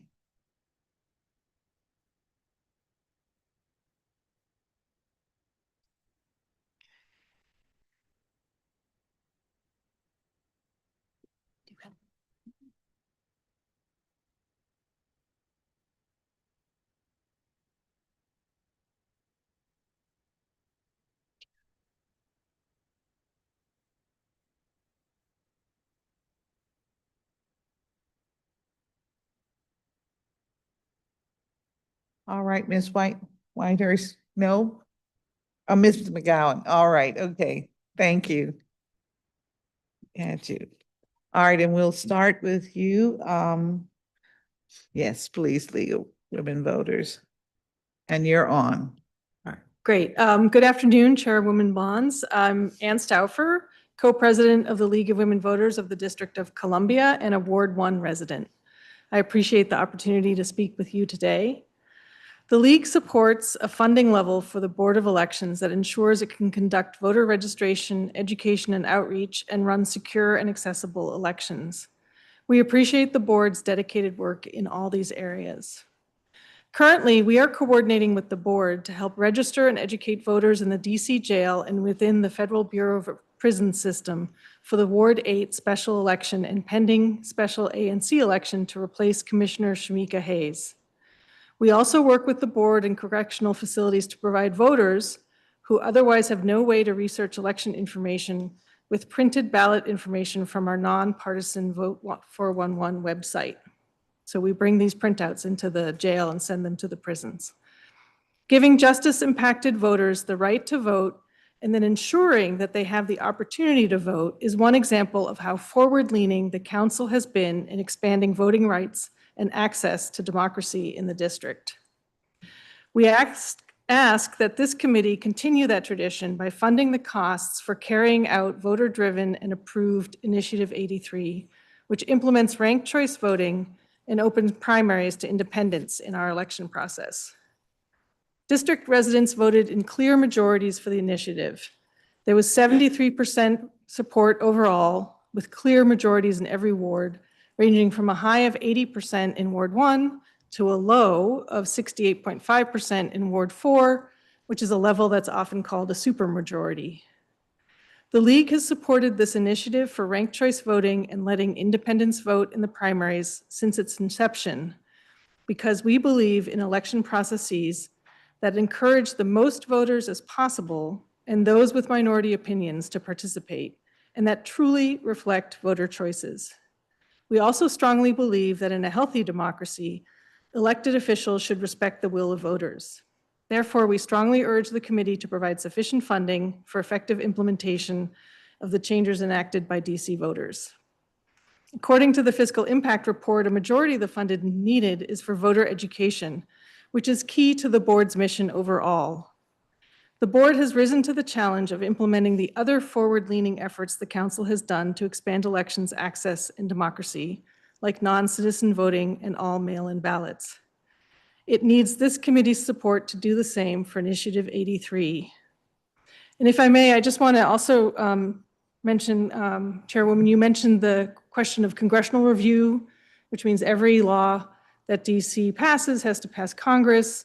Initiative 83 is already through that process, and we strongly believe as the league that we need to respect voters and legislate on our values and not always look over our shoulder to what Congress might do. So we thank you for the opportunity to appear before you today. Thanks. Thank you for your testimony. We'll now hear from Angie Whitehurst, who is on virtual. Is that correct? She's not there. We'll hear from Luigi Nunez, who is on virtual. Yes, hello, everyone. Good morning. Well, good afternoon. Hello, how are you doing again today? All right. Yeah, it's good to see you again. Thank you, and thank you so much for the flexibility. I plan to be there in person, but some work stuff changed. But I'm really happy to be here with you. My name is Luigi Nunez. I live in DuPont Circle and worked in Ward 2. I've called DC home for more than 6 years and have loved calling DC my home. I'm active in my neighborhood and I'm deeply invested in the health of our government and our local democracy. I'm here to ask that the council fully fund the implementation of Initiative 83. For me, ranked choice voting is very important and would love to see it take effect in 2026. As others have said, we know that this was not a close call. It passed with over 73% of the vote and a super majority in every single ward and a majority in every single precinct. That kind of unity, I think, is super rare in any city, and especially as a city as vibrant and as diverse as DC. This is truly a grassroots campaign by Washingtonians for Washingtonians. When it comes to money, I've talked to some people who think that we can't afford to implement the ranked choice voting. And it's interesting because the projected cost is just $1.5 million over 4 years, most of which, as others have said, is for voter education. For me, that's a small investment, $1.5 million over 4 years, most of which is for voter education. I think this is a really prime opportunity to find some funding within our budget, and that 1.5 would just be 0.007%. For me, ranked choice voting is very personal, as I started out saying. It gives us voters a tool that reflects how people actually think and choose. We know that as human beings, right? We hold nuanced perspectives. We don't agree with candidates 100% of the time, and that's okay. I think that's a very beautiful thing about voting. And ranked choice voting allows us to show that nuance on paper. This one candidate I might agree with this one candidate 80% of the time, and then this other candidate 70% of what they're saying. And I want to be able to say that, yeah, I really like these two candidates, but maybe this person a bit more. And if we can all do that at the population level, I think we can really truly have a very beautiful democracy. At the end of the day, implementing Initiative 83 is about making space for our full humanity in the democratic process. I think this is exactly the right time to be doing it, especially as DC has always been on the front lines of voting rights. So thank you for your time, and please fully fund Initiative 83 in this year's budget. Thank you. Thank you very much for your testimony, sir. We'll now move to Ms. McGowan. Thank you for being here. All right. Good afternoon. My name is Brianna McGowan. I am now entering my 6th year coming before you, Councilmember Bonds, in the DC Council, to advocate for ranked choice voting as a concrete and common sense democracy reform. The foundation of Initiative 83 was laid long before the ballot initiative began. And in fact, it was a continuation of the grassroots efforts of being in the streets, meeting people where they are, to talk about a better system for us all. The initiative was taking it to the ballot to let the people decide, and they did. And as you heard, 73% of DC voters overwhelmingly voted in favor of ranked choice voting and letting independents vote in the primaries. For the cost of building a stage, we can invest in strengthening our democracy. In a time when our basic rights and autonomy are being challenged, everything is of consequence. I'm confident the Board of Elections will do an excellent job implementing 83, fully funded. They have been preparing for years now, They have done their homework and their research. It's time to now let them do their jobs. I'm confident the people of District of Columbia will embrace a better system. The funding for this initiative will be for educating and serving our communities all across the city to prepare for the new ballot look and feel. To prepare independents that they no longer have to do a dance to vote. To prepare ourselves to approach politics in a way in which we naturally think about what we would like in order of our preference. We are past the time of arguing and hearing from both sides. We are at the point for you, Chairperson Bonds and DC Council, to do your job and treat this like any other bill that is passed with a mandate. We are in the time of funding 83, honoring the will of the voters and moving forward. I encourage council members to pull together, collaborate, and find a cooperative solution to fund what we have won, to fund Initiative 83. I'm going off script here because you asked a very philosophical question in the previous panel, and I appreciate it. So you basically asked, we should think about as a party, because I am a Democrat as well, what does it mean to set the party rules and open it up to other people? And we already have independents voting in the primaries already. And in fact, it's a well-known secret that even DC Democratic Party leadership has encouraged folks to change their registration to vote in the primaries and then change it back. I feel like this is a little arbitrary dance. So when you ask, what does it mean for parties to define themselves, I ask, what are we as Democrats signaling to ask voters to do a dance just to vote in an election that they help pay for? Thank you. Thank you very much for your testimony. And thank you for giving a sort of shaping the philosophical approach to this matter. Thank you very much. And thanks to the League of Women Voters as always. Mr. Nunes, thank you very much for your testimony. And we have our next panel, Brandon Hughes, Matthew Haywood, Ashley Chapin, and Max Broad.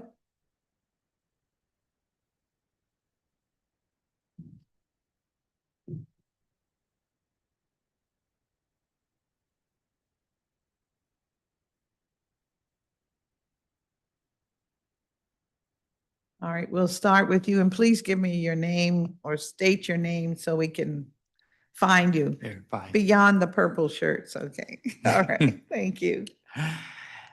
Thank you to the council and the staff for the opportunity to testify today. My name's Brandon Hughes, and I've lived in the district for 12 years now, with the last 7 spent in Ward 7.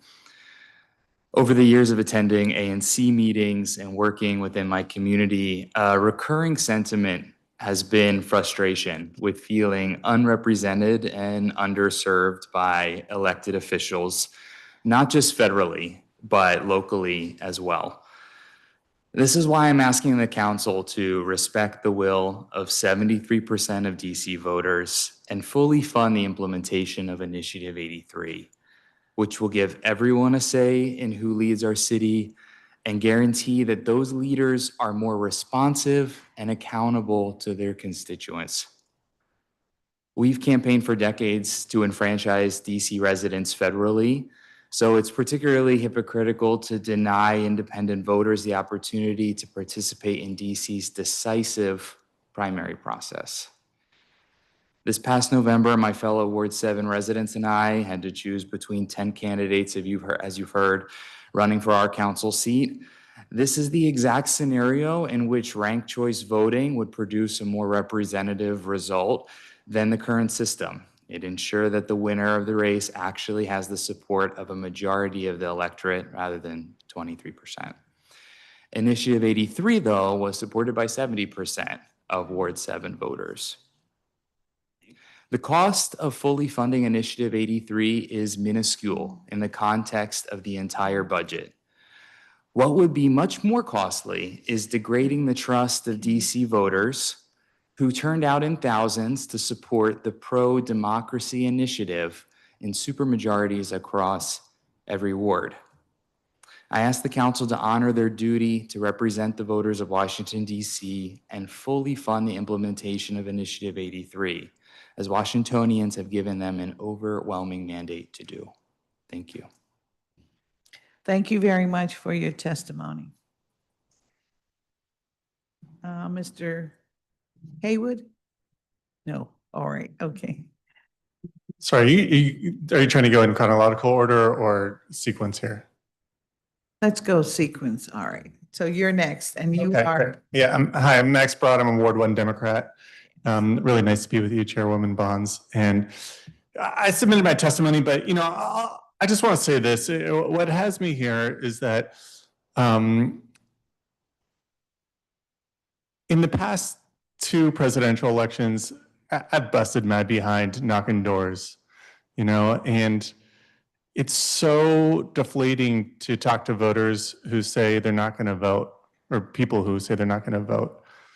Councilmember Bonds, you've been in the political process for a good number of years. You came up through the Barry campaign, right? And, I'm sure you've encountered your share of voters who said they're not interested in voting. They don't trust the process. They don't trust the realm. And it's really dispiriting.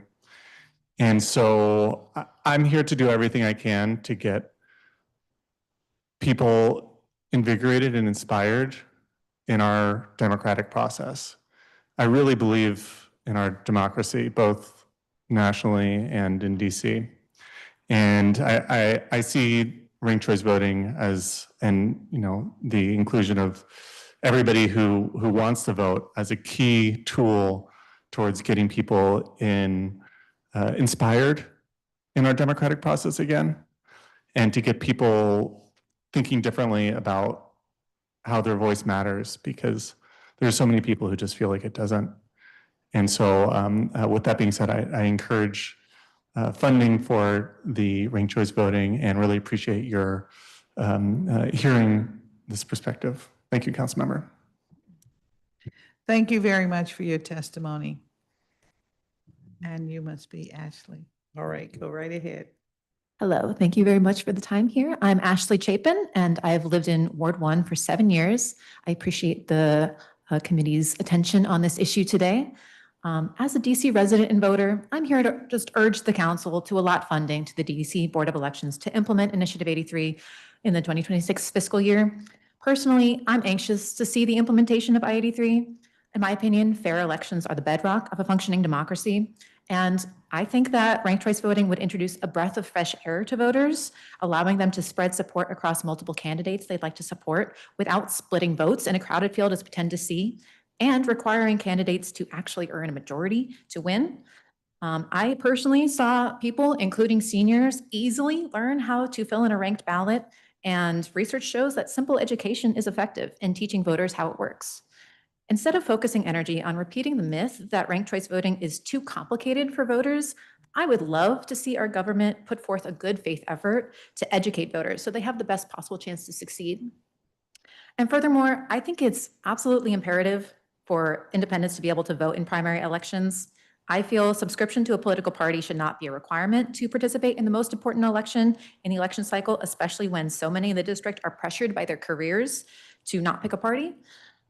As a registered Democrat, I would welcome including independents in our elections and opening the door to a wider diversity of political stances that could better serve our community. A supermajority of voters across every single ward in the district have indicated how they'd like to see our elections held, and I do hope that my government does their job to represent their voters' wishes. Thank you. Thank you very much. Next. Good morning, respected council members. Thank you for taking the time to hear my testimony today. My name is Matt Haywood. I've been a Washington, D.C. resident for 11 years now. I've lived in Ward 6 on the southwest side for 5 years and the southeast side for 3 years, as well as in Ward 5 for the past 3 years and currently. I've spent time in the city volunteering for street cleanup efforts in my various neighborhoods. I've virtually spent time tutoring local students for SAT preparation during the pandemic. I have participated as a volunteer coach, or will be participating as a volunteer coach for an upcoming after-school clinic for Jefferson Middle School. And since last year, assisting with the effort to have Initiative 83 passed on the ballot and now implemented for all DC elections. I'd like to use my time today to testify in favor of fully and faithfully funding the implementation of Initiative 83 by providing the funds necessary to the Board of Elections. And I would also like to add, my grandfather was in the Navy during World War II. My father served in the Marines during Vietnam. So that was all to preserve the right to vote for not only myself, but everyone else in the country. So it's a very important issue to me. As you're all well aware, our city's license plates read taxation without representation in reference to the major rallying cry commonly used during the lead up to the Revolutionary War. How ironic is it that the citizens of our nation's capital be subjected to the very same incursion on personal liberty that triggered the birth of our nation? As such, our city has a long-standing tradition of fighting for enfranchisement and full representation of its residents.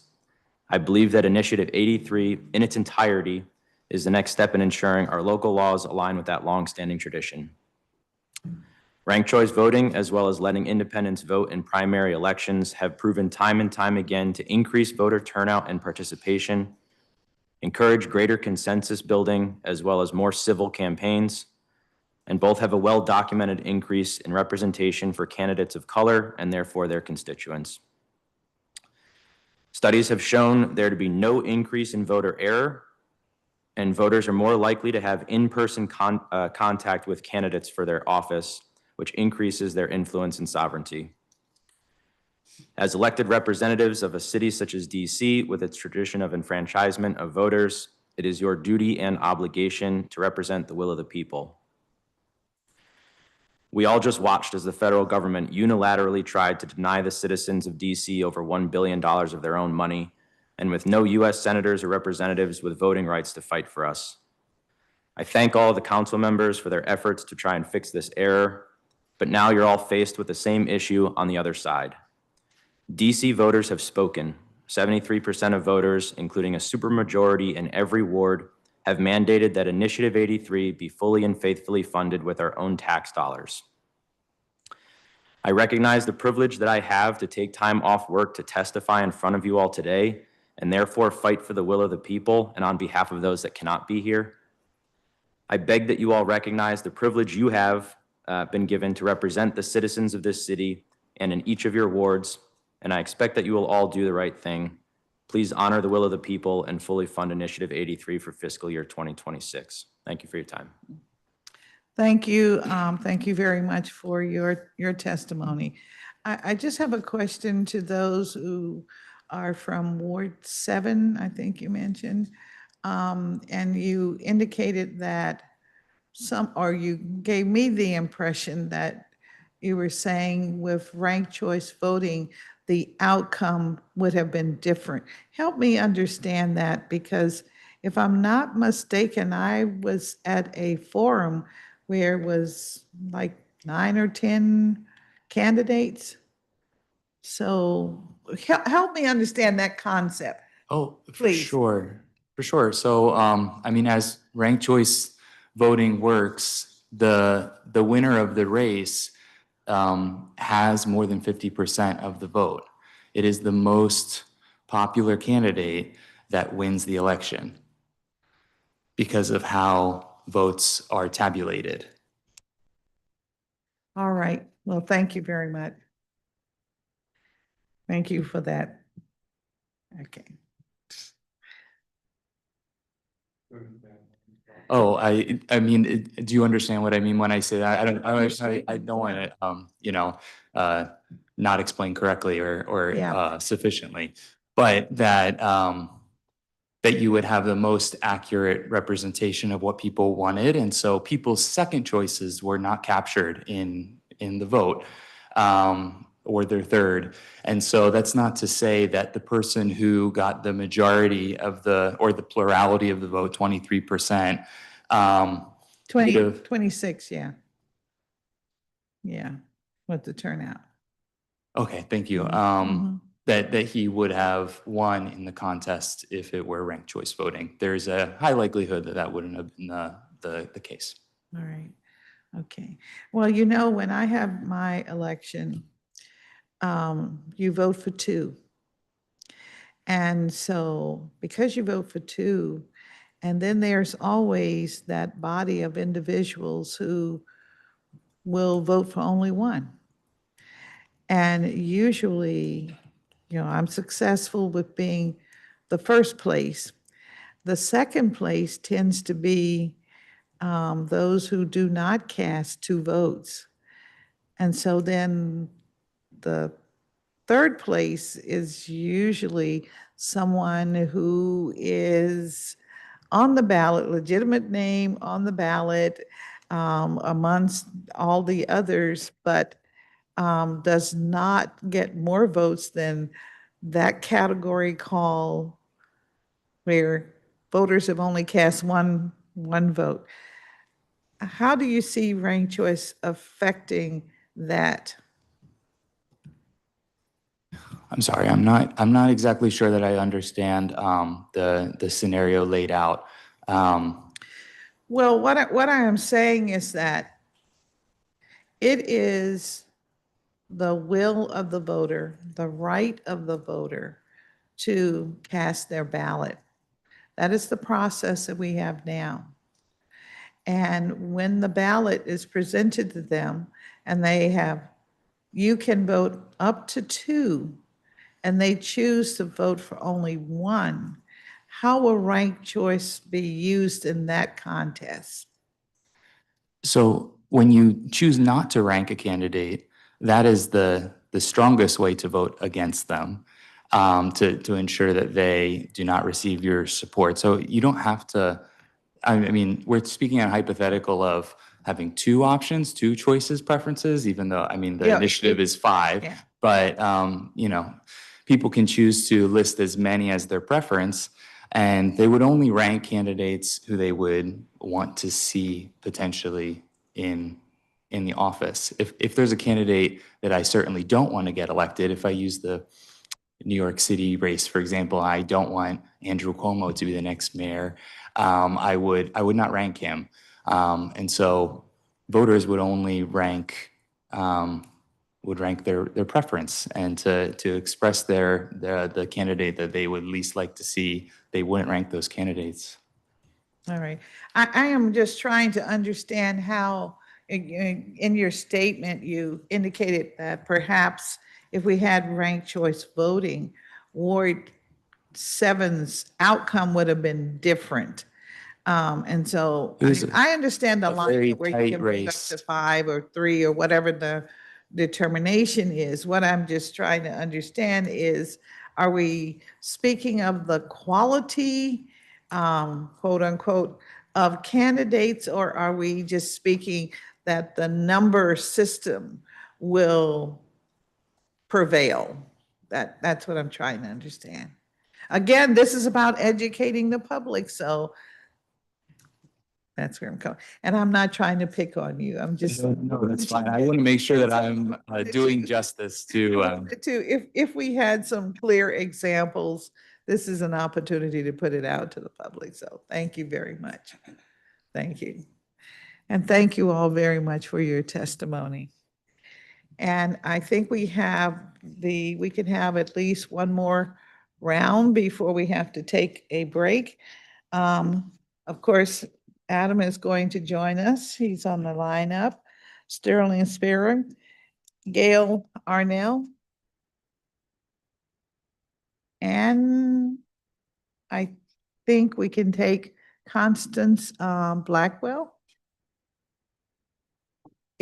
Okay, if not, we can move to those who are in the chamber, and then I can come back and get those that are en route. Hi, Adam. Okay, yes, we are. All right, good afternoon. My name is Adam Eidinger. Good afternoon, my name is Adam Eidinger, and I was the Secretary of Make All Votes Count DC. As a 33-year resident of the District of Columbia, it pains me to have to take a day off from work to appear here to desperately beg the DC Council to respect the will of the voters and fund the voter-approved election reforms of Initiative 83. Seriously, are some of you who profess fairness going to put blatant self-serving politics before principles of fairness, such as respecting election outcomes? We've seen some in this body act like it's their job to trample voters' voices and even going so far as attacking the DC Board of Elections for placing our pro-democracy measure on the ballot. We see you not vocally supporting election reform that empowers independent voters, about 1 in 6 people who are registered actually, to finally vote in DC primaries they pay for with taxes this body will decide how to spend very shortly. Running roughshod over these principled voters is frankly nauseating to imagine. I am begging this body to act like voter-approved election reform is sacrosanct. It's sacred. Like, this is what the people want. They've already considered the issue. If you fail to fund 83, DC will no longer be able to call our elections free and fair. We won't. If you're undermining what little democracy we have to stay in power, even at the local level, there are going to be consequences. People won't participate. In future elections, if you win, but not under Initiative 83's reforms, you will have been elected in an unfair election, an anti-democratic process that was rigged for the political survival of maybe many council members here. It's a grotesque feeling to have to beg from this body who rejected reasonable election reforms over the last 10 years, which ultimately forced advocates to take the matter of election reform directly to the people. After the collection of more than enough authentic voter signatures to place the 83 on the ballot, it was passed overwhelmingly, and in all wards, including my own ward of Ward 2. But it now seems, unless this representative body acts to fund the relatively minuscule amount required for implementation, we are stuck at square one. Only this body can prove DC's democratic process is fair and not a catch-22, essentially rigged against meaningful political reforms. In the background of this attempt to steal the voters' win for reforms, the mayor and some DC council members want to steal billions in public money in the form of subsidies and tax breaks for billionaires to build a stadium DC voters may ultimately have a say to reject via a ballot measure with the new effort, Homes Not Stadiums. If Initiative 83 isn't funded, but the billion-dollar stadium scheme is, DC Council is essentially saying that grown men clobbering each other on a field for profit is over 1,000 times more important than the recent election reforms approved by a supermajority of DC voters. Yes, I am outraged, council members, because in the same election, half of you were elected to this body, including my rep in Ward 2. You are now indicating you won't implement I-83, even when a supermajority of the voters want it, even when Initiative 83 has higher support than you, the council members here. Your contempt for the people's wishes is a sign that you put your power, not principles, before the people's intent. DC football-obsessed Mayor Bowser has given you a budget without the minuscule amount of funds needed for voter education of the new voter-approved election system. It is clear our increasingly less popular three-term mayor wants to rig the 2026 election to ensure a fourth term and is now making a pure political play to hold on to power. Her message is clear: damn the people and their hard-fought reforms. Only this body, the DC Council, can save the day.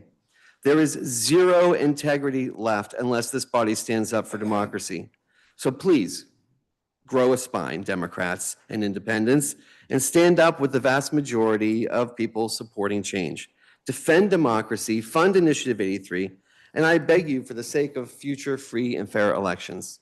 Thank you. Thank you very much for your testimony.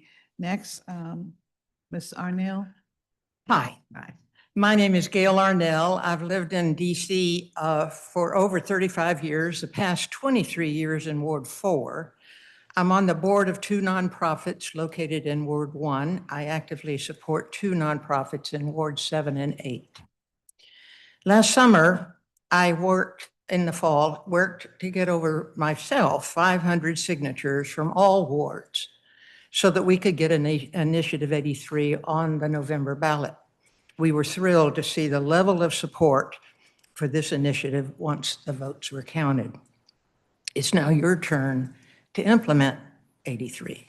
The public has spoken, and in a world in which so many of our constitutionally given rights are being challenged, The right of voters to secure what they have voted for should not be challenged, especially in DC, where we know how valuable the vote is, given that we don't have a vote in Congress. I want to specifically address why independents should be able to vote in our primaries. When I first learned of Initiative 83, I questioned why in the world would they link ranked choice voting with having independents vote? What I learned was that there are about 76,000 independent voters in DC. There are less than 24,000 Republicans and over 475 registered Democrats. I learned that we have judges, lawyers, journalists, and others who feel they cannot or should not register with any party so as not to create a conflict or even the appearance of a conflict in their work. I'm going to skip some of this because I want to respond to some of the folks that have spoken. The example in Ward 7, did the person win with 26% of the vote? 23%. The turnout was 26% and the actual vote was 23%. 23%. For the winner. Of 26% voters. And I forget 8 candidates, I believe it was. If you had ranked choice voting, the first count, nobody would have won. They would have taken the one that got the fewest votes and allocated them and looked at it again. And if nobody had won again, that is to say 51% of the vote, they would have taken the fewest, allocated it around until, and maybe it's the third time, they have a runoff. Doesn't cost anything, the computer does it. They have a runoff. And finally, we have a candidate who won at least 50% of the vote from folks that either ranked them first, second, or third, but it was the bulk of the folks voted for this person. Right now, that person is serving with 23% of the vote. That's hardly representative. I also want to say that on my way over here, I was listening to Kojo Nambi and the mayor was on. And she addressed this and she said 2 things that were, I think, wrong. One is that this was an initiative from outside and was not homegrown. I'm 79 years old. I collected 500 signatures, me personally. 80% of those people knew about ranked choice voting. I didn't have to explain it. Oh yeah, we need that. This is homegrown. My church has a committee. We've been looking at it for years. This is homegrown. The second thing she said is, essentially, our system works. We don't need to fix it. Well, it's not working when 29% of our voters vote in the primaries. 29%. That's not representative government. We need to change something. And the third thing I want to observe is, I'm old. Look at all these young people. These are the people that want a better system, and we old people need to give it to them. So we in the district have a long tradition of fighting for full representation. We continue to use the slogan, taxation without representation. This is personal for us, especially now as we face the challenges of the federal administration. This is absolutely not the time for us to turn our backs on the notion that all our citizens deserve the right to vote. Our primaries are de facto, our elections, everyone knows this. Let's make absolutely sure that all DC citizens have the right to vote in the primaries. And finally, I am thrilled to hear you asking questions with an openness and an inquisitiveness to kind of understand how would this really work. And I appreciate you very much. Thank you. Thank you very much for your testimony. Next. Good afternoon. My name is Sterling Spearin. I'm a resident of Ward 1 in Adams Morgan, going on 10 years. I'm a registered member of the Democratic Party. I'm a trustee emeritus of our Greater Washington Community Foundation and a member of the DC League of Women Voters, and an active, some say hyperactive, neighborhood community gardener. I'm also the proud owner of a We Demand Statehood license plate, number 61. Today, I come before you as a donor from inside the District of Columbia and a volunteer on the Yes on 83 ballot initiative campaign that last fall sent you an overwhelming, and we hope an ultimately irresistible message from nearly 3/4 of your constituents across all 8 wards. The adoption of ranked choice voting and open primaries has been referred by my previous testifiers are part of a larger democratic renovation movement sweeping our country. And I'm proud to support these efforts nationally, and even more proud that my neighbors and fellow citizens have so dramatically embraced these civic innovations here in the nation's capital. I currently serve as a member of the American Academy of Arts and Sciences Commission on the Practice of Democratic Citizenship that issued the landmark report in 2020, Our Common Purpose, Reinventing American Democracy for the 21st Century. Among the 31 recommendations across 6 strategies that this bipartisan commission endorsed, the first strategy on how we achieve equality of voice and representation, the commission recommended introduce ranked choice voting in presidential, congressional, and state elections. Today, I continue to work with reformers and civic educators working to inspire our young people to embrace a reflective patriotism and start by examining how democracy works in our own backyards. I know our students are watching how the council will act on this very important measure. I believe your full and faithful funding of Initiative 83, which is our request of you today, will not only send a powerful message to your constituents, but will also inspire even more democratic participation among our electorate. When I hear some DC residents say they don't think their vote makes a difference, I say to them, then it's time to make voting different. And that's exactly what Initiative 83 does. We can't protest our taxation without representation and then turn around and deny that same right to vote for independence. When the citizens call for more choices on the ballot and the power to send candidates to this august body with a majority of the voter support, these are signs of our democracy rising at a time when others would deny us all this in this moment. Your approval of the budget that fully funds implementation of Initiative 83 will not only astound the cynics, it will send a powerful signal that our revolutionary cause begun 250 years ago is alive and well in our soon-to-be state of Washington Douglas Commonwealth. We will indeed have something worth celebrating during next year's anniversary. Thank you.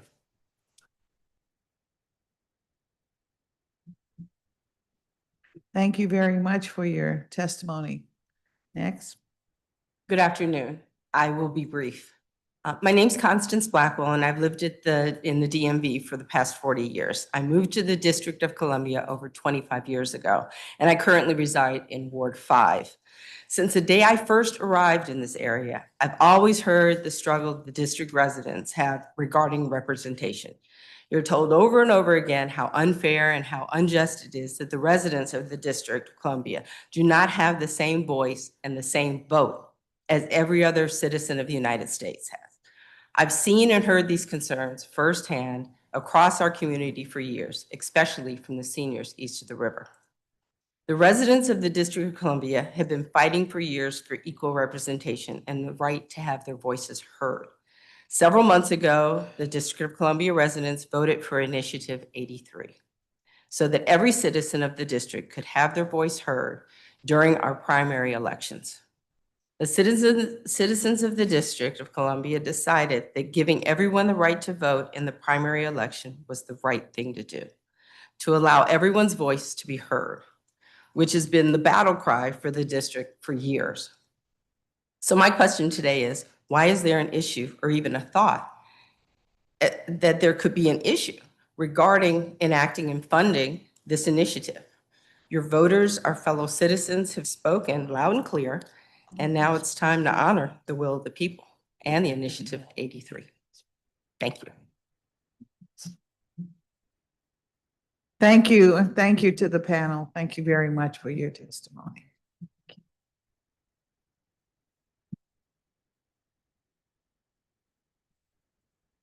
Next, we have Logan Clark, Alexander Busby,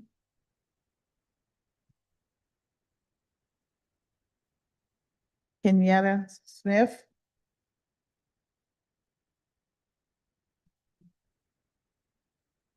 Myra Hall. Great.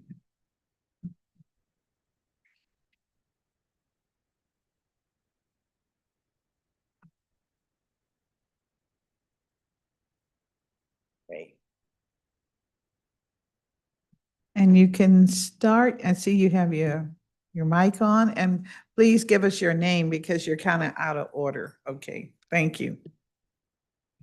Hello, good afternoon. Thank you so much for holding this hearing and giving us a chance to speak. My name is Logan Clark. I'm a resident of Ward 5. And I know you're hearing from a lot of us today. I took time off of work to be here. I know a lot of people did. And it really just shows that there is a grassroots movement of people who care about this a lot. We're not being paid. We're not, there's nothing else in it except that we're extremely passionate about making the people's voices of DC heard. My testimony is that I've been a Democrat, a proud Democrat, since I can remember my parents being the only house with a Clinton Gore sign up. I remember kids from around the cul-de-sac, coming and stealing the signs and vandalizing it. I'm really proud to be a Democrat, and I was proud in Colorado when I worked for a congressional campaign that lost due to Republican outfunding and lies. I was proud to be a Democrat when I worked with the Obama campaign in 2008. And I haven't been in DC as long as some people here. I've been here for about 7 years. I love DC. I decided to get involved again with Initiative 83 because I don't feel represented by the Democrats here.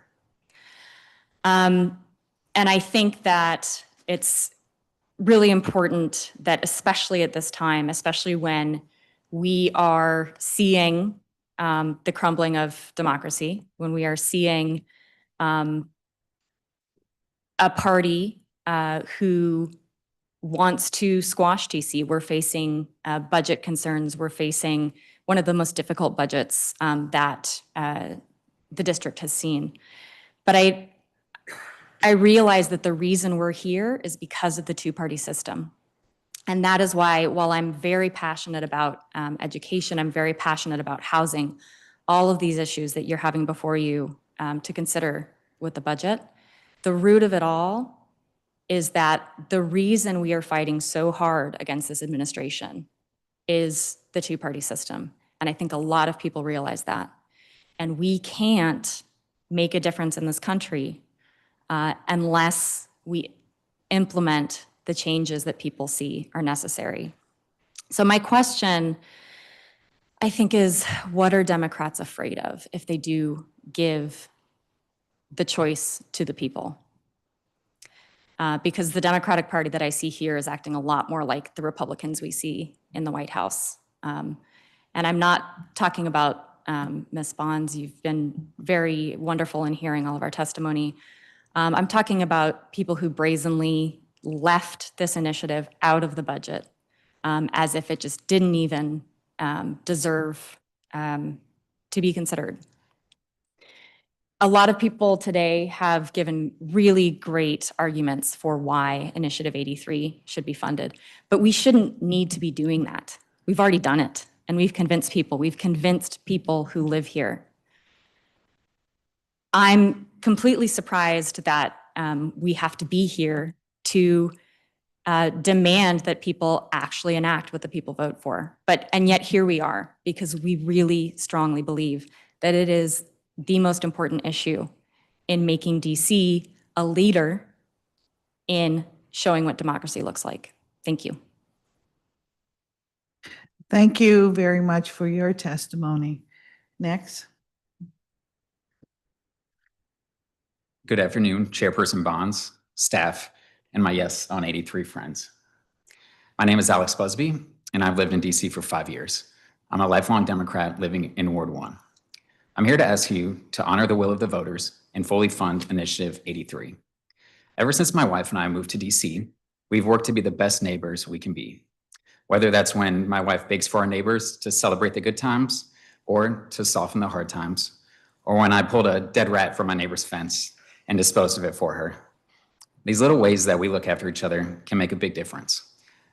But when I think of helping neighbors, I can't think of anything bigger than fighting for their right to vote.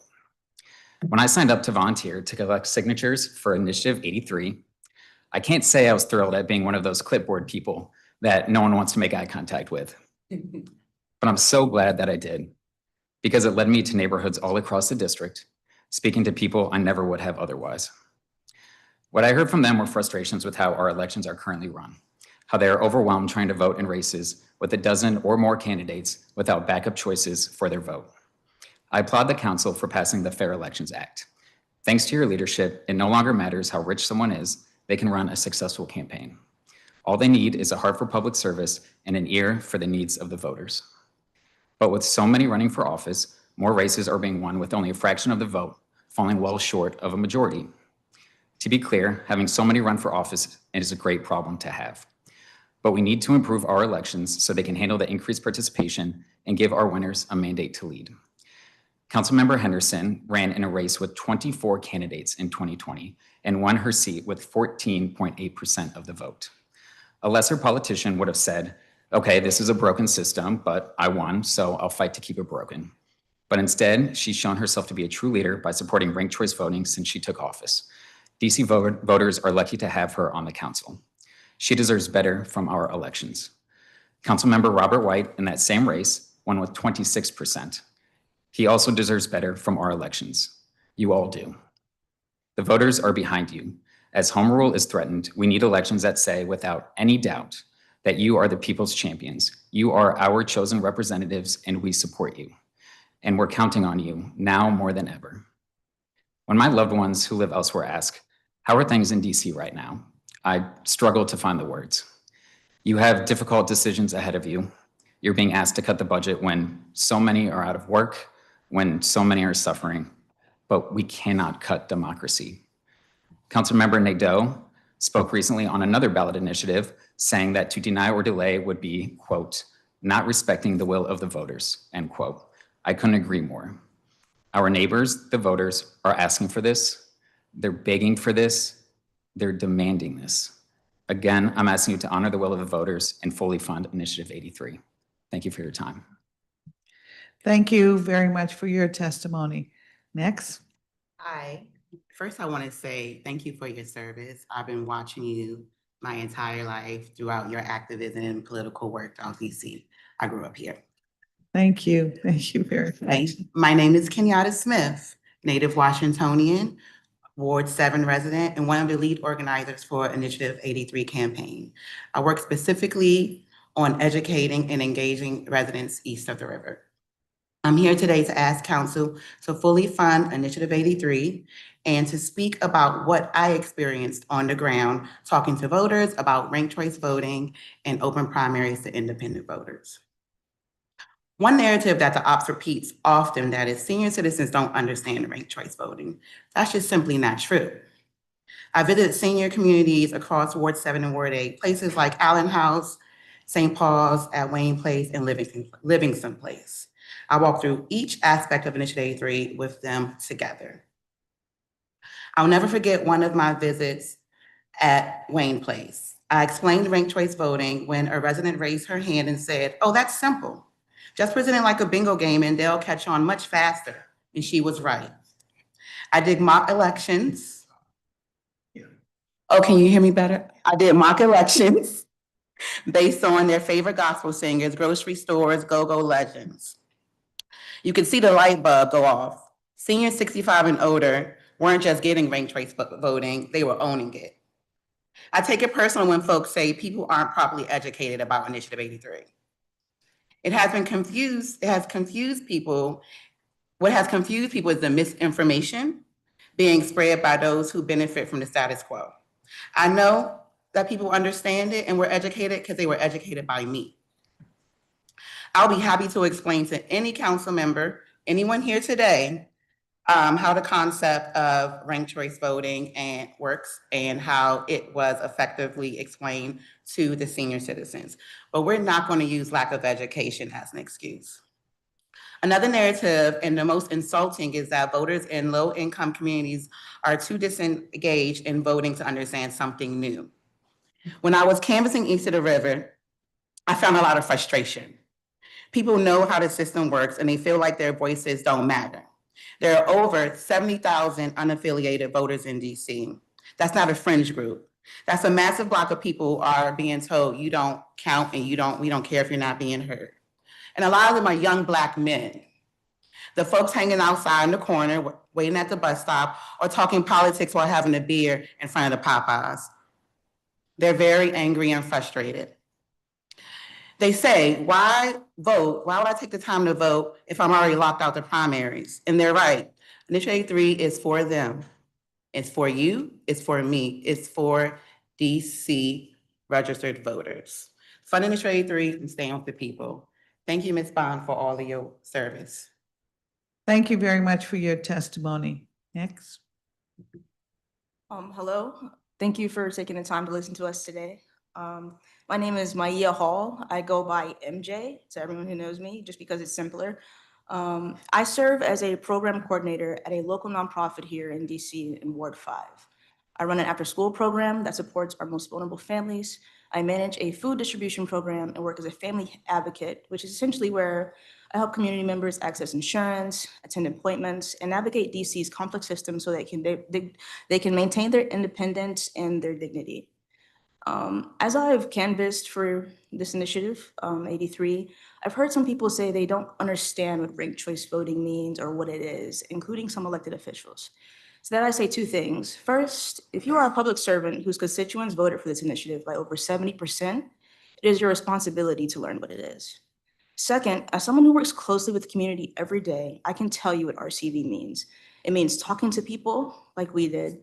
It means earning their approval like we did. And most of all, it means making sure every Washingtonian's voice is heard, just like we strive to do in our work here.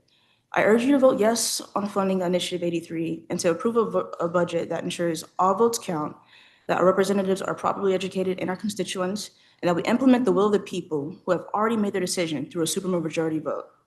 Thank you for your time and for your service. Thank you, panelists. Thank you for your testimony today. I know we have a few more individuals that want to testify, so I'm gonna do my best to get through this, and then we have the board itself to come forward. So you. I won't ask any more questions, best I can.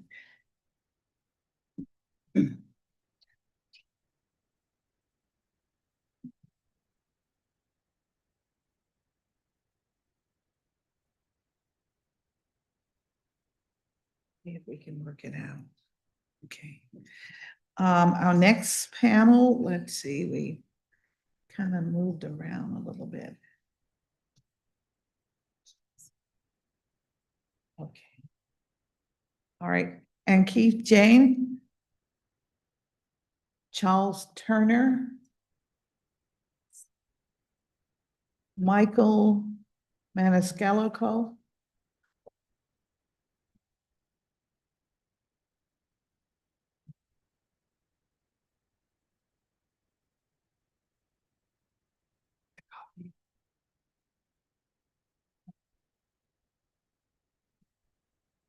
all right, let's try. Okay, maybe. All right, Laya Lake.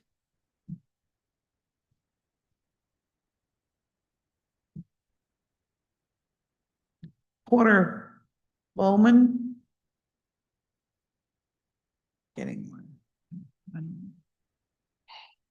Nicholas Scala. Got 4.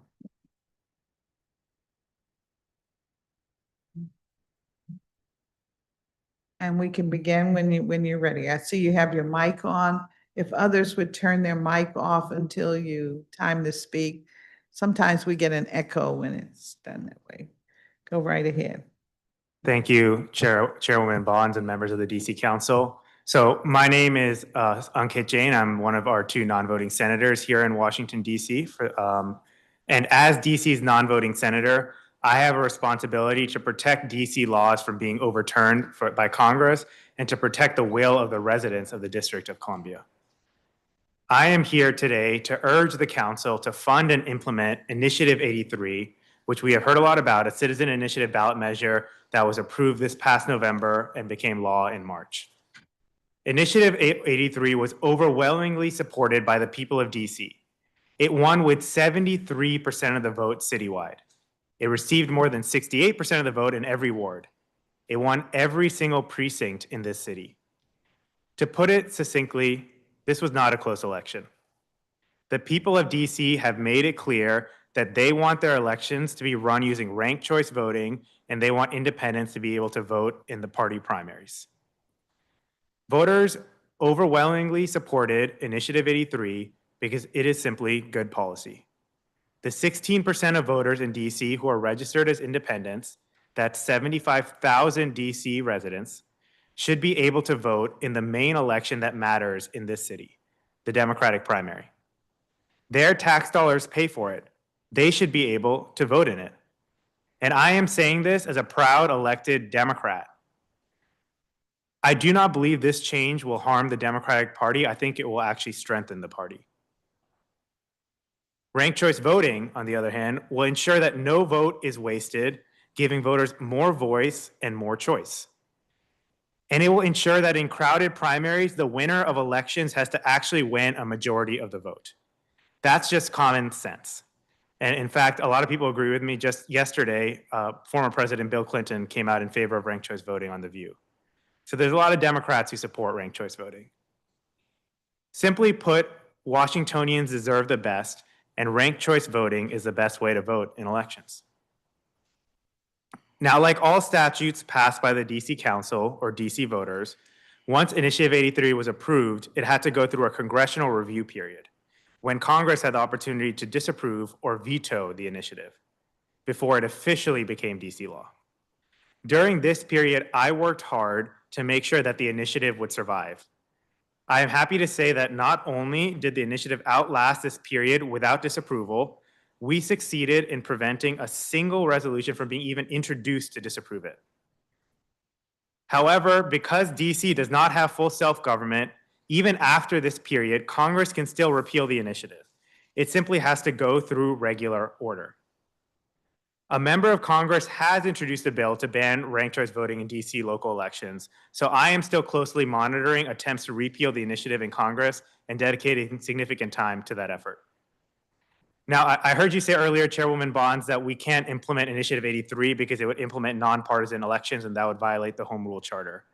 I'm happy to let you know that go ahead. I'm going to correct you right now. Don't start that, please, because that's not what I said. I said we have the charter and we have to abide by the charter because we are a home rule government. That is all that I said. Okay, understood. Thank you. Appreciate it. So Initiative 83, I'm happy to say, does not violate the Home Rule Charter. It would keep the party primaries in place. It was just an independence vote in the party primaries. And this was actually looked at by the Office of the Attorney General and the Board of Elections, and they both found that it met the requirements for the Home Rule Charter. And in fact, as I mentioned, it went through a congressional review and no member of Congress tried to disapprove it. So that tells me that they don't think it violates the Home Rule Charter. You know, after Initiative 83 passed, I knew I would have to persuade Congress to respect the will of the people of DC. That's my job. I was hoping I would not have to worry about the DC Council not choosing to do that. That is, after all, why we all support DC statehood. We want the will of the people of DC to be respected. We want what Washingtonians want to actually be the law in this city. While Initiative 83 passed by a 40% margin, the amount of funding required for its implementation, $1.5 million according to the board over the next 4 years, is minimal compared to the DC's multi-billion-dollar budget. In other words, this law can easily be implemented without threatening other programs in the district. If the council chooses to ignore the will of the people and not fund Initiative 83, what will we tell members of Congress who will ask us how we can demand that they respect what the will of the people of DC when our own council refuses to do the same? If you care about home rule, if you care about democracy, I implore you to vote to fund Initiative 83. Thank you very much. Thank you very much for your testimony. Next. Good afternoon. My name is Michael Maniscalco. My wife and I have lived in Ward 3 for over 30 years. We have 2 teenage children, Benjamin and Lily. They have attended DC's excellent charter schools their entire lives. And as a parent, I'm glad that Benjamin, who will be graduating this week, is going to stay in town for college. I'm here today to echo all of the calls that the council provide the funding needed to fully and faithfully implement Initiative 83. When I first heard about it, I recall discussing it with my kids and telling them that I thought the voters would approve it, but I was unsure whether it would ever be implemented. I had grown cynical about electoral reform in this country. I've been following it for quite a while, and I've seen the resistance it encounters from the powers that be in all kinds of jurisdictions across the country. But on the other hand, I held out hope, and still do, that because we know the indignity of being unrepresented at the federal level, that our city council would not ignore the will of its own voters. And DC's voters, as you've heard many times, have emphatically decided what they want in this regard. They want ranked choice voting, and they want independents to be able to vote. So the merits have already been decided. We're now dealing with a more fundamental question. Do we or do we not believe that the voice of DC's people matters? Our citizens and our city officials justifiably call for an end to the indignity of not being represented at the federal level, not having a voice at the federal level.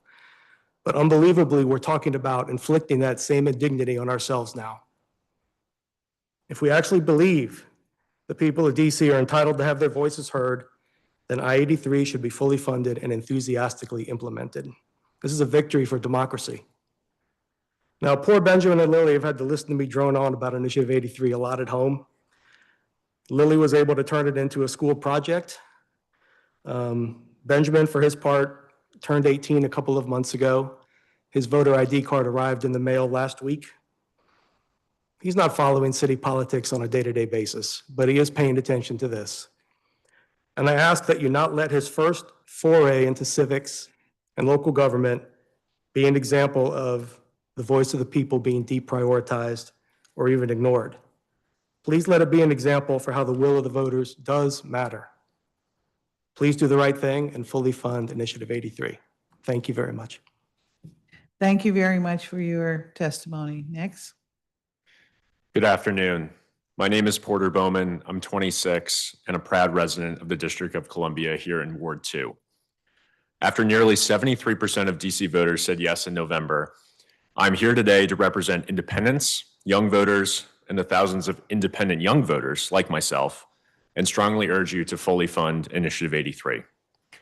I'm one of DC's over now 83,000 voters not registered with a political party. Last June, I was yet again shut out from voting in the primaries. Independents should have the right to participate in every election that we pay for. If parties want closed primaries, they should pay for them without taxpayer funds. As a volunteer for the Yes on 83 campaign, I spent much of 2024 talking to thousands of voters across every corner of the district, and they agree. It was as clear last summer as it is today, and it was especially clear last November when Initiative 83 won a supermajority in all 8 wards and a majority in all 144 precincts. That is not a slim margin, but a resounding landslide and a clear mandate. Voters asked for this, and they did so overwhelmingly. As a result of that result, the council must respect the will of the voters and fully fund Initiative 83. As the council debates several important budget priorities, especially amidst a turbulent moment for the district, I understand what's at stake. I also understand and deeply believe that in this moment, improving our democracy is worth it. Additionally, young voters like myself matter. According to a survey by Change Research in 2024, voters aged 18 to 34 were more likely to register as independents than as Democrats or Republicans. My generation has the most at stake for the decisions made by this council for the future of our district, and we deserve as much of a voice as anyone else. Democrats should be looking for opportunities to grow their base, not to exclude people. Our young people here in DC are watching. We're passionate, we're eager, but we see a system that just does not represent every voter. We're calling to be heard, to make our votes count, and to participate in every election. That's why I call on the council to fully fund Initiative 83. Your young voters are watching. Thank you. Thank you very much for your testimony. Next. Greetings, Chairperson Bonds and members of the Committee on the Executive Administration and Labor and staff. My name is Nicholas Schiller, and I'm here today to speak about what is lacking in this budget. I lived in the District of Columbia from 1999 until 2020, and I moved up to New York City to become a father. I'm in town today because DC is hosting World Pride, and I'll be marching in the parade tomorrow. While I now have 2 voting senators and a voting representative, New York City does not have anywhere near the amount of civic engagement that DC has. I mean, I honestly really miss it. But what New York City does have is ranked choice voting, approved by voters through a referendum similar to 83 and implemented 2 years later in 2021. I will be casting my ranked choice ballot later this month with my son.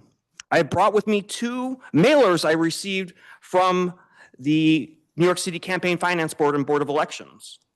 Information has a big sticker, all the voting dates, it's nice. And then it also has information about how to cast a ranked choice voting ballot. This big one right here, it shows the grid, and then it shows you can't vote straight across and you can't vote down. It's very simple. More choices, more power. I want to use my remaining time today to talk about the ongoing discrimination that this budget continues for 83,000 DC voters. The stated intent of the DC Human Rights Act was to ensure that, quote, every individual shall have the equal opportunity to participate fully in economic, cultural, and intellectual life of the District of Columbia, and to have an equal opportunity to participate in all aspects of life, unquote. Not some aspects of life, all aspects of life. Among the 21 protected traits of the DC Human Rights Act is the prohibition on the discrimination based on an individual's political affiliation. It's in there. Simply put, one cannot discriminate against someone based on their political affiliation or endorsement of a political party.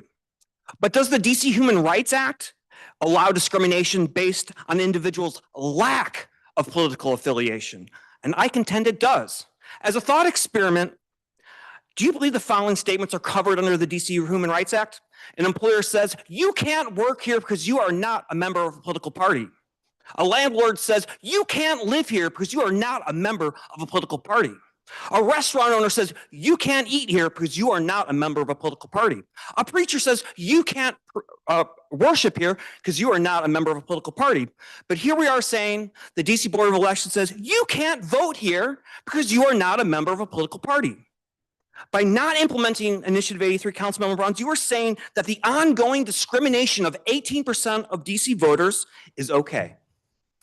Every election, every primary election, the DC Human Rights Act is being violated.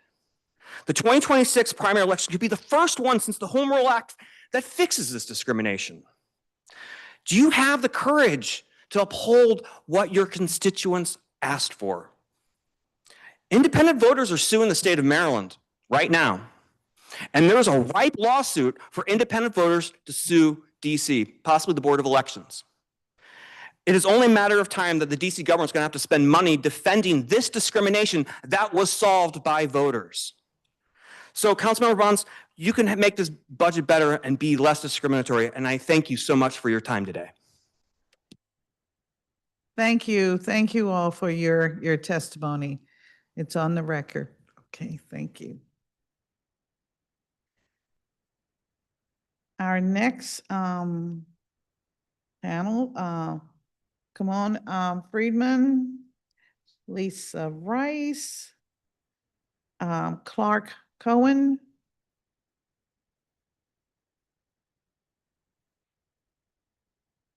Samantha Subley,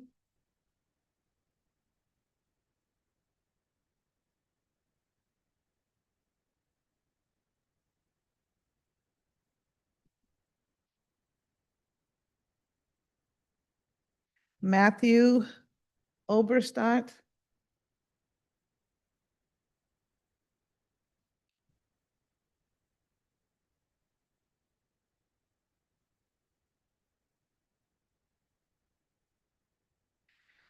all right, we will begin with you, Mr. Freeman. Greetings, Chairman, Chairwoman. With all due respect, I'm here to address the entire governing body. I am not you as an individual, so don't take this personally. It might sting. We not live in a society where the public determines public policy. For if we allowed the public to determine public policy, popular ballot initiatives that the majority of DC voters supported wouldn't be threatened by repeal or denied funding and allowed to wither and die on the vine for less amount of cost that was paid for a stage in the cold for a president that we all despise in this city. Too many public officials are playing in the public's faces. How can the mayor and this city council, on the one hand, supposedly denounce congressional overreach and interference into DC local affairs on the basis of achieving statehood and self-determination, then simultaneously, on the other hand, deny the very will of the majority of the people that actually elected them? Make it make sense, because the math ain't mathing. Are you here to represent the will of your constituents or the will of someone else? If so, who are they? Is it campaign donors? Is it municipal bondholders? Is it the federal city council with their thumb on the scale, barking orders and writing corporate-approved legislation? Because clearly, you're not listening to the people that actually elected you. Feeding this parental relationship where we don't know no better. When I became a founding board member of the Douglas Community Land Trust, no council member at that time or the mayor actually knew what a community land trust was. Now here we are, with the mayor now claiming she wants to prevent the loss of restaurants from the fallout of Initiative 82 implementation that poses the ridiculous notion that you actually have to pay people a living wage in a city with one of the highest housing costs in the country, when in reality, we actually have more restaurants open in the city today than when we had before the popular ballot initiative passed. Again, too many public officials are playing in the public's face, promoting the condescending notion that ranked choice voting is too complicated for the people to understand, when in reality, the largest city in America has successfully implemented ranked choice voting. In fact, there's a very popular candidate in the New York City mayoral race right now that supported a rent freeze, when our own elected officials here act like there's nothing they can do about the exorbitant housing costs in this city. Except for a rental act and one of the largest state-owned subsidies in the history of America that demands that the public give up more to attract more private equity and investors to result in more gentrification and displacement. Too many public officials are playing in the people's face. Instead of telling the people the truth that ranked choice voting is more democratic than our current system by unseating unpopular incumbents, it is a direct threat to the status quo. In DC's last mayoral race, Muriel Bowser received less than 50% of the vote. If DC had ranked choice voting in 2022, Robert White would be mayor. And Robert White should be mayor, with 51% of the city voting against the incumbent, which explains why she and her paid followers are against ranked choice voting, but it does not explain why her challengers are not supporting ranked choice voting. What is the difference between a DC Democrat and a congressional Republican?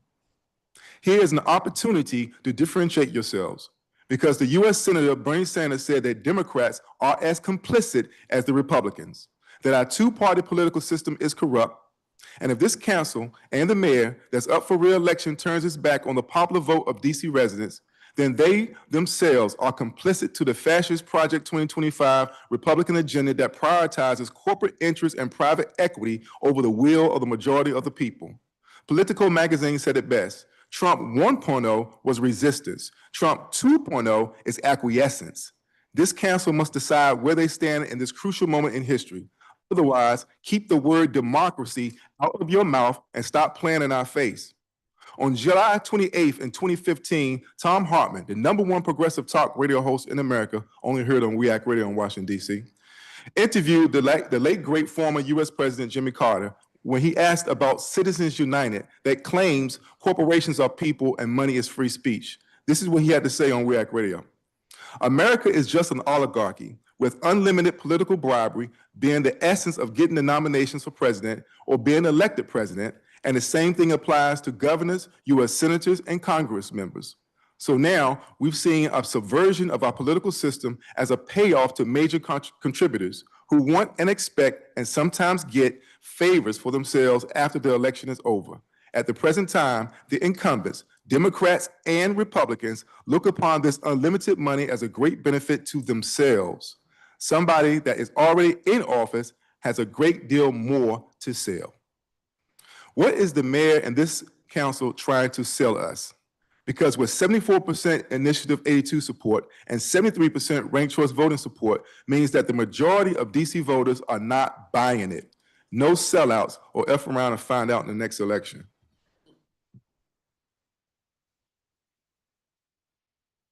Thank you for your testimony. Next, Ms. Rice.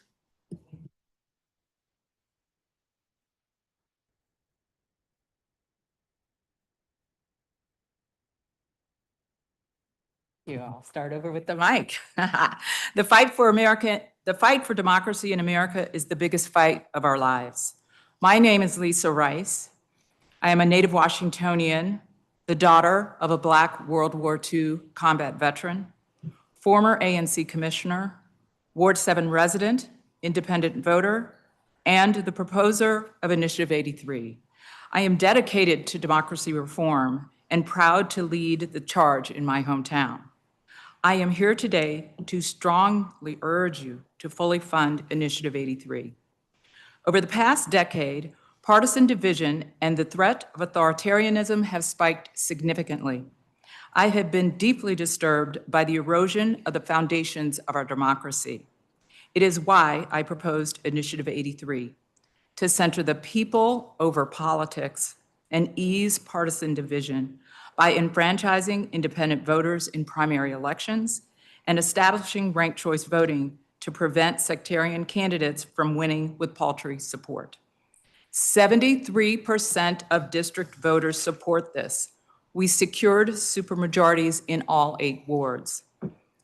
Voters are rejecting the authoritarian impulses of politicians who believe they know better than their constituents. Failing to fund Initiative 83 would send precisely the wrong message to voters fighting to preserve democracy. In voting for Initiative 83, DC voters cast aside the partisan primaries imposed on us by Congress when it originally granted us home rule. We chose self-determination built with our neighbors, not a closed system handed down to us from elected officials in other states. I appreciate DC voters' support because independent voters like me are disenfranchised twice. We don't have voting representation nationally, and we cannot vote in the primary that we fund with our own tax dollars. Council, we have an opportunity together to make DC a national model of inclusion by embracing independent voters. Independent voters in DC support many of the same policies as registered Democrats. In fact, only 1% of DC voters are unaffiliated conservatives. Letting independents vote is also the right thing to do. Civil rights trailblazers marched, bled, and died for our right to vote. But 75,000 independent voters are still waiting to be allowed to vote in DC. We have been silenced by a system that wasn't built for us. But I'm proud to stand with voters from every ward, every walk of life to fix that. The second major reform in Initiative 83 is the implementation of ranked choice voting, which would ensure that more candidates in the district get elected with majority support. A reform that feels ever more pressing as our national politics drift toward extremism and our ward politics produces splintered electorates. We've heard a disturbing refrain from some Black council members who oppose ranked choice voting. It is that older Black residents living east of the river will be confused.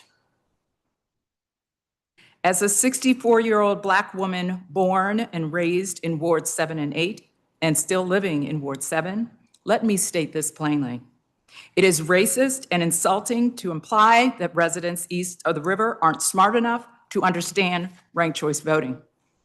Residents in Ward 7 and 8, like our neighbors citywide, voted overwhelmingly by a supermajority for Initiative 83, and I will not stand for anyone saying that we are too stupid to know what we voted for. Initial funding estimates put the cost of implementation at $1.46 million over 4 years.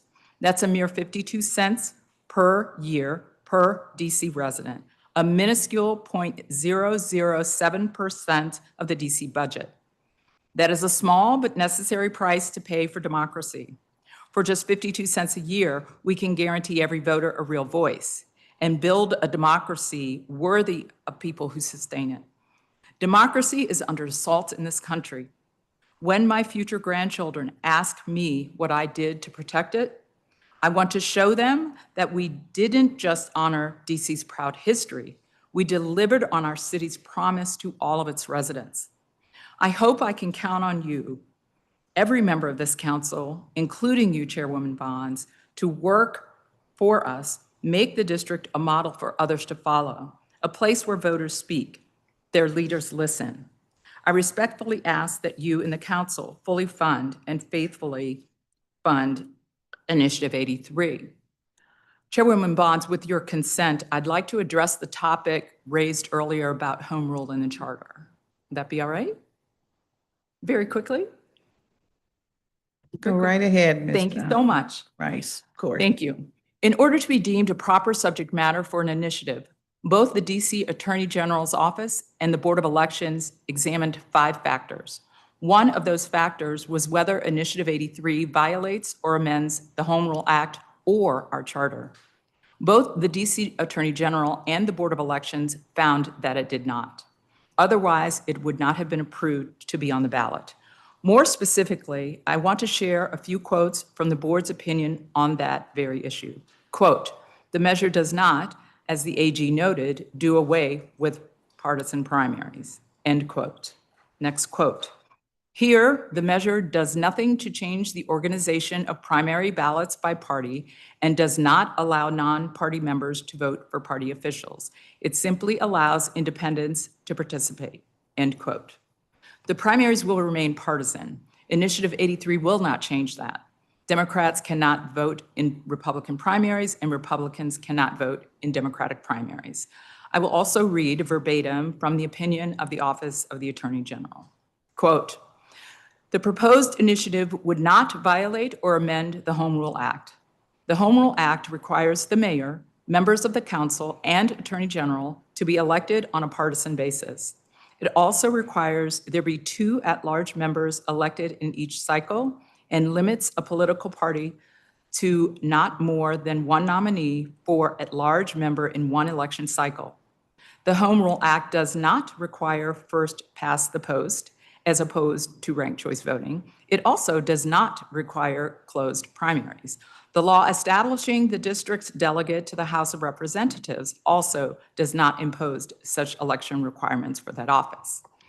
The proposed initiatives makes no change to partisan elections required by the Home Rule Act, but simply provides for the votes in these elections to be tabulated under a ranked choice system rather than a first past the post system, and allows unaffiliated voters to choose to participate in one party's primary election." End quote.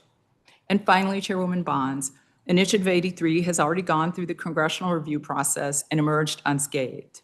In closing, on this issue, Chairwoman, I understand your question, and it's a fair one, but it's one that both the OAG and BOE had to answer in favor of 83 for us to be with you here today. I thank you very much for your time. Thank you very much for your testimony. Next.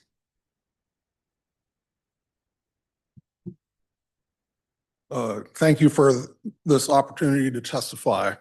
I'm Clark Cohen, a taxpayer resident who has lived on Capitol Hill in Ward 6 for 24 years.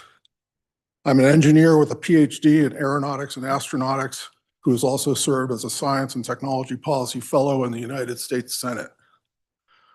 I testify to request that the council fully fund ballot initiative 83. These are not ordinary times. Our democracy is under threat. As the capital city and as a nation, it is our imperative to institute overdue electoral reforms in the direction of ranked choice voting, RCV. DC voters have clearly communicated their electoral reform preference, delivering an overwhelming supermajority support in all wards to pass Initiative 83. In turn, the council now needs to do your part and fully fund this initiative. RCV produces healthier election outcomes by ensuring that at least a majority of voters delivers the winning results for each race. Initiative 83 will incentivize politicians to be more responsive to voters. Independents and political parties will also be able to more readily engage. But in a broader sense, we need to be open to the proposition that America's current polarization and political dysfunction are directly traceable to our antiquated winner-take-all voting rules and two-party duopoly. How do we expand democracy?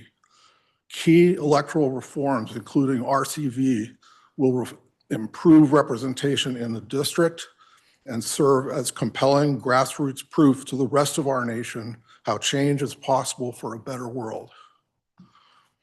District voters delivered a 73% landslide for ballot initiative 83, sending a clear message for reform. You, as the council, are now duty-bound to respect and fund this mandate. You can and must do the right thing.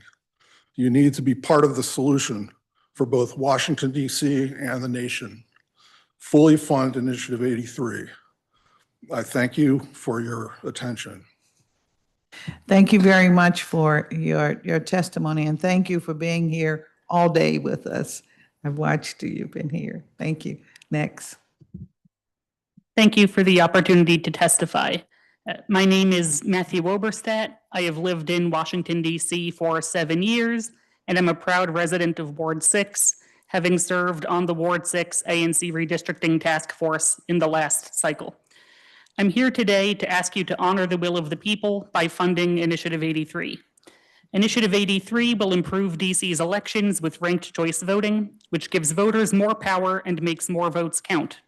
Voters will be able to rank backup choices in case our top choice can't win, so our voices are still heard, even if our top choice isn't one of the front runners. We will be able to vote our conscience, not just pick the most electable person.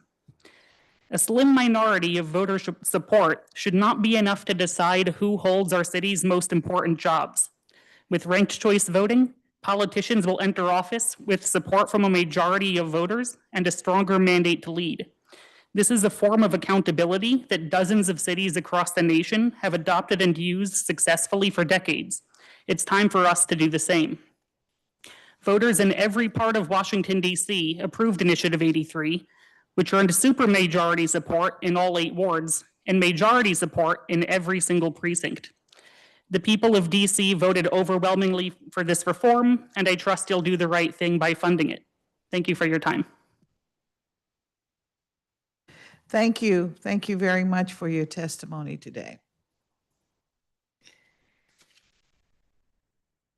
And I believe Mr. Charles Turner is with us. And maybe Rayanne Warner.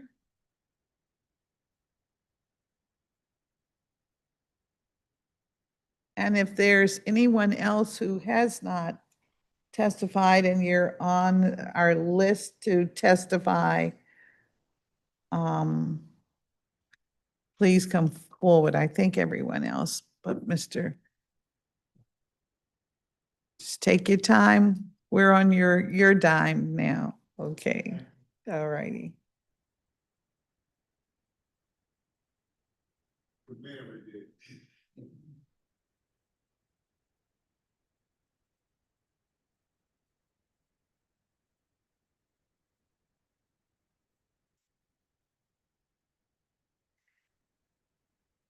And Ms. Warner, we'll start with you. There you go. You're on. Sorry. Sorry. Okay. Good afternoon, Chairwoman Bonds and council members. My name is Ryan Wagner. I'm a resident of Ward 5. I lived in the district for about 2 years now. I moved here from Florida. I'm also the senior policy manager for a capacity building organization that focuses on and centers Black communities. And one of the things that we educate our communities on and our partners is ranked choice voting. We are in unique and challenging times that require us to move boldly and unapologetically. I'll be the first to admit that trying something new and different can be challenging. Yet I firmly believe that change is ultimately beneficial. So I'm here today to strongly urge the council to fully fund and implement Initiative 83, a vital reform that strengthens local democratic power, reflects our values as a city, and ensures fairer and more accountable elections for all DC residents. One of the reasons I moved to DC, one was to escape what I was seeing as fascism at the state level in the state of Florida.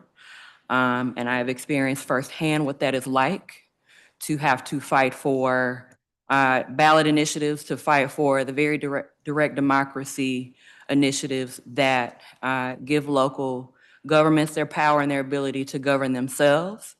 And so I was excited to move to DC 2 years ago to what I believe to be a more democratic environment, little d.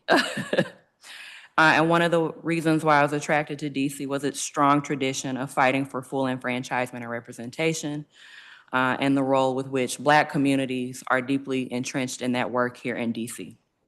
From home rule to budget autonomy, we've consistently demanded that our local laws reflect our democratic principles, allowing independent voters to participate in primary elections as Initiative 83 mandates is the latest step in that evolution. And trust me, I know what the opposite feels like coming from a closed primary state where we have young people who are directly impacted by the closed primary process, which leaves them out, many of them of which have declared themselves independent voters out of the process as a whole. Over 86,000 unaffiliated voters pay taxes, serve on juries, contribute to our communities, and yet until now, they've been excluded from one of the most consequential parts of the electoral process. That exclusion ends with the proper implementation of Initiative 83. Initiative 83 further enhances our local democratic power. It ensures majority support, reduces negative campaigning, and allows voters to support the candidates they truly believe in, because personally, representation is not enough. We need elected officials that truly represent our values and the issue and value and want to work on the issues that we care about in our communities without fear of feeling like their vote was wasted. We made history last year by sending a clear message through our overwhelming support for Initiative 83. We won a landslide victory with 73% of the vote and a supermajority in every ward. Initiative 83 also strengthens accountability. Our elected officials must appeal to a broader base, not just a narrow slice of primary voters. You've all heard the saying, all skin folk ain't kinfolk. That makes Initiative 83 also a check on power, and it's precisely why the council should embrace, not resist, Initiative 83. Any attempt to block this reform undermines the will of the voters, and we cannot truly call ourselves a democracy as a result.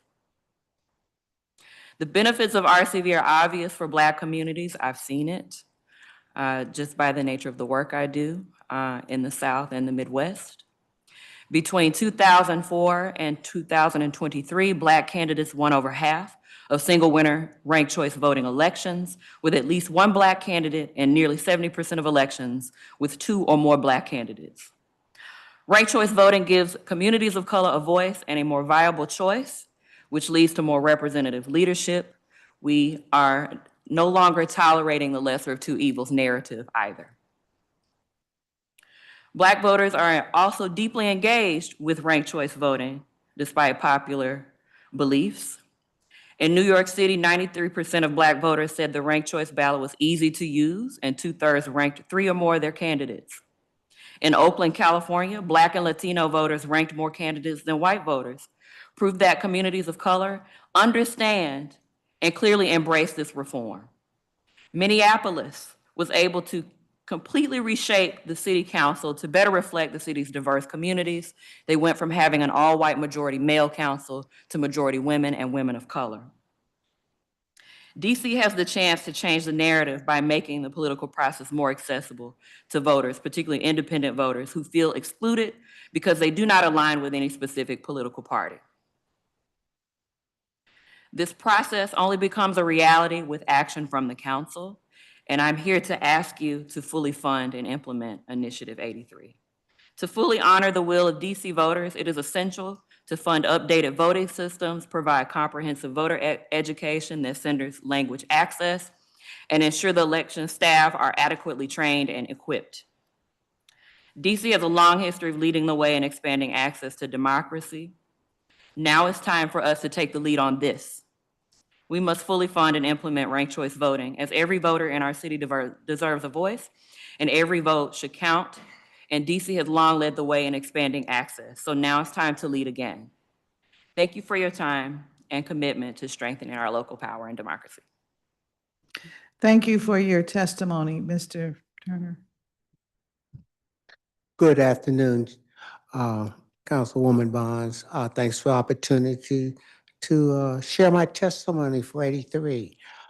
It's been a long day, and I know you've heard a lot of the things that I'm getting ready to say, so I'm going to quickly say the things that caught my attention and why I'm supportive of the initiative. First of all, ranked choice voting increases our options as voters, our choices, and ensures that the winner truly has the support of the majority of the voters. Open primaries adds an additional option for voters to express their choices. In our jurisdiction, which is so heavily democratic, citizens should be able to express their choices and not be denied to express their choices just because they haven't signed to be a part of a certain party. Voting through initiative is an extension of our free speech, as well as our way of holding you, our elected officials, accountable. Free speech, which is amplified by 83, gives voters second and third choices, which gives us additional options and additional ways of expressing our free speech. I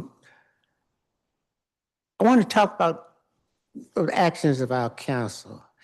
Unfortunately, the council has a history of overthrowing the will of the voters and their wishes. They did it with term limits. They're threatening the tip wages. And now there's some talk about overthrowing this initiative by not funding it and not fully getting behind it. I ask this council not to be stiff-necked and dismissive and act contrary to the expressed wishes that the people have voted that they want. To be, we're your constituents, we're your voters, we're your community, we're the residents of DC, and our wishes should be respected. I want to just to close it out, I want to tell a story. Right outside this very building, I spoke to our present chairperson, chair of the council, and our deposed Ward 8 representative. And I asked them both the same question. Why did they take a vote that overthrew the will of the people? Coming from different perspectives, and both said the exact same things. Well, there was a whole lot of outside money in the election, and I don't think people knew what they were voting for. Like the previous speaker, that is totally disrespectful. In a couple months, I'll be 77. I know what I'm voting for. And I'm sure, and I talked in my volunteer opportunities as a chair of the AARP chapter in Ward 8 and a liaison and being on the executive board of the Washington Senior. I talked to a lot of seniors, and most of them knew what they were voting for when they voted for this. So I hate, what made me think that, there was a lot of money in the chairperson's, chair's election too. Does that take anything away from that? And I hope that he and the deposed council person weren't right, that we did not know what we were voting for because we elected both of them.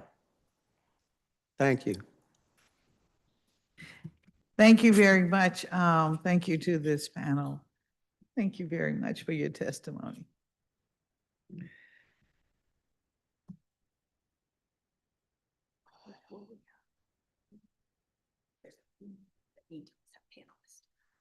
All right. We now have a few people on virtual. They have indicated to us that they are on Zachary Israel, Laura Fuchs, all listed as public witnesses. Thomas Thompson and Wendy Hamilton.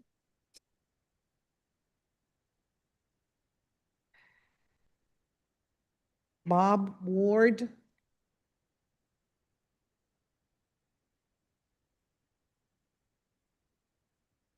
Samantha Turnbull.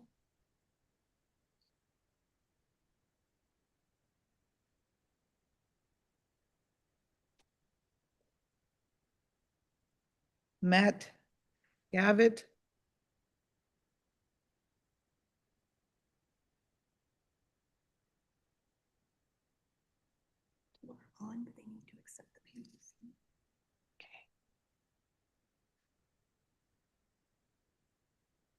Jamela Denard and David, find his name here. Kuzkop. Those are the individuals that we know are on, and we'd like to take your testimony. And we'll start with Mr. Israel. I see you're on. Yes, good afternoon. Okay, go right ahead. Okay, excellent. We can hear Thank you. Good afternoon, Councilmember Bonds, members of the committee. My name is Zach Israel. I am a more than 12-year resident of the District of Columbia. I currently live in the Petworth neighborhood of Ward 4. I'm a former advisory neighborhood commissioner. I'm a former board member of the DC Young Democrats. I'm a former member of the DC Democratic State Committee. And I'm here to testify before your committee to urge you and the council to fully fund Initiative 83 in time for the June 16th, 2026 primary election. As you've heard from, at this point, dozens of people, and I've watched all their testimony and your question and answer back and forth with them, a whopping 73% of DC voters just 7 months ago cast their vote in favor of Initiative 83 that encompasses both ranked choice voting in our local elections and open primaries. And again, just to reiterate the amount of support here, 212,332 Washingtonians voted for this. 212,332. Super majorities across all 8 wards in every single neighborhood across more than 140 voting precincts. This was not a close election. And while I do respect people who disagreed with the policy, they lost. And so now the council has an obligation to make sure the funds are available so that this goes into effect on time. And the opponents of this, in some sense, should be in favor of the funding aspect of this because, to your point earlier, a lot of this funding, the meat of it, will go towards voter education so that voters who cast votes in the June 2026 primary know how the system works. And so we should be in favor of that type of education and not be railroading it. And so I also want to note that I did look through the pre-hearing responses that you asked the DC Board of Elections to submit to you. And I think it's unfortunate that there was not a single question posed by your committee to the Board of Elections regarding Initiative 83, regarding ranked choice voting, regarding the open primary part of this and how much funding it would cost in FY26. And so that to me is a signal that there was a lack of interest in finding out answers before this hearing takes place on Initiative 83. And I think that's wrong. And my request to you, Councilmember Bonds, is that you, in good faith, at the end of this hearing, when Director Evans is here, ask her about I-83 and what it would actually cost the board to implement it for the June 2026 primary, since you didn't pose the question to her in your responses ahead of the hearing. The last thing I want to note is slightly unrelated, but I see it's in the testimony of Director Evans, and it's regarding ANC vacancies and elections. As a former ANC commissioner, I'm interested in this. As you know, there's lots of special, a handful of special elections that happen when there's a vacancy, and the ANCs are responsible for dealing with that, as well as the Office of ANC. It's a massive burden. It effectively disenfranchises voters in a single member district. And I just want to note that the director in her testimony states, quote, while the current law requires ANCs to fill their contested midterm vacancies, the board is not opposed, subject to legislative change and adequate funding, to assuming that responsibility, end quote. So I think that's a huge improvement. It's the first time on record I've seen the Board of Elections express openness to doing this. And we, your committee and the council should shift the responsibility of the Board of Elections to administer contested special ANC races. Thank you. I'd be happy to answer any questions. Thank you for your testimony, and I do have questions of the board, and they are here to answer them. So thank you very much. Next, we'll hear from Ms. Flutes. All right, thank you. All right, so my name is Laura Fuchs. I'm a Ward 5 resident, a DC Public Schools Social Studies teacher since 2007, the secretary of the Washington Teachers Union, the chair of the DC Caucus of Rank and File Educators, and a board member of Empower DC.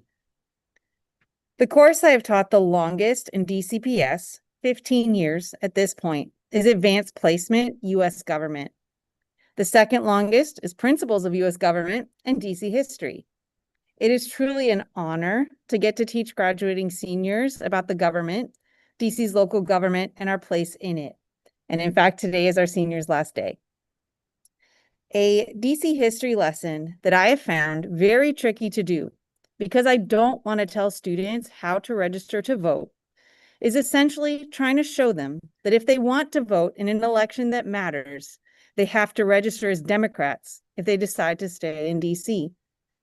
The way I do it is I have them explore a sample Democratic primary ballot and then a sample general election ballot. I also give them data on other parties' ballots or the lack thereof. We then look at election results from those elections and have them draw the obvious conclusion that in the general, the Democrats win big, but in the primary, it can sometimes be close.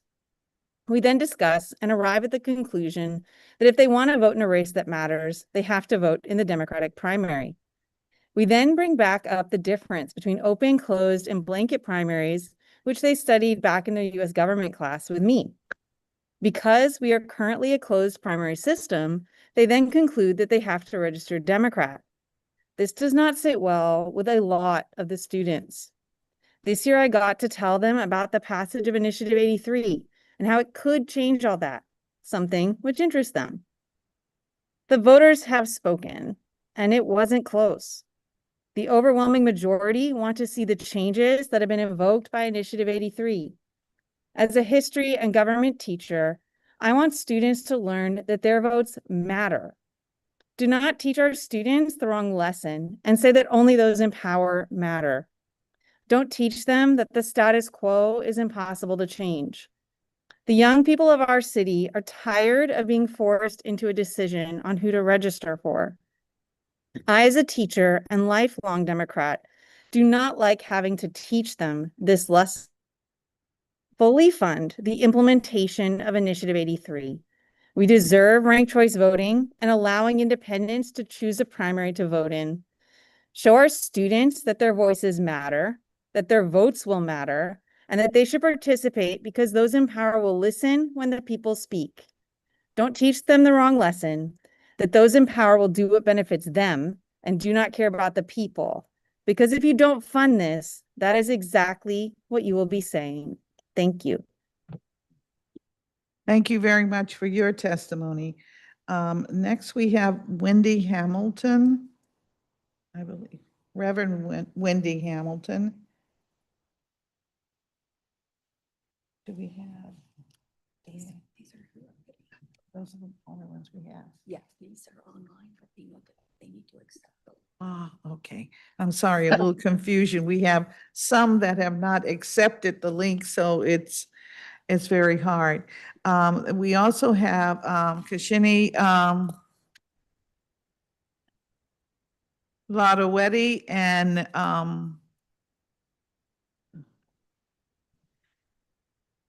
Oye is also on, I believe. Yes, I see Representative Oye, yes. All right, we'll now move to Reverend Hamilton. Good afternoon, Councilmember Bonds and those present at today's hearing. I thank you so much for taking the time to listen to my avid support today for Initiative 83. I am a former Ward 8 resident. I was living in Ward 8, not there now, but very much still committed to the ward. I'm a former ANC commissioner. I'm a current board member of DC Vote, as well as a board member with the Public Defender Service of DC. I love DC. I look forward to change coming to the city as it pertains to elections. But I also know that change is hard. It can be hard, but it's necessary. And oftentimes change costs money. A supermajority of voters in Washington came together across all 8 wards and voted overwhelmingly for electoral reform last year. They signified that they are ready for a new approach to our elections in DC and showed that they recognize the disenfranchisement of tax-paying independent voters in our primary is not democratic. I-83 passed. And now, DC Council, you have a fiduciary responsibility to honor the voices and the votes that spoke on election day. With the power of the city purse strings in your hand, Council must fully fund the initiative, thereby providing the necessary resources for implementation of the initiative and allowing it to proceed. There's no need for delay. Big change requires tangible action, and it will take money to begin the process of educating and acclimating voters to this new system. Voter education and outreach is priority number 1. And the sooner that process begins, the more successful and seamless the implementation process will be. Hundreds of thousands of DC voters are watching and waiting for Council to do the right thing, the legal thing, and fund the initiative. Put the money where the vote is. This is an incredibly critical time for our nation and particularly our city, where much is hanging in the balance for all of our voting residents. We have a chance with I-83 to significantly increase voter turnout, participation, and particularly in Ward 7 and 8, where the initiative won overwhelmingly, and we have a chance to engage even more people in the electoral process. We have an opportunity before us today for DC voters to get the leadership outcomes, accountability, and representation that we deserve that reflects the majority of all voices across this city. It's a win-win scenario all the way around. So now it's up to all of you to make it happen. Now that the people have spoken, fully fund Initiative I-83 and watch our electorate transform. Thank you so much for your time. Thank you very much for your testimony. And now, Kashini Ladawadi, we will take your testimony. Let's see you. Thank you, Chairperson Bonds. It's good to see you. My name is Keish Ladawahedi. I'm testifying for DC for Democracy, an independent grassroots organization that works for a DC that puts people over profit. For over 20 years, we've been a 100% volunteer effort backing candidates, leaders, and policies that prioritize people over corporate interests. Like everyone who has testified here today, I'm here to ask you to fully fund Initiative 83 as the voters instructed.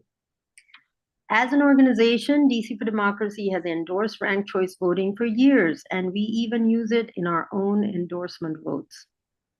DC for Democracy members endorsed Initiative 83 with overwhelming support, understanding that it calls for both ranked choice voting and allowing registered independents to vote in party primaries. And after endorsing it, our members enthusiastically campaigned for it. Beyond supporting the substance of the initiative, DC for Democracy, because we have democracy in our name, has a particular commitment to ensure that the initiative is honored now that the voters have spoken. We live in perilous times when democracy is under assault by the Trump administration. And I hope that DC can be a city that models democratic values. Central to those values is respecting the will of the people. And Initiative 83 truly was an expression of the will of DC residents. I don't recall any ballot initiative that had more support than Initiative 83. 73% of DC voters cast their ballots for it, including supermajorities in every ward. It won in every precinct. That is a unique mandate, demonstrating support for both ranked choice voting and allowing independents to vote in party primaries of their choice. The people spoke clearly that day, and it is extremely disappointing that the mayor disrespected that mandate by not funding it. We are here today to appeal to the council to respect that mandate by fully funding Initiative 83. We are well aware that this budget season is particularly challenging for the council. Fortunately, Initiative 83 is a low-cost program that offers a big bang for the buck. For a modest price, we will give our democracy a big boost. Ranked choice voting gives voters more choices, and allowing independents to vote in primaries enfranchises a substantial portion of DC voters who are currently shut out of the decisive election. I hope that DC voters can count on you and the council to do the right thing, defend DC, and respect 83. Thank you. Chairperson Bonds, you asked a question earlier about the undercount in the at-large race, and I would love the opportunity to answer. Thank you. All right. Thank you very much for your testimony. Next, we have Erwin Palmer. I believe you're on. Yes, we see you. All right, Ms. Palmer, go right ahead. Great, thank you so much. Councilmember Bonds, members of the Committee on Executive Administration and Labor, and committee staff, taking time to receive public input on this year's budget, including for the Board of Elections. My name is Erin Palmer, and I am a Ward 4 resident. I am testifying today in strong support of full funding for implementation of Initiative 83. Initiative 83 consists of pro-democracy, pro-voter reforms passed overwhelmingly by DC residents through a lawful and transparent process. The initiative introduces ranked choice voting for local elections and opens local primaries to independent voters. These reforms are designed to engage more voters, encourage coalition building, and create more inclusive and representative local elections. The initiative passed with 73% support district-wide, earning resounding majorities in every ward, including 80% support in Ward 1, and a so-called low of nearly 69%, still a supermajority in Ward 4. I was proud to support Initiative 83 as someone who has campaigned citywide and served as a nonpartisan advisory neighborhood commissioner. I know how important it is to reach voters across parties and perspectives. Ranked choice voting encourages this kind of engagement by rewarding candidates who build broad coalitions, speak to diverse communities, and avoid divisive tactics. Similarly, opening primaries to independent voters invites more residents into our democratic process, especially in a city where many feel locked out of meaningful local decision-making. As someone deeply engaged in my community, I did outreach to neighbors and spent time at multiple vote centers during the election where voters voted on Initiative 83. I listened to and spoke with many residents about the initiative. What I heard was consistent and compelling. People are craving stronger accountability and more meaningful engagement from their elected officials. They want good government, they want to feel heard, they want to know their vote and their voice matters. Fully implementing Initiative 83 is one step toward delivering on that promise, both in terms of the substance of the initiative itself, as well as voters' support for the initiative through their votes. According to the fiscal impact statement, the majority of the funds needed for implementation are directed toward voter education. This is a task the Board of Elections has successfully taken on before and is well equipped for. In the face of skepticism and urgency, the board successfully implemented universal vote by mail with professionalism and commitment. They also did so for non-citizen voting. They can do the same with ranked choice voting and open primaries if they have the modest support and resources necessary to do so. Choosing not to fund implementation of Initiative 83 and undermining the clear will of the voters, particularly when they are calling for pro-democracy reforms, sends a damaging message at a time when democratic institutions are under threat nationally. The council must act to uphold voter confidence and ensure that DC continues to lead in expanding access to the ballot and building a more inclusive democracy. Now is the time to lean into pro-voter reforms, not retreat from them. I urge the council to fully fund implementation of Initiative 83, and in doing so, affirm that the voices of district voters matter, especially when they speak clearly in favor of strengthening our democracy. Thank you for your time and consideration. Thank you very much for your testimony. And we also have Oye, Representative Oye. Yes, I am here. All Can you hear right, me? okay, yes, go right ahead. All right. Thank you so much, Chairwoman, and thank you everybody who have testified before. My name is Oye Owolewa. I'm the U.S. Representative of Washington, D.C. And in my role, I fight for D.C. statehood and strengthening our democracy. I've gone all across this country and even some countries talking about D.C. statehood because I understand the importance of having neighbors and champions across this country. Today, I'm speaking in support of implementing I-83 and full funding simply because our voters supported it. And I'm doing this to fight for our democracy within the District of Columbia. Now, I've heard arguments to and against I-83, and I am especially appreciative of the passion on both sides. However, this initiative went on the ballot and people overwhelmingly supported this initiative. I'm strongly concerned about the conversations about certain communities not being prepared for it, or certain communities may be confused about this initiative, given that it passed every single ward, especially my own in Ward 8, Southeast Washington, D.C., and my particular neighborhood is Congress Heights. Many of my neighbors, many who are Black and brown, are upset about the accusations that they may not be willing or may not be understanding of the initiative, as well as maybe they don't understand the idea of ranking. I have neighbors who rank the schools for their children, seniors who rank insurances for their own well-being, and they understand how to rank their preferences.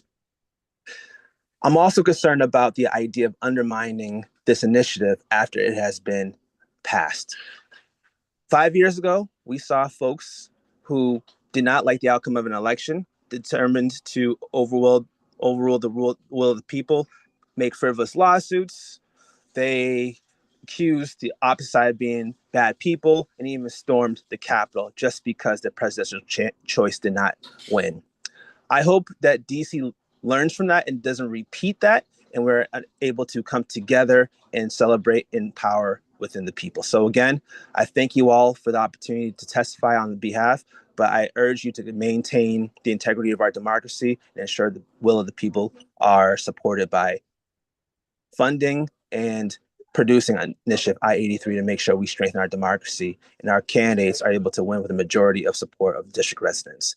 With that, I thank you so much for your time. I won't be able to fully answer these questions, but I really appreciate the ability to talk about this issue and make sure that DC residents' votes are lawfully executed by our legislative branch of our government. Thank you. Thank you very much for your testimony. Chairperson Bonds, could I have 1 minute to answer the point you made about at-large elections? If you don't mind, you can talk to me about that, but we still have more testimonies that we have to receive. David Cruz, Tanya Denard, Yesme Holmes, and Lisa Gordon. And Lisa Gordon.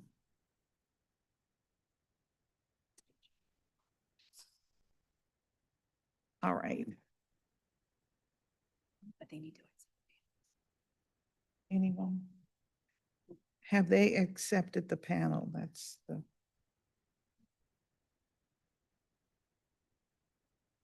Not any of them? All right. Anyone else on?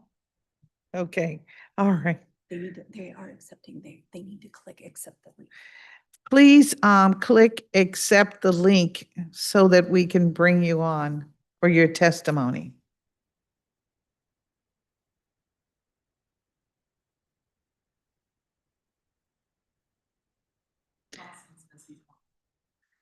Thank you very much, but I have to follow up here. Okay. We have Lisa Gordon. Does Mr. Thompson, would he change his name? Because I don't see him.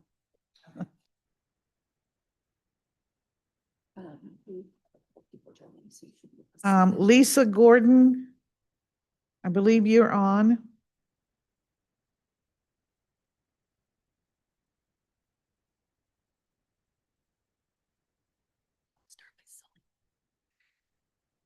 We also have Celine Adolfo.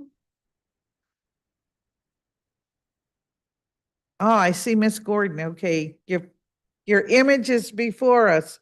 Please go ahead with your testimony. Thank you so much. Thanks. Can you hear me? Yes, we can. Okay. Happy Friday, Committee Chair Bonds, members of the committee and council. My name is Lisa Gordon. I'm a fourth generation Ward 5 Washingtonian. I live in Langdon. My grandfather grew up on New York Avenue, got his first job when he was 12 years old at the historic A. Lettieri. My mom and two generations of women before her grew up in the same house on Kearny Street, 3 blocks from where my partner and I bought our first home and are currently raising our kids. I'm a former DC foster parent, a DCPS parent. I sat in working groups and on committees with numerous local DC organizations in the public safety landscape. I'm working on my professional mind-body skills certification so that I can bring trauma healing tools back to my community. I'm deeply committed to amplifying the work of CBOs working in DC to give voice and power to DC residents. And I, like the majority of DC voting residents, voted for Initiative 83. And I'm proud to come from here. I'm proud of this town. We deserve a voice. We deserve for our votes to count. And as a city that's long fought for the franchise, a city whose local elections are more often than not decided in the primaries, it's vital that every resident gets to vote in those primaries, regardless of party affiliation. And as a side note, I was registered as an independent when I was 18, remained registered as an independent for 20 years, and only felt my hand forced to register as a Democrat when I became invested politically in DC to have my voice in the primary elections. Having no vote in the US House of Representatives, no vote in the US Senate, our votes for what happens in our neighborhoods and our communities have to count. Our votes for how our city is governed have to count. With Initiative 83 passing by an unprecedented 73% across the city, all wards, every precinct, implementation is necessary. Funding to the Board of Elections for implementation of Initiative 83 in the 2026 budget is necessary. It has to be mandatory in DC to uphold the will of the people. Despite Initiative 83 opposition misinformation, this initiative is by Washingtonians and for Washingtonians, and it's supported by a supermajority of DC voters. Of course, the expectation is that the council will do what is right and what is just by implementing 83 with fidelity by fully funding that implementation. I know the council has the capacity to work collaboratively with proponents of democracy around smart budgeting, because I've done it. I've personally worked with council staff to understand how funding by the way of grants is delivered to the hospital-based violence interruption programs.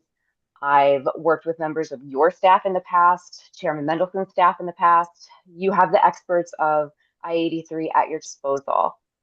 When you spoke of the charter earlier, I assure you that there are people in this room like Lisa Rice that are way smarter than me that can help understand that and make sense of it and take them up on their offers.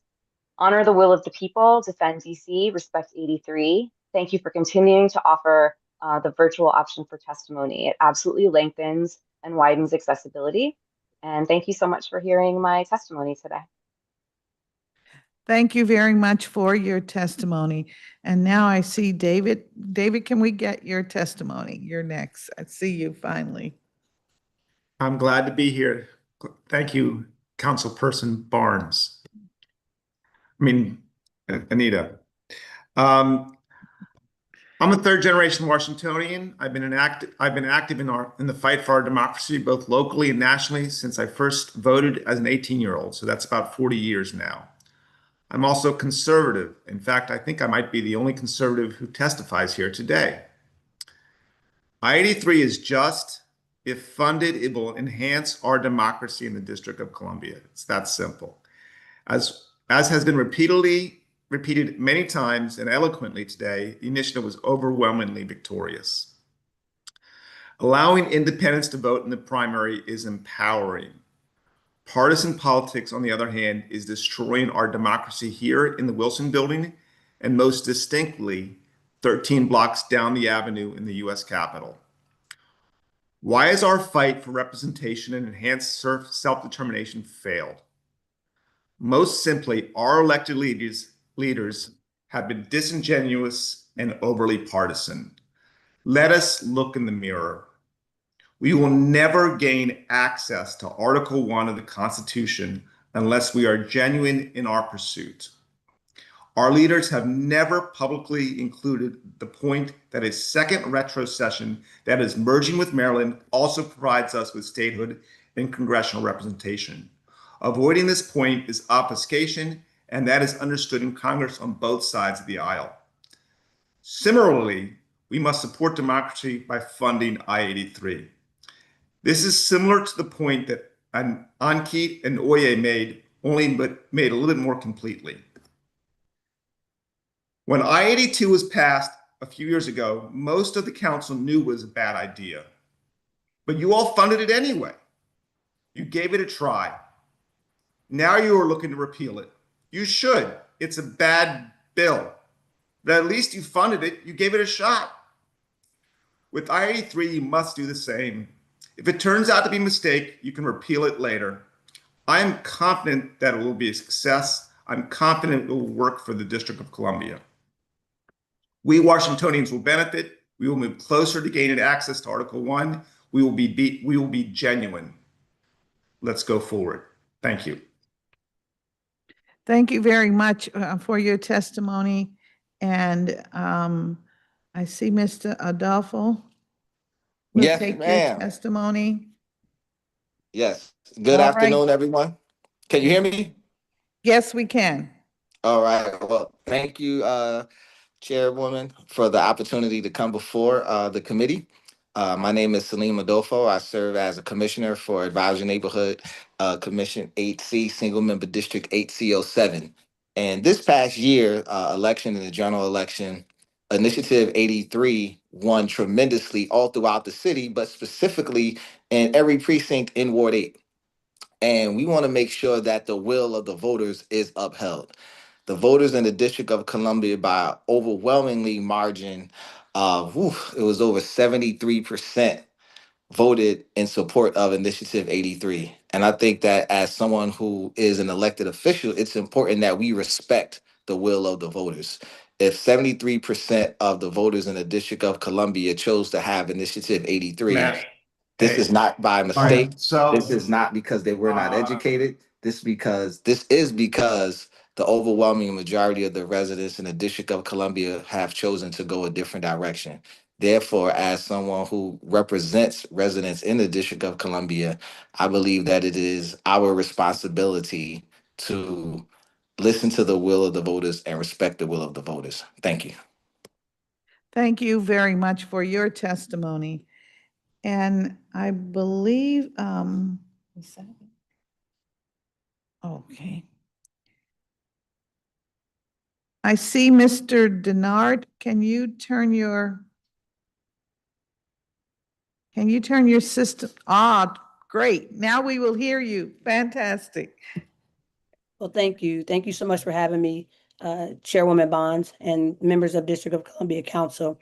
I'm testifying on behalf of Represent Women to ask you to support allocation of funding for the purpose of enacting ranked choice voting in Washington, D.C., which your constituents, and I think this is the word for the day, overwhelmingly supported on this past election day. The organization where I serve as Program and Partnerships Manager, Represent Women, tracks electoral outcomes for women in jurisdictions with ranked choice voting. Our overall mission is to increase gender balance in elected office and address the barriers women face in politics. Ranked choice voting is a proven strategy that enables more women to seek and win elected office. Women hold 52% of seats in jurisdictions where ranked choice voting is present, almost twice the norm in places without RCV. Currently, the makeup of DC's council is 5 of 13 of council seats are held by women, even though women are 52.6% of the population of Washington, D.C.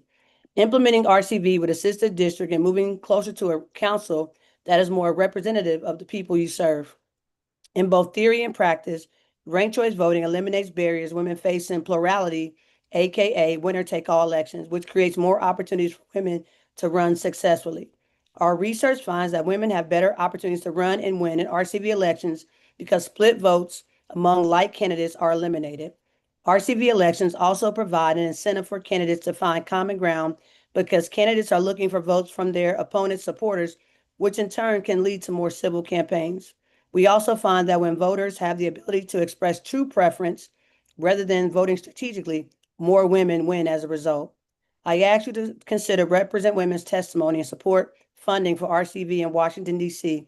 It levels the playing field and creates a more inclusive and robust election process that can lead to better governance. Thank you for the opportunity to testify.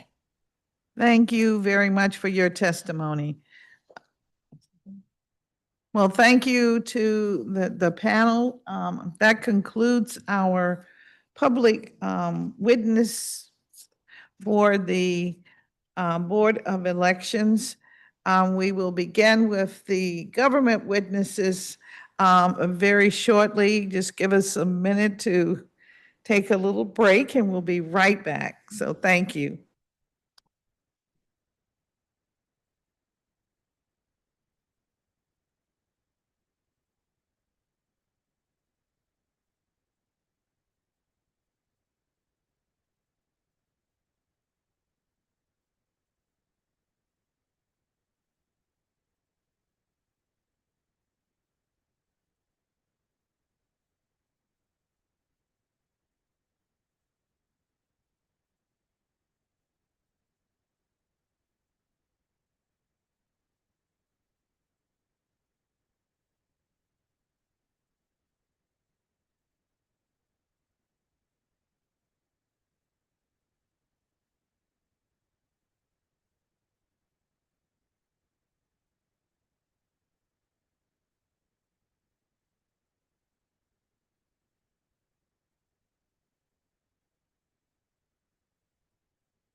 we are returning to our hearing, and for many, they're saying, thank goodness we're on our last agency for today.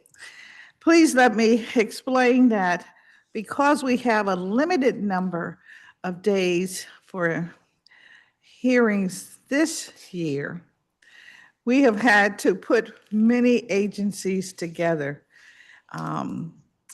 Last year, we had more days and we could therefore spread the agencies out. But thank you for your patience, 100%. We will now have an opportunity to talk with the Board of Elections government witnesses. And I see that Monica Evans, the Executive Director, has already, she's at the witness table with her staff. And so I'll just quickly remind the public that the Board of Elections is an independent agency responsible for the administration of elections, including registering voters, preparing ballots, tabulating election results, and managing the district's vote centers. The work of the board is year-round, with audits continuing well after election results have been announced. The board's budget can depend, however, on the election cycle and whether any special elections or whenever special elections arise, as is the case for this year in July when there's a special election to fill the vacant Ward 8 council seat. The FY26 proposed budget for the board is $13.5 million. And I know today I'm going to hear that that is not going to be enough for all that has to happen. It represents a 10% decrease from the FY25 budget. And so with that, I will swear Director Evans and her team in. If you will raise your right hand. Do you swear and affirm that your testimony and any statements that you make before us today to be truthful and complete? I do. I do. All right, thank you so much. And we'll take your testimony when you're ready. Thank you so much, and good afternoon. Greetings, Chairperson Bonds, members of the Committee on Executive Administration and Labor and staff. I am Monica Evans, Executive Director of the DC Board of Elections.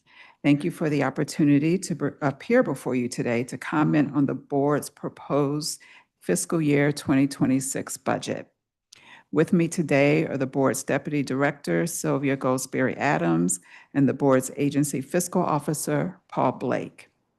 As you know, the Board of Elections is a charter independent agency comprised of a 3-member board who, along with a small but dedicated staff, carry out the agency's mission. The mission of the Board of Elections, or BOE, is to franchise eligible residents, conduct elections, and assure the integrity of the electoral process.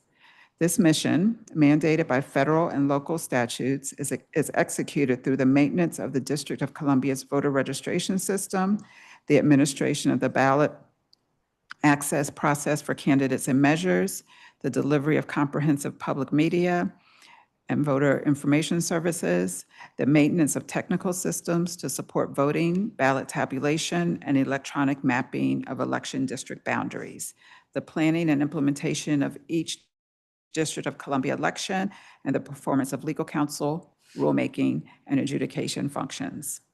As you know, we are currently conducting the Ward 8 special election during this fiscal year. Planning for this election is underway. The election will be held on Tuesday, July 15, 2025. We have posted the draft calendar for the election on our website. We will operate 4 early vote centers from Friday, July 11 through Monday, July 14, and 12 election day vote centers.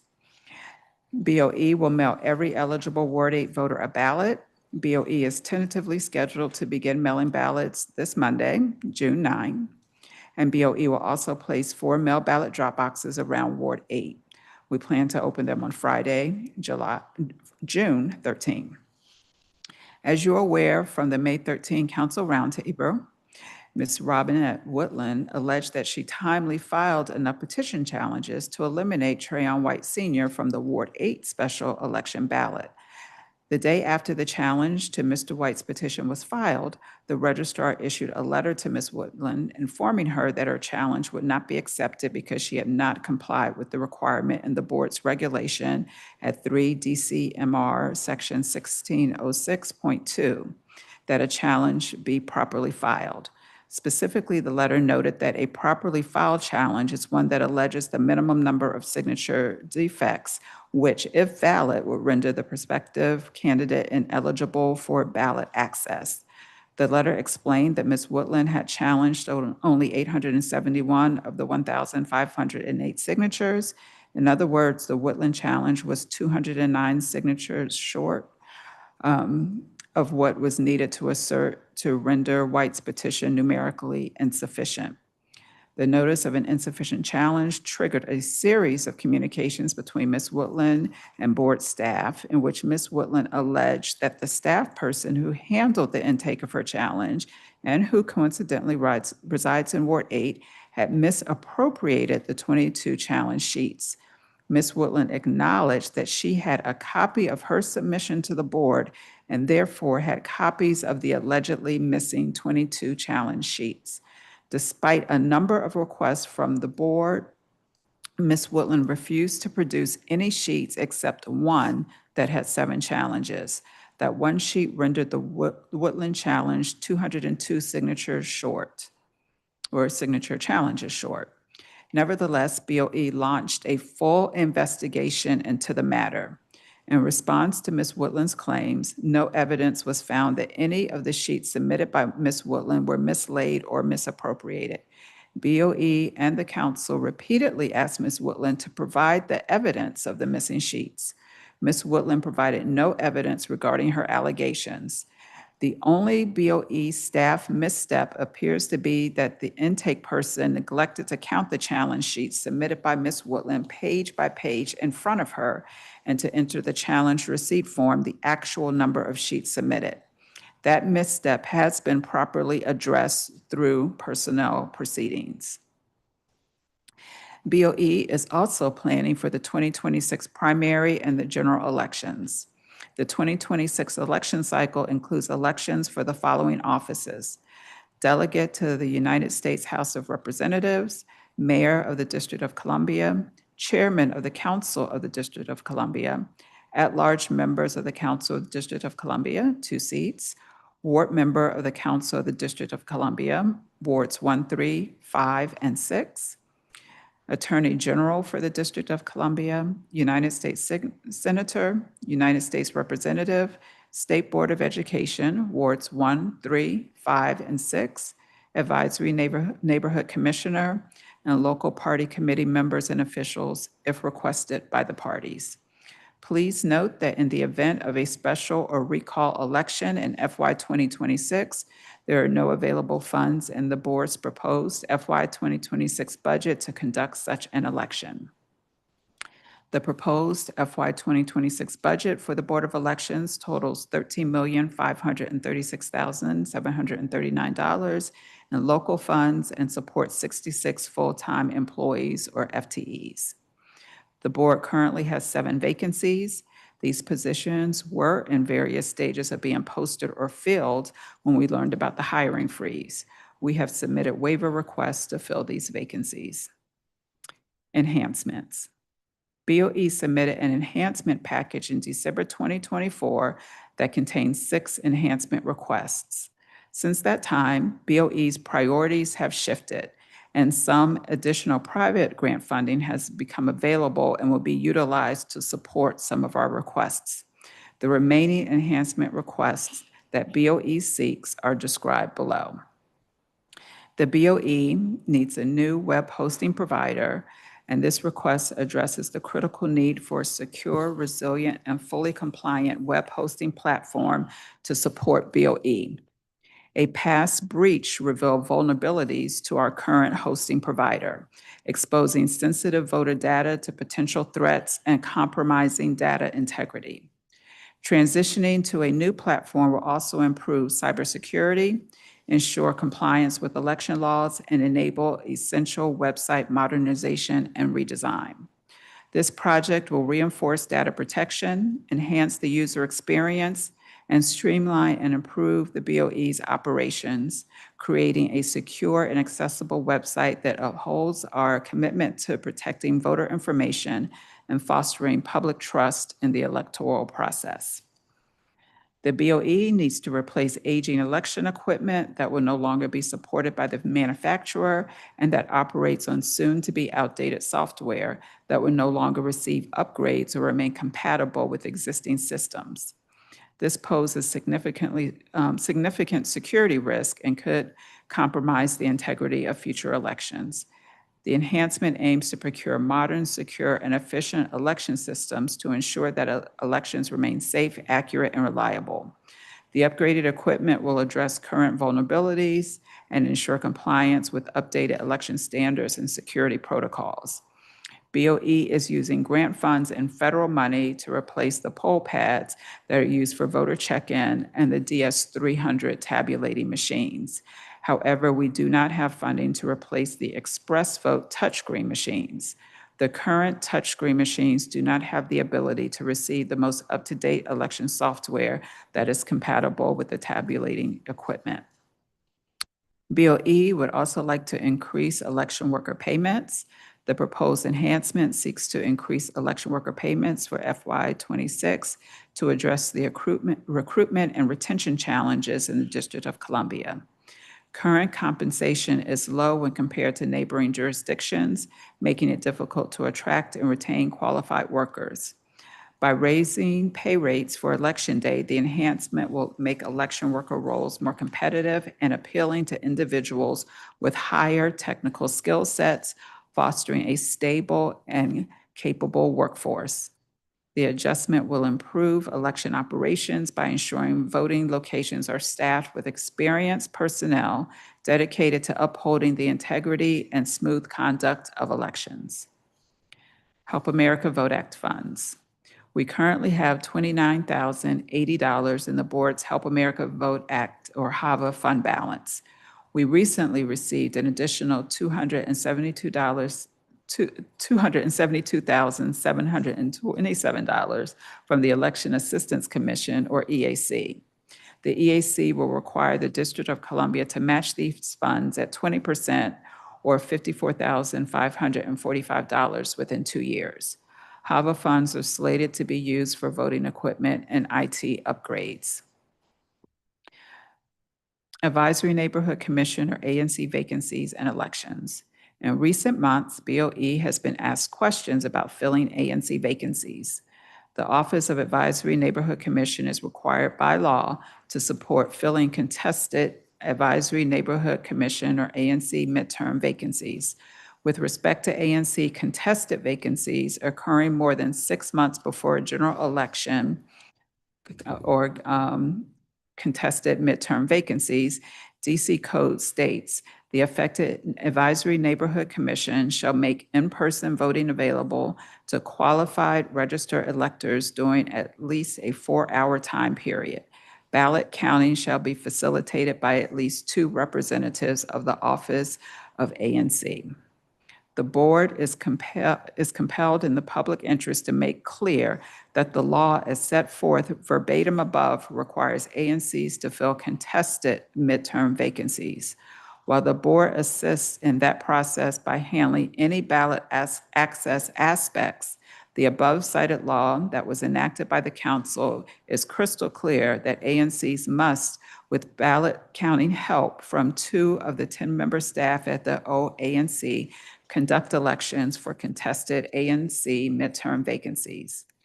The requirement that ANCs fill contested midterm vacancies does not conflict with the charter provision that ANC elections be administered by the board.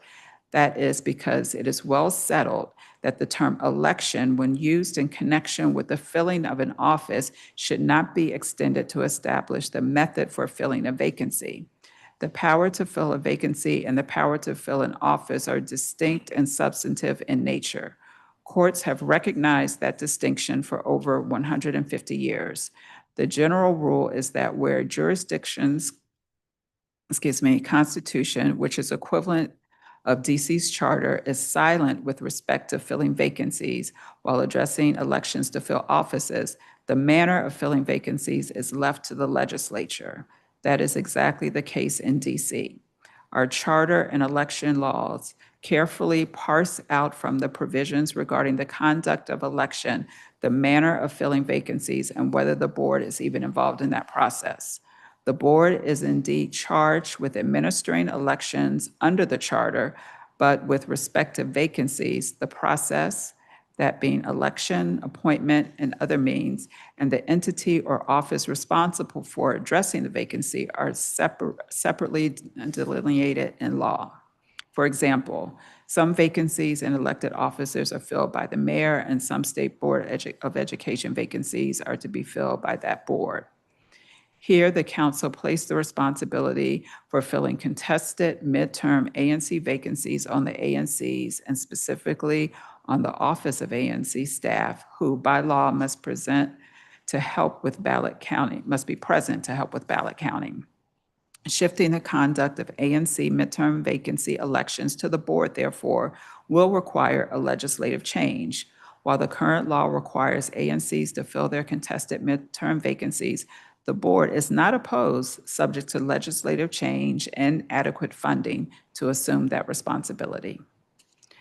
As indicated in our written responses, if we are to conduct an election for ANC vacancies, we will be required to follow election protocols.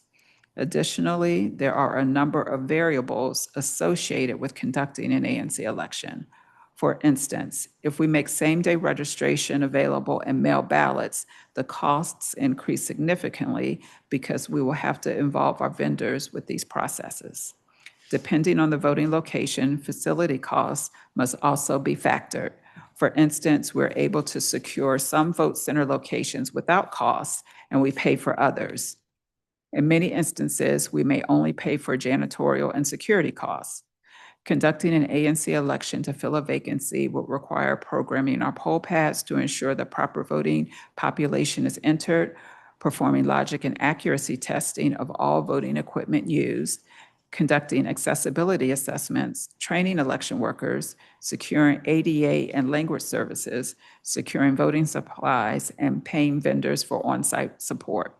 Staff members will also be engaged with activities related to candidate ballot access, ballot lottery, ballot proofing, and education and outreach. The final variable is the number of ANC vacancies that would need to be filled.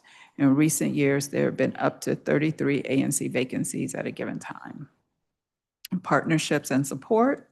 And of course, I would be remiss if I did not say the board has always received support from the Executive Office of the Mayor, the DC Council, the Department of General Services, the Office of Disability Rights, the local and federal departments of Homeland Security, the Department of Transportation, the Office of Contracting and Procurement, the Office of the Chief Technology Officer, the Metropolitan Police Department, DC Parks and Recreation, DC Public Schools, DC Public Libraries, the Department of Motor Vehicles, the Department of Public Works Sweep Division, and other government agencies.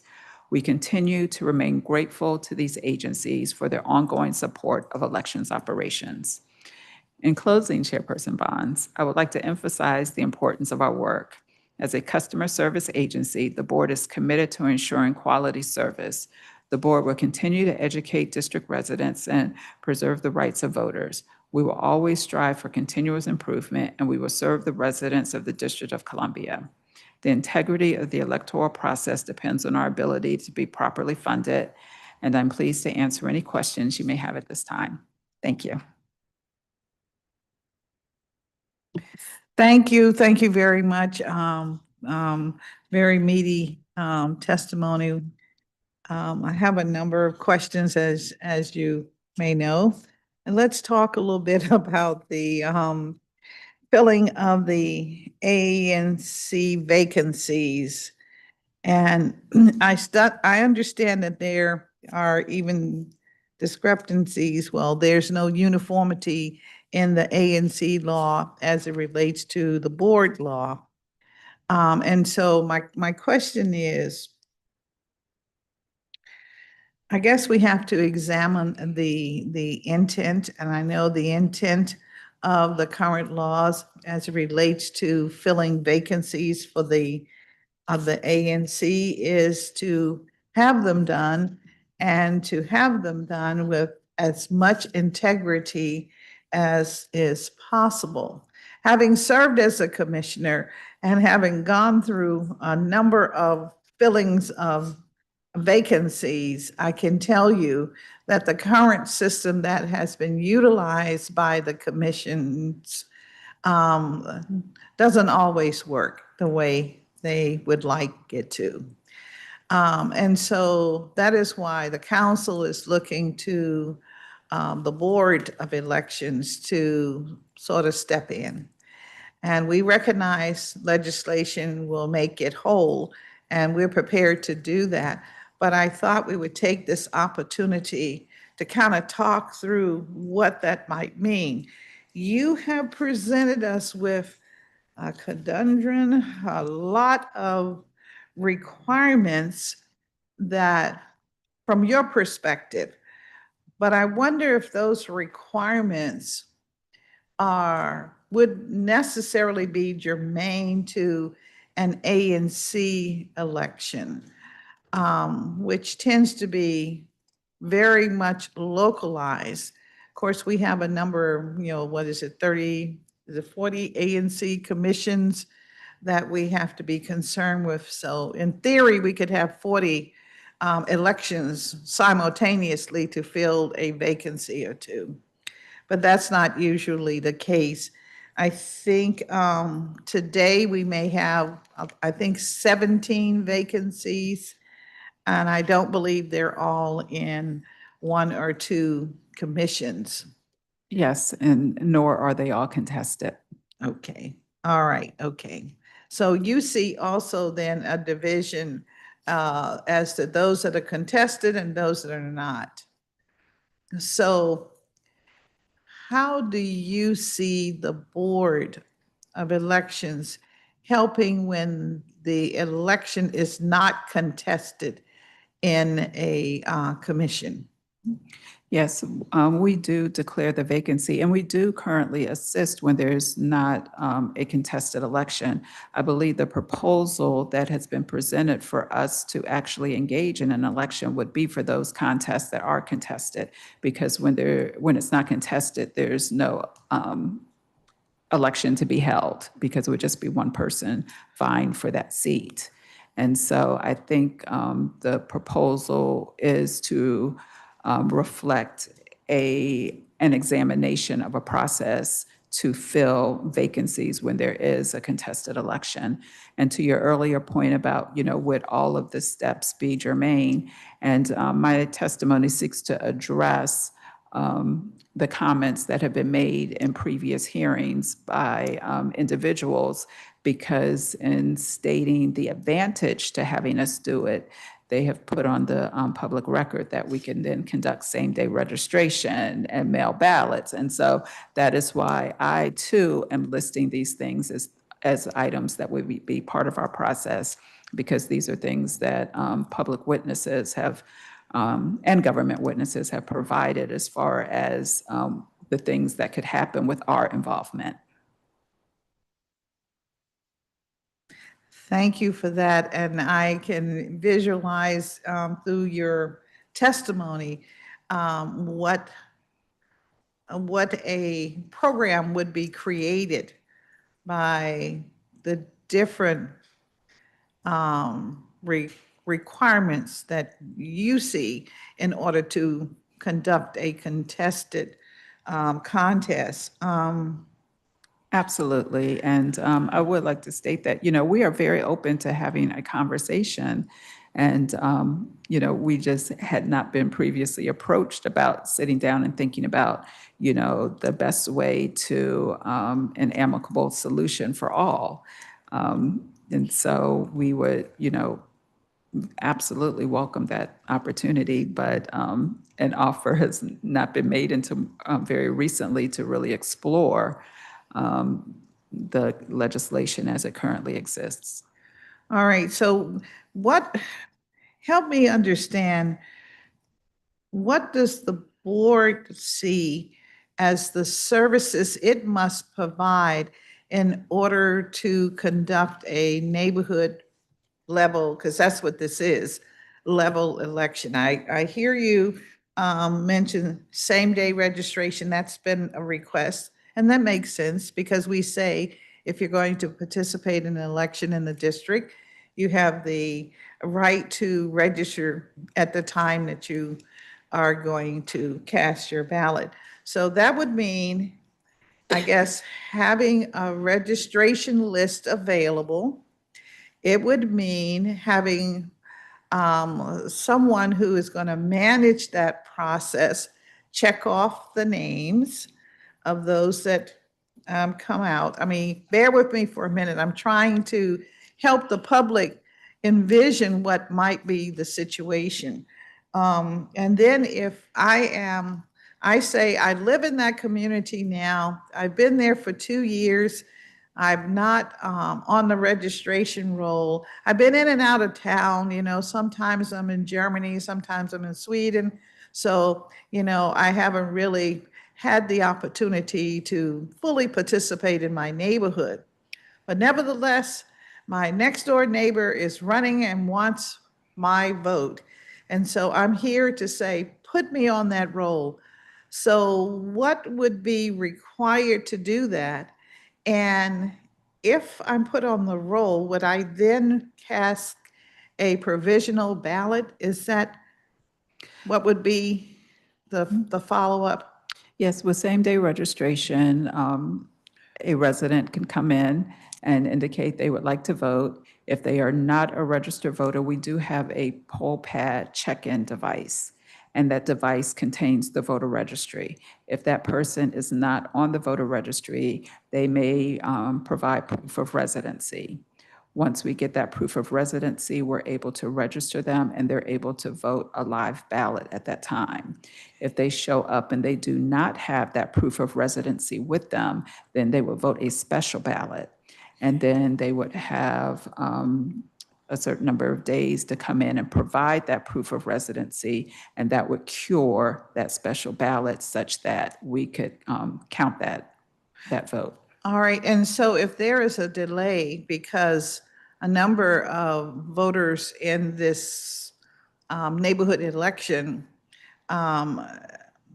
need to bring additional proof so that their ballot would count, what kind of delay would that be? And it would not necessarily be a significant delay, and it's a numbers game. Typically, people, would have, proof of residency with them, depending on what it is. I know when I'm asked for proof of residency, I'm able to pull things up on my phone, my accounts, and so I'm able to, show that, at that time. And so it would not necessarily create a significant delay at that, by not having it when they show up to vote. And then also, I think, it's very important. We do try to educate the public as much as possible. And when we put out our materials, we do talk about, proof of residency. When we have a federal election, we do a voter guide, and it has a whole section about the documents that you can provide that will be acceptable to ensure you're able to have the proper proof. When we mail information to voters, we try to educate. We have a very robust voter education and outreach team. And so we really try to make our residents in the District of Columbia as knowledgeable about what is required for same-day registration. All right, and so it sounds like you've described possibly two tasks that, so maybe two tasks, two staffers, one to deal with the regulars, those who are in fact registered, and you can find them on the list. And then those that maybe are not on the list or they're not on the list, so you need to go through the special process to get them eligible to vote. So that's 2 staffers. You talked about a piece of or 2 of equipment that would be needed. What I'm trying to understand is what does it take to actually do this function in community? Yes. Well, first, it actually starts before you show up to vote at the voting location, because if we're talking about mailing a ballot to everyone, once we have that ballot and, we go through any potential challenge process with those who are seeking access to the ballot, we have a process of doing a ballot lottery that would determine the order in which those candidates appear on the ballot.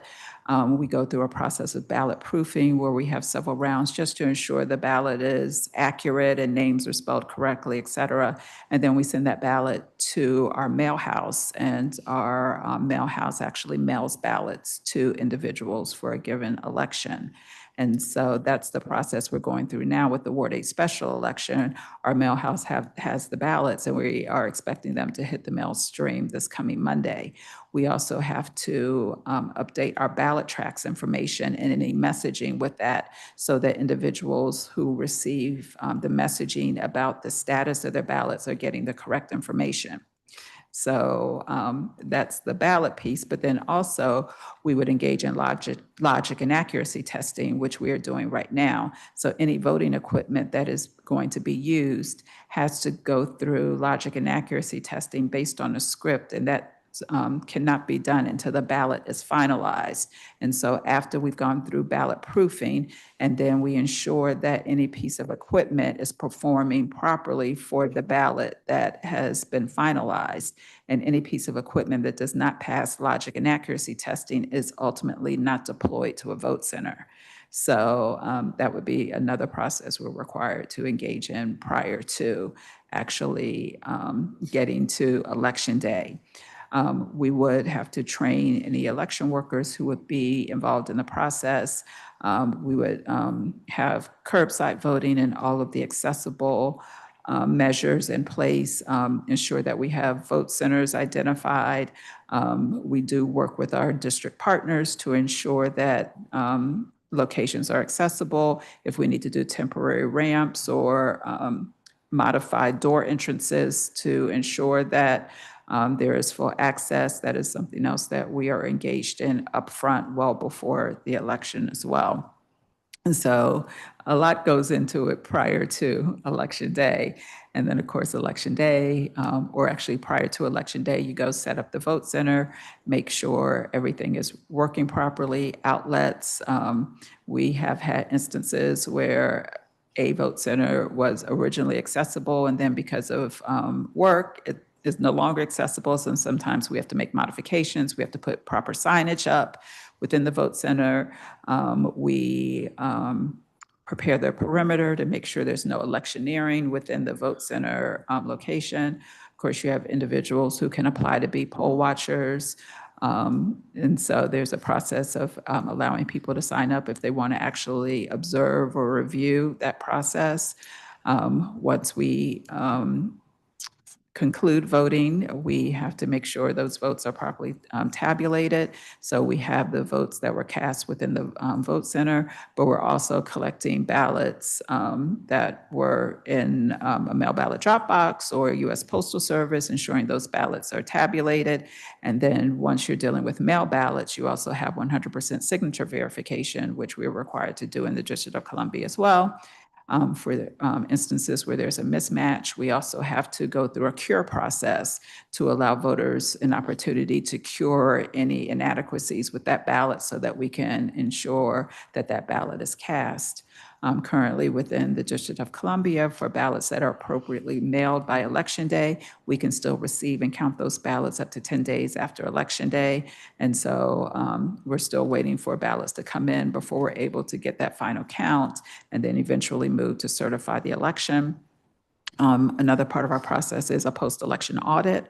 And so we do that just to ensure that the outcome was as anticipated and to ensure voter confidence in the electoral process. Well, thank you very much. I have a headache, but that's okay because you really walked us through what must happen in order to conduct an election here in the city. I mean, and I was thinking earlier when you began sharing with us that I would say, well, I guess it starts with an election calendar, but it really starts with making sure you have all the props, including the equipment that's operating before you even have a calendar per se. So the protocol that you have just described is far beyond what I think community elections anticipate would be necessary. And it sounds like in order to have an effective ANC vacancy election, we need a piece of legislation on that. So we will work diligently to get that, working, of course, with you about those things, those elements that we must have in order for it to be a fair and open elections process. Yes, and we're happy to help Okay. inform the process. All right, so we will get right on that because this is very, very necessary. We have 17 positions currently that are vacant. Some have been vacant, I believe, for a period of time. And as you know, with our current situation in our city, it's to our advantage that we have all of our elected officials in place to do the work of helping us to recover, not just from the pandemic. We're very slow. Among all of the urban areas, we tend to be the slowest for some reason. And then we have the impact of the federal decisions that have been made when so many of our residents and those in the metropolitan area have been affected with loss of jobs. And with our government directly being affected with a lowering of the amount of resources that we currently are operating under, and therefore with almost no growth in the FY26 budget as proposed, it really puts us in a very difficult situation to not have these, all of our people, on the ground that can advise and make a difference. So we will try to work quickly with you on that, most definitely. So thank you for that. So now a not contested contest, you would feel you don't have any responsibility or anything to do with that? Because we're still Yes, electing it's some. still a vacancy. And so when there's a vacancy, sometimes there's no interest. And so sometimes you don't have anyone vying for that empty ANC seat. And so there's no action that's required. When there's only one person interested in that vacant ANC, then it is not a contested contest. And then an election or filling that vacancy would not be required. All right, it sounds like it's then incumbent upon the commission to rattle the cages and get people out, neighbors who, get them interested so that we have a bona fide representative for these vacancies. Absolutely. Yeah, thank you. Thank you so much for that. I wanted us to get right on that. It's been such a burning issue. You mentioned on page 3 of your testimony that in the event of a special or recall election in FY26, you have no funds. Wow. I mean, you may have that to wrestle with. We don't know. We certainly did not anticipate needing a special election this year. So it seems like over the years that I've been active in this city, in recent years, once we started this special election process, there's been a special election every year thereafter. So, I mean, if fate has anything to do with it, I suspect there may be one in 26. So tell us a little bit about what a special election costs. Let's think of it at the ward level as an example. Yes, and there are many variables, and it's really hard to estimate exactly because, as you know, costs continue to rise, and we have to adjust accordingly. With a ward election, of course, you're not dealing with the same numbers as you're dealing with a citywide election, and so that's one of the biggest variables. Just the number of mail ballots, the number of voters who are eligible for that election. Because when we program our poll pads, which is where you check in when you show up, that actually is programmed to house the population that is eligible to vote in that election. So if it's not citywide, it would be programmed just for eligible voters in that particular ward. So for the Ward 8 special election, if you show up to that election, your name would not be in the poll pad because you would not be a Ward 8 resident.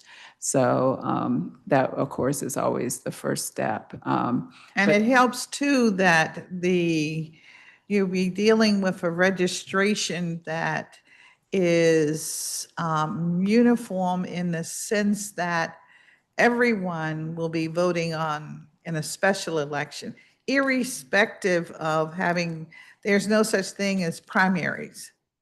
So that helps. So it's really just one contest that you're worried with. Correct, correct. And then, of course, we have to develop our plan because with a special election, you're not dealing with the same population for a citywide election. And so you're looking at the number of vote centers, you're looking at the number of days of early voting, when election day will be held. And all of this would be developed with our election calendar. And based on when that vacancy is declared, that's what sets our election calendar. And then we count back as far as making petitions available, when petitions are due, the petition challenge process, et cetera. So that's what kind of starts the ball, the date that vacancy is actually declared.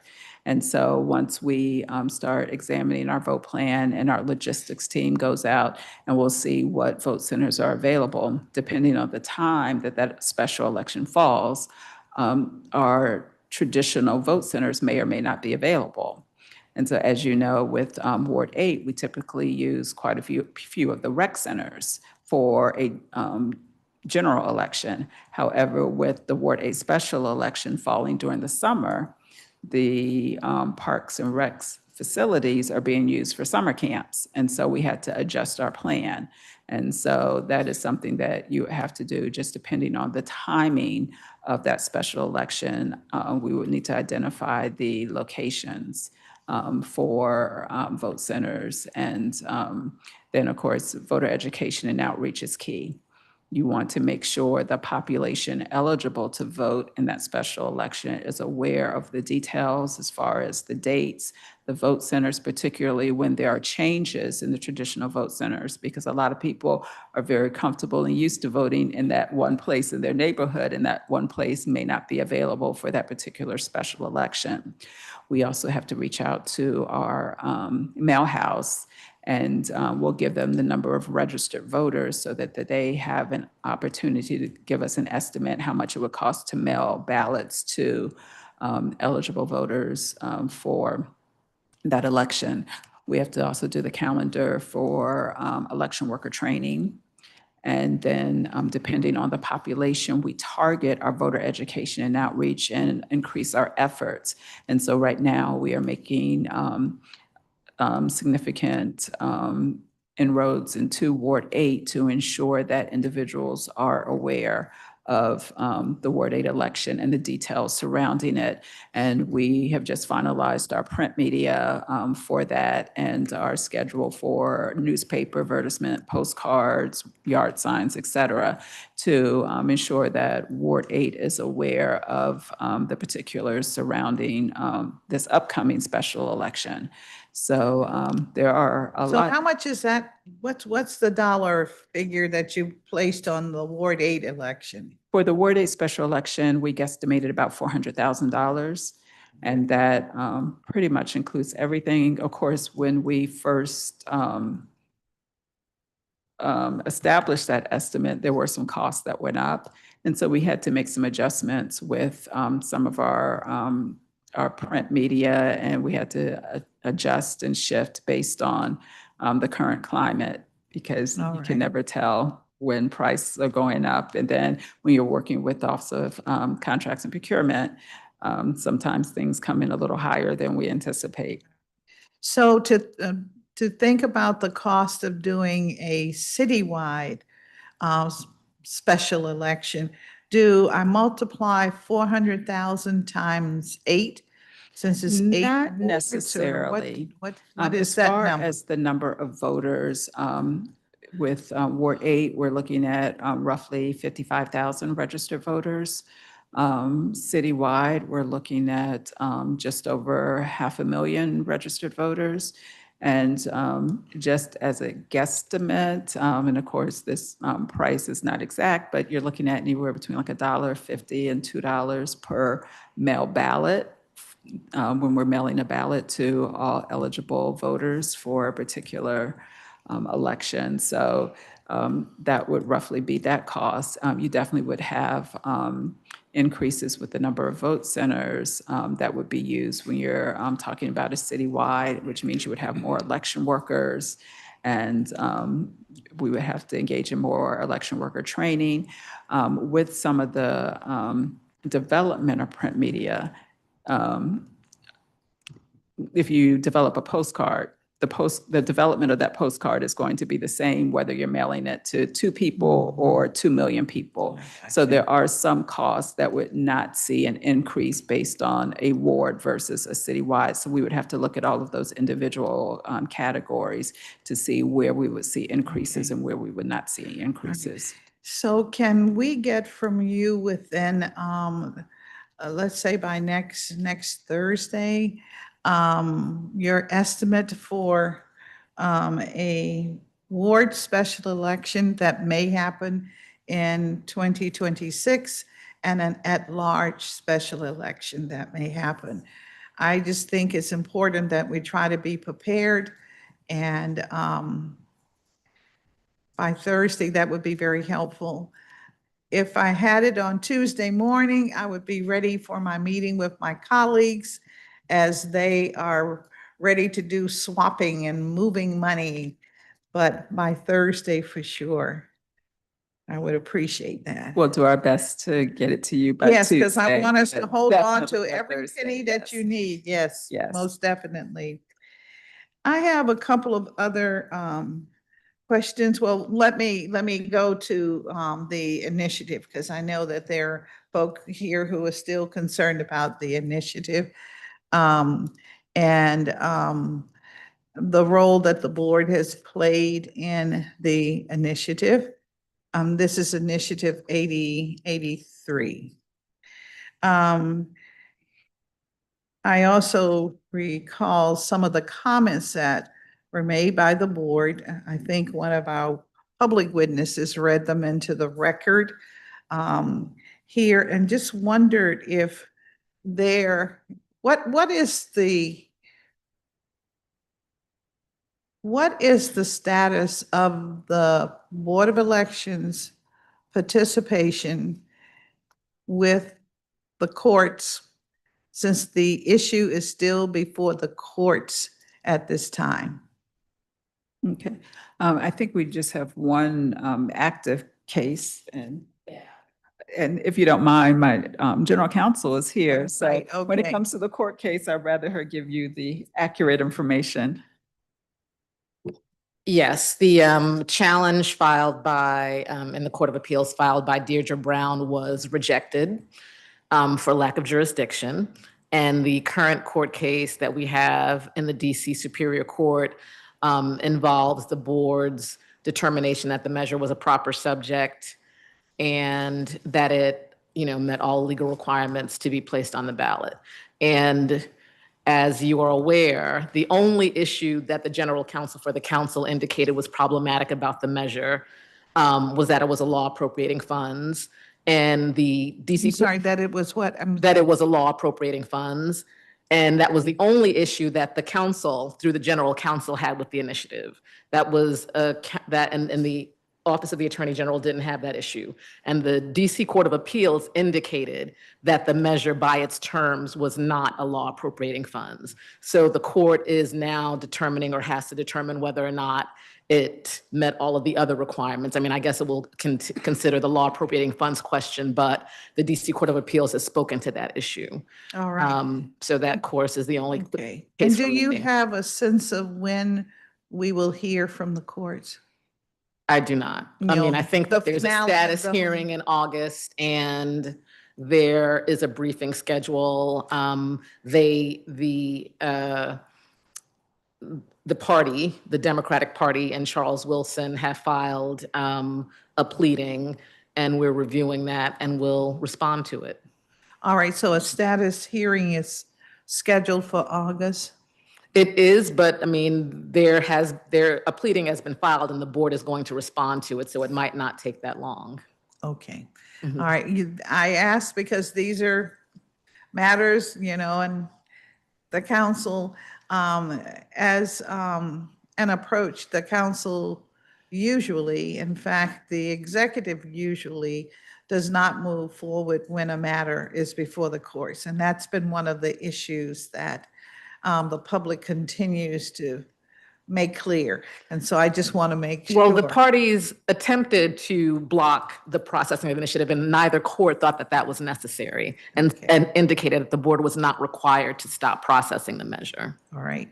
Well, I'm going to be very interested in getting the results from this status hearing as soon as possible. I mean, again, it might be resolved sooner than August. It might be sooner, but at least by August. Yep. All right. Our last vote on the budget is near August 1. So, okay. All right. Thank you very much. And by the way, that was Terry Shroud, who is the general counsel. I didn't swear her in, but she says she told the truth, ladies and gentlemen who may be observing. But the executive director was sworn in, and so. Yes, and she did speak truthfully. Okay, all right, very good. Thank you so much. There were a number of issues that were raised by Ms. Dorothy Brazil as a little bit about the initiative.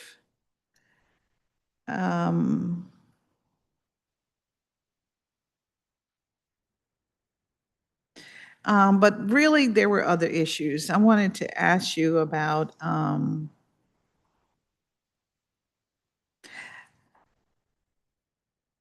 as you know, there were some individuals who were found to have voted in 2020 double voting. I think I received a report, it was maybe like 4 or 5 individuals that were identified through, I believe, a particular system that the Board of Elections across the country use. Can you sort of put that on the record, that process? Yes, so we do work with ERIC, our electronic registration system. We are a member, and we work with other member states, and we get information regarding voter participation. And that helps us to identify individuals who may have voted in another jurisdiction. And so once we get information that gives us that, then we have a process that we use to investigate. In some instances, the investigation indicates that maybe one was a junior, one was a senior, and so they have very close names, and it turns out it's not the same person. We, through the, and it is not a quick process. It does take a while because one, just generating all of that election data from multiple jurisdictions and getting those hits, if you will, with the potential of duplicative voters is a process that does take some time. But once we get a list, we do follow up and we ascertain what has happened. Did that person, in fact, vote in 2 jurisdictions? And our efforts have been successful. And I say successful because we have been able to identify and actually go after individuals who we have deemed voted in multiple jurisdictions. And so I look at that as a win.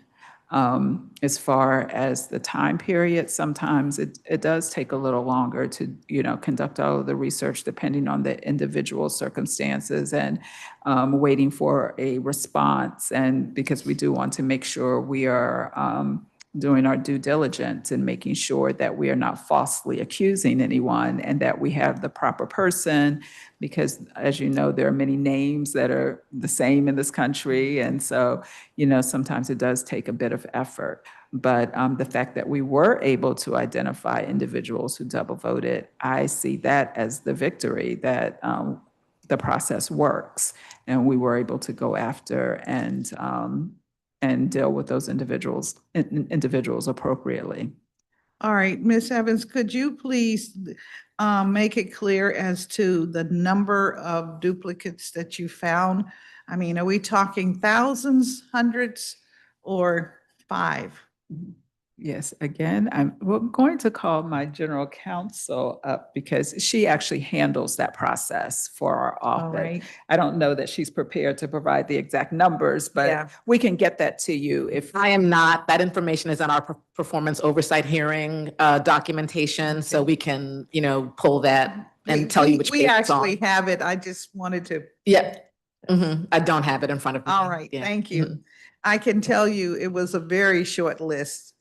I can visualize some of the names right at this moment, maybe 6 or 7. Yes. Right. And the other thing that to note is that if there's double voting, the jurisdiction where the person voted the second time is the one that takes the matter. So it might be that there was, but we might not be responsible for it. Yes, there were 3 you were not responsible for, I recall. So yeah. And to generally answer your question, we're not talking about thousands of individuals. Just data across the country suggests that, the numbers are very low when you are referring to double voters, typically under 1% in any given jurisdiction in the country. I mean, with 200, 300,000 voters, I don't believe that 3 votes would really make a difference, but putting it on the record. Thank you. Thank you.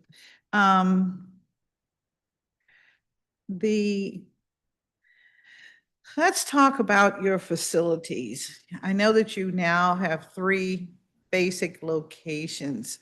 Can you give us a rundown of how those locations are used? And if Mr. Blake could fill in on what the costs are associated with those locations, or maybe they're rent-free, I don't know. We should be so lucky. So of course, our main headquarters is located at 1015 Half Street, Suite 750. And that's where my office and a lot of our executive leadership have offices. We have offices in Suite 750. We have offices in Suite 650. And in Suite 650, we have our election worker division, voter education and outreach, data services, our director of communications in Suite 650. I did hear testimony that there are no phones and computers. Those are the individuals who are housed in that space. And so I guarantee you they have phones and computers because they need to do their work.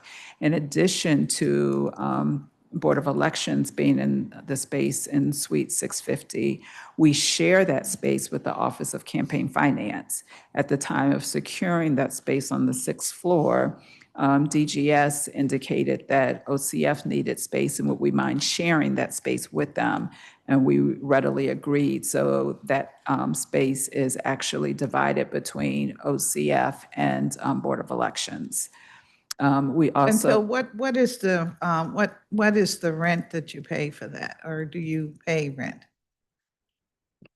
The rent is not part of their operating budget. It's handled by the DGS team. So the only thing that would hit their operating budget if they had like a technological improvement to upgrade the phones, or if they wanted to reconfigure the rooms for their needs, for their operational needs. So any rent paid by the Board of Elections is not factored in their operating budget. It is factored in DGS budget. Yes, that's correct. All right. And also in Suite 1015, we have space, in the 1015 building, we have space in Suite 700. And that is our newly acquired space that we got in October of 2024. And we have our mail ballot processing operation there. And so we have our Agilis and our DS950 tabulating equipment there.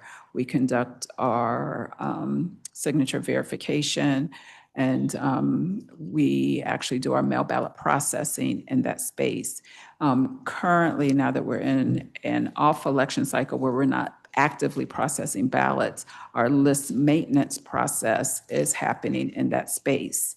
I will note that we are not fully operating that space because we were in conversations with DGS because we received the space, but we received the space with no furniture, no chairs, et cetera.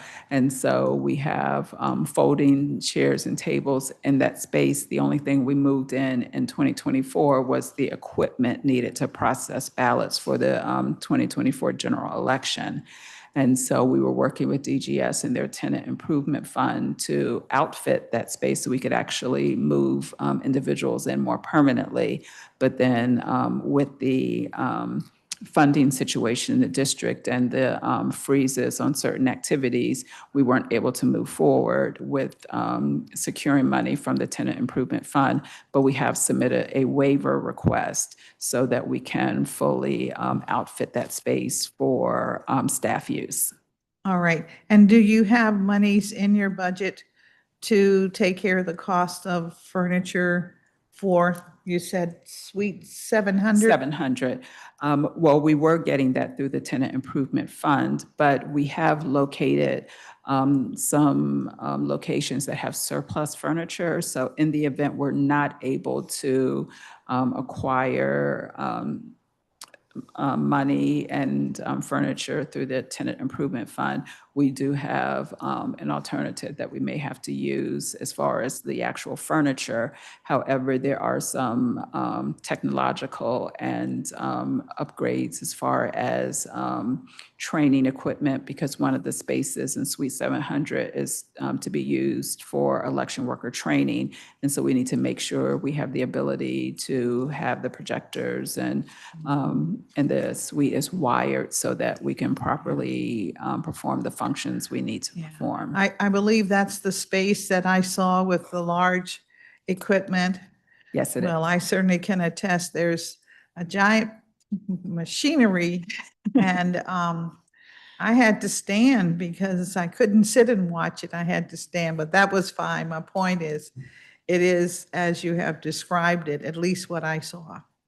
And you're telling us there have been no improvements since I had the occasion to be there for the election. Yes. Yes. And then we do have 3535 V Street, which is a warehouse location and operation center. So all of our voting equipment is housed there.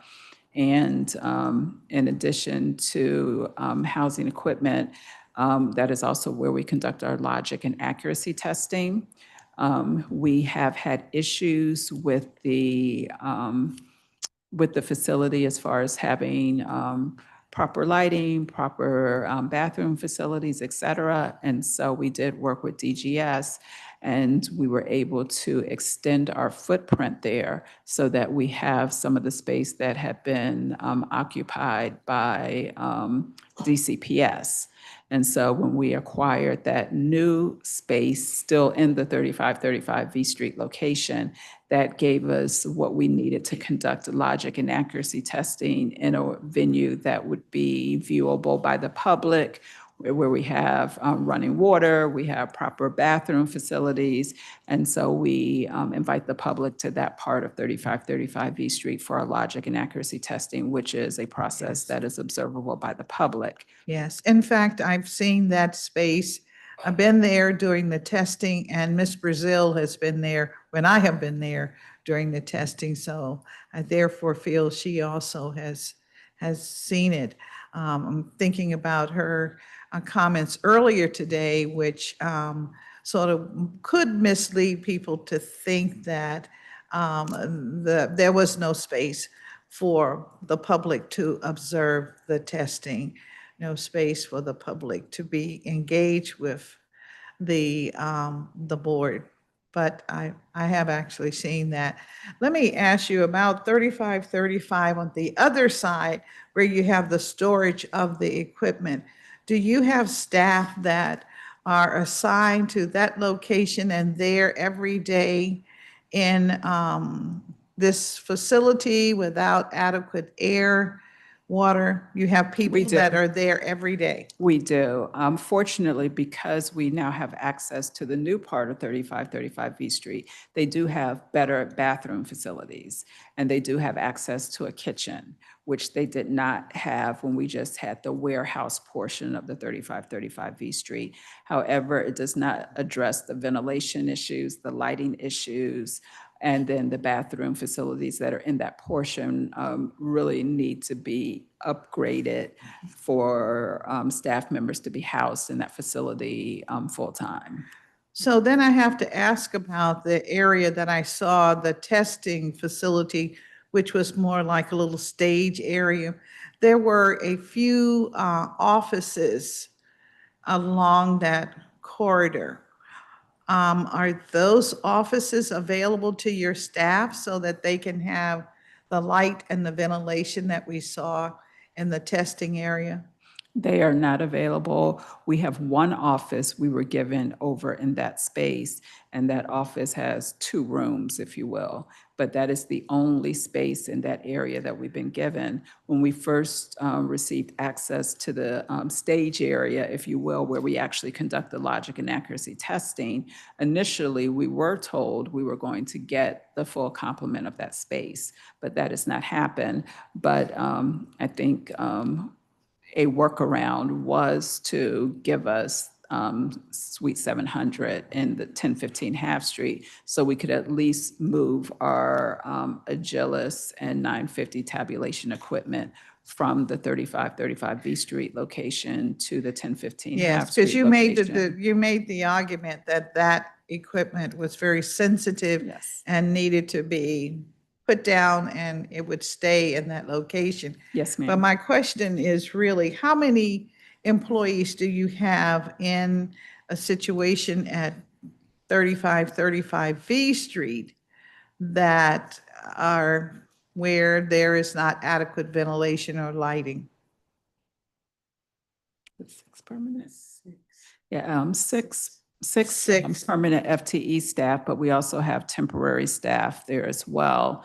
And with temporary, and 4 temporary staff. Okay, But 4 then and 6 and 2.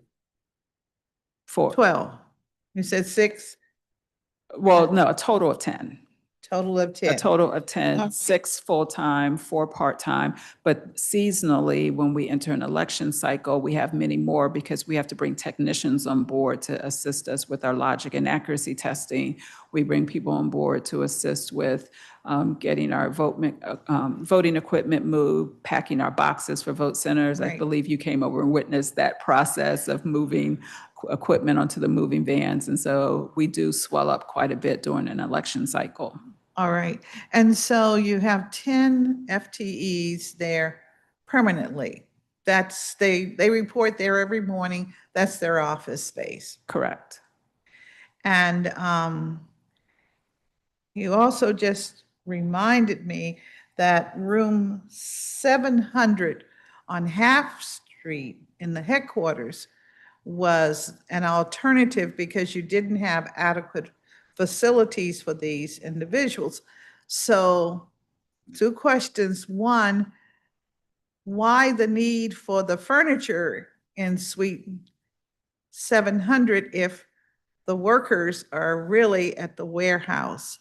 And then why are the workers at the warehouse knowing that, OSHA is in our committee as well, so I have to be very concerned. Yep. They're different functions and different sets of people. Different And so sets of the individuals who are at the warehouse location, they assist with voter education and outreach. They manage the supplies, they manage the equipment. We have ongoing maintenance there with the equipment. And so we are even like updating poll pads. So there are still functions that happen in that warehouse space aside from what we're doing in Suite 700. And so when we have outreach events, we have the tents there. And so they load up the trucks to assist our voter education and outreach teams to go to different events. They're keeping track of our inventory, our ordering, all of that. So there is activity that happens at that warehouse location Okay. and with that machinery that's there. Yeah, so you're telling me it's more convenient for the staff to be where they can sort of touch what it is that they will be moving around or utilizing. Absolutely, because they would I be going see. back and forth if I they see. were housed at this Suite All right. 700 at the 1015 All right. Half Street And so do location. you have an estimate from General Services as to what the cost would be to provide adequate certified air system, I'll say, the ventilation system? For the warehouse, Yes, for the warehouse. Do we have any we numbers? did not get that estimate, but I can Okay. ask if they have one. They did come in and tour the space with the landlord. And so I know that at one point they were engaged in conversations around that, but a figure was not shared with us as far as what it would cost, but we right. can see if they have one. What I don't want is for inspectors to attend to the site and end up citing you so that we have a situation where it's condemned for the purposes that you are trying to use it, that is having staff in the building. So if we could that be a part of what we get from you as far as your numbers? Absolutely. Okay. Mr. Blake says yes. Thank you. Also, the board usually, I'll say for decades, held a monthly meeting. And now the meetings tend to not be as dependable as being monthly. Sometimes they are 3 weeks lapse and there is a meeting. Sometimes it's a different kind of schedule. So what is your understanding as to the frequency in which the board meets, and help us to understand how we can have a schedule? Absolutely. We do have a schedule with board meetings being the first Wednesday of the month. However, as you know, we only have a two-member board, and it requires two board members for a quorum. And so we need to make sure both of our board members are available on that date. And so, for instance, this week, Wednesday being the first Wednesday of the month, would have been a regularly scheduled June board meeting. But because both board members were not available, we had to move it to Thursday. And so whenever we move a board meeting, we do properly notice that on our website so that individuals are aware. But we do have a monthly board meeting that occurs, but just due to scheduling conflicts, we do have to move those on occasion. I thank you for that, Ms. Evans, but you know, the Board of Elections members are amongst very few that receive a stipend. And when they sign on and say yes to being confirmed, there's an expectation that they would be a part of a routine protocol that we have established as a government, as opposed to the government having to yield to the availability. And so perhaps that needs to be put in legislation. Yes, And and I of course, definitely- we'll share it with you, but that will be in legislation. Yes, and I appreciate Yeah, that. And of course, sometimes it is, out of your control when, you're dealing with, family illness and dealing with job responsibilities that really pays your, Yes. your bills and not just the stipend. But I appreciate your comment. Yeah, Thank I you. say that because I'm aware of some of the members of a few other boards that members receive a stipend. And some of them have talked to me exacerbated, we meet this, you're killing me. I'm like, you signed up for it. And so I just wanted to make it clear that the requirement is to be a part of the government system as opposed to the government being a part of the individual system. So check on that. Forgive me, I write so tiny, I have to get down on the paper, but that's the only way I can keep it all on one sheet of paper.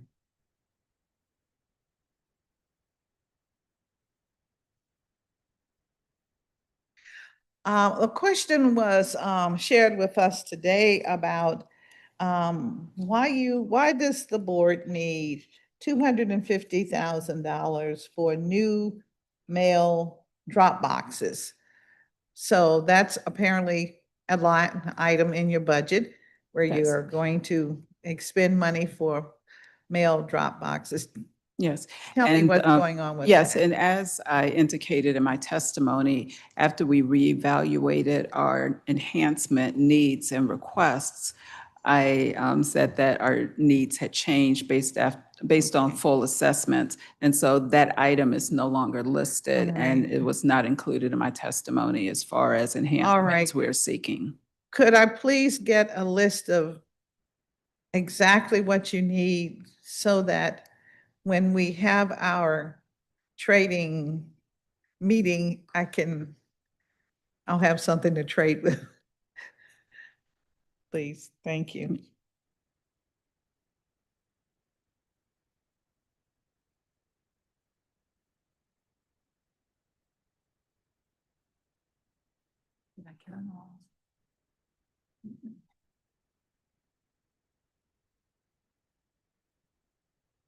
So tiny.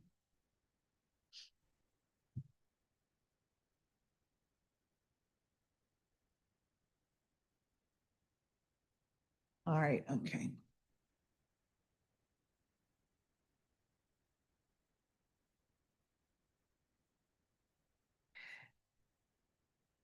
And what you provide us with in a few days will help us understand about other aging equipment that you have and the Yes, need. we can give you a full detail of what we're requesting and the dollar figure. Some of that is in the testimony I provided for this Yeah. hearing, but I can help with a breakdown so If we that. have an itemized list, it's easier to Absolutely. to manage.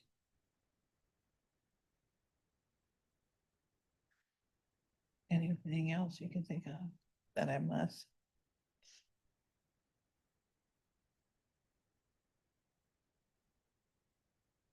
Okay, okay.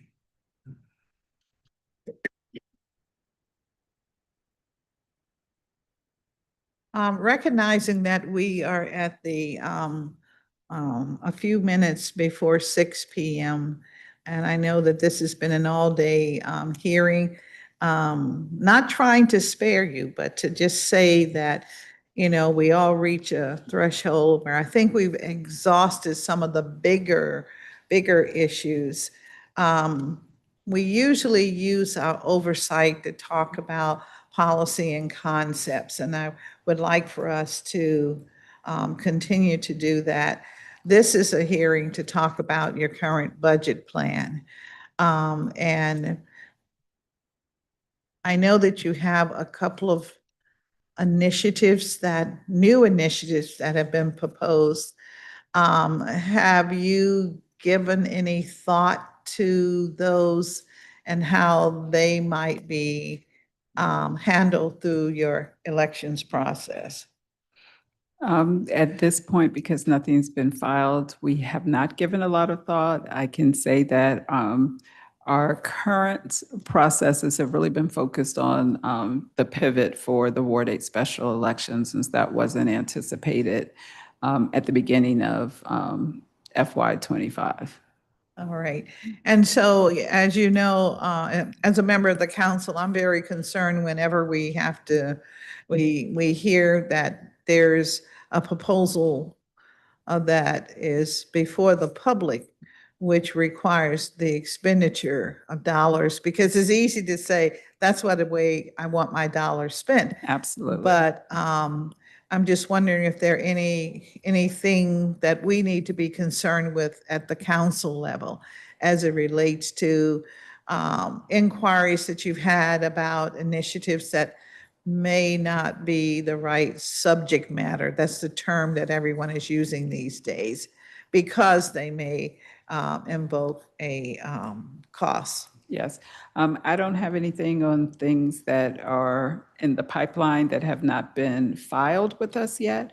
I don't know if our general counsel has anything she wants to share about what is out there. Are you referring to the two current initiatives that have been filed? I know you have two. If you want to speak on those. Well, we had at our board meeting, and I just wanted to offer some clarification on the meetings question that you asked about.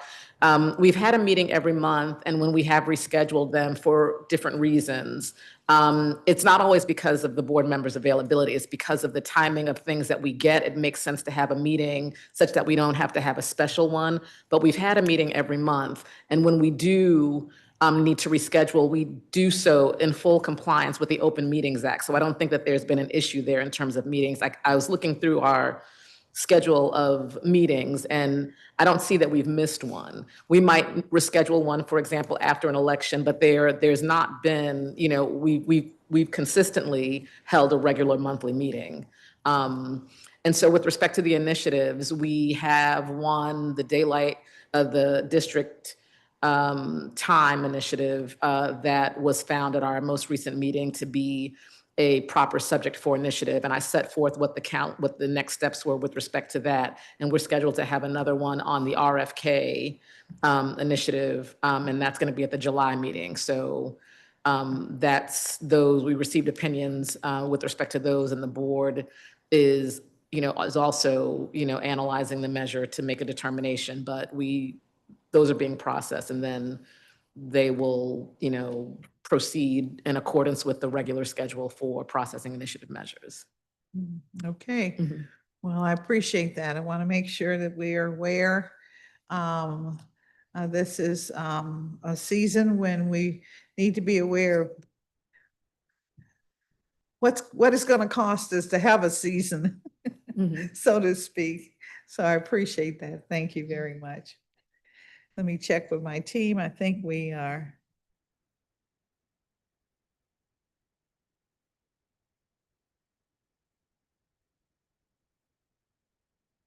Well, thank you very much for your time and attention today. And you're exactly at 1 minute after 6 p.m. Same day we started. We appreciate that. Thank you very much. And we may have some, loose ends that we'll send to you, but we appreciate having you here today and Yes. thank you very much. And we'll work on the Yes, questions thank and you. the information Thank you've you. requested. Thank you. All right. Let me see if I can find my. Thank you. Just one thing. I think that concludes the. I will. Well, the public's benefit, I have so many pieces of paper up here. I do need my guide. I'll do it without that. Oh, my goodness, yes. And so many issues that we discussed, so I want to close the session appropriately. So many swearing in.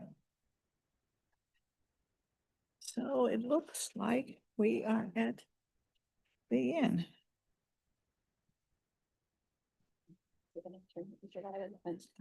I want my paper. All right.